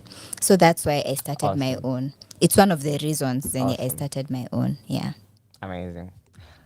Vicky amesikia ninaona surviving your teacher. Amesema really loving the conversation. Ninaona Kawira. I see you Evabaluence. I see you Patrick Maina. Asanteni GK Kenya. Mko wengi. And thank you people for tuning in. Tuseme tu kwa heri, sindo? Yeah. People, until next time, do love, spread love. Ukiona imeteka a right turn, enda uko. Ikipanda juu, fly, kenda chini, chimba chini kama mall. And Friday, watu wenye wanasikiza leo ata tune in kesho. Friday, tuko na children's home visit, Kimbo. Kila kitu saa iko ready. Tunaenda kubai chakula kesho asubuhi. Sound inatransportiwa kesho. Mkuje ready to have some fun and inspire watoi. They are waiting for us. Wametungojea sana. So Friday will be at Praise Gate Children's Home Kimbo. Na finding me ni mapartners wetu kwa hii event. Watakuwa hapo wakimenta watoi. Tutakuwa na Madam Wangoi. Yeah, we'll be offering a lot of mentorship to the kids. And I'm looking forward to the day Desmond Tutu will also be there. I inspire the boy child. Utafika siku by the way. Karibu invitation. Ndio invitation. Niko ndani. Hapo sawa. Unaweza fanya stand up comedy. Unaweza Yeah. For real. Haya basi. Hiyo uko kwa program hivyo. Gods. Even ndo mengi. Wangoi atakuwa na maiden speech pia pale. Uko ready? Born ready. Simniambie sasa tuende huko. Ai, mimi hakuna mtu ako ready kama mimi. Yani ukipata kama amelala. shika tu mic na speed. Ulizia around. When I speak, I move the crowd. Any day, any minute, any time. When you speak, you speed. Yeah, thank you. Hapo sawa. So Wangoi atakuwa pale. You all need to come out na tuitishi anything. Hakuna entrance fee, kutakuwa na performances mingi. We just want you to be there. Presence yako is all we need. Just be there tuonyesha watu hii wanna belong in a country that loves them, and kuna more beyond what they see kwa hiyo fence yao. There's more to they can be. So that will be the goal that day. So until kesho, Magic in the Mess segments. Bye bye. I'm playing Jax na Nyashinsky. Ngoma inaitwa In Case You Didn't Know. Now you know. Bye bye. Bye guys. Ni maradufu upendo wako umenifaa, ni maradufu yeah. Uwepo wako umetawala, nikiwa peke yangu sijakamilika, hata mipango yangu inavurugika. Hakuna nezidi kwako mama, nguvu ya mapenzi yako bara, umenifanya nijione bora, bila wewe mimi siwezi ng'ara. Hakuna tena zaidi yako mama, nguvu ya mapenzi yako bara, umenifanya nijione bora, bila wewe mimi siwezi ng'ara. No. In case you don't know, nitacheka nawe, nitacheza nawe, nitaimba nawe. In case you don't know, nitaringa nawe, nitakwenda nawe popote my baby. In case you don't know, nitacheza nawe, nitaimba nawe, nitakwenda nawe. In case you don't know, nitacheza nawe, nitaringa nawe. In case you don't know, inaweza kuwa fresh kauna time twende mali out, au kena chosha usimain neza kaa kwa couch, ni try kukuimpress hata smile baby angalau, na tunatesa hii town tunairan walai, maheto na kesho akitry kubring you lover down, usikwe na pressure sit down let me run my mouth, isikogopesha ikisound kama wedding vows, tumie location ukaa mali pia to lounge, night iko special surround sound movie loud, do be loud, see you loud hata bila party, it's a party for two. My mission is to always stay true, live to see my dreams come true with you. I smell the wine on your breath, then you turn around and whine by yourself for me. You got me trying to resist. I pay no mind to the rest. Nana kwanga make a mind, you're the best for me. You pretty bum look, now you make me love you. Now let me remind you or tell you in case you don't know. nitacheka nawe, nitacheza nawe, nitaimba nawe. In case you don't know, nitaringa nawe, nitakwenda nawe popote my baby. In case you don't know, nitacheza nawe, nitaimba nawe, nitakwenda nawe. In case you don't know, nitacheza nawe, nitaringa nawe. Nasema mimi najivunia kwa nawe, kwa furaha unayonipa darling. Nasema mimi najivunia kwa nawe, kwa furaha unayonipa baby. In case you don't know, nitacheka nawe, nitacheza nawe,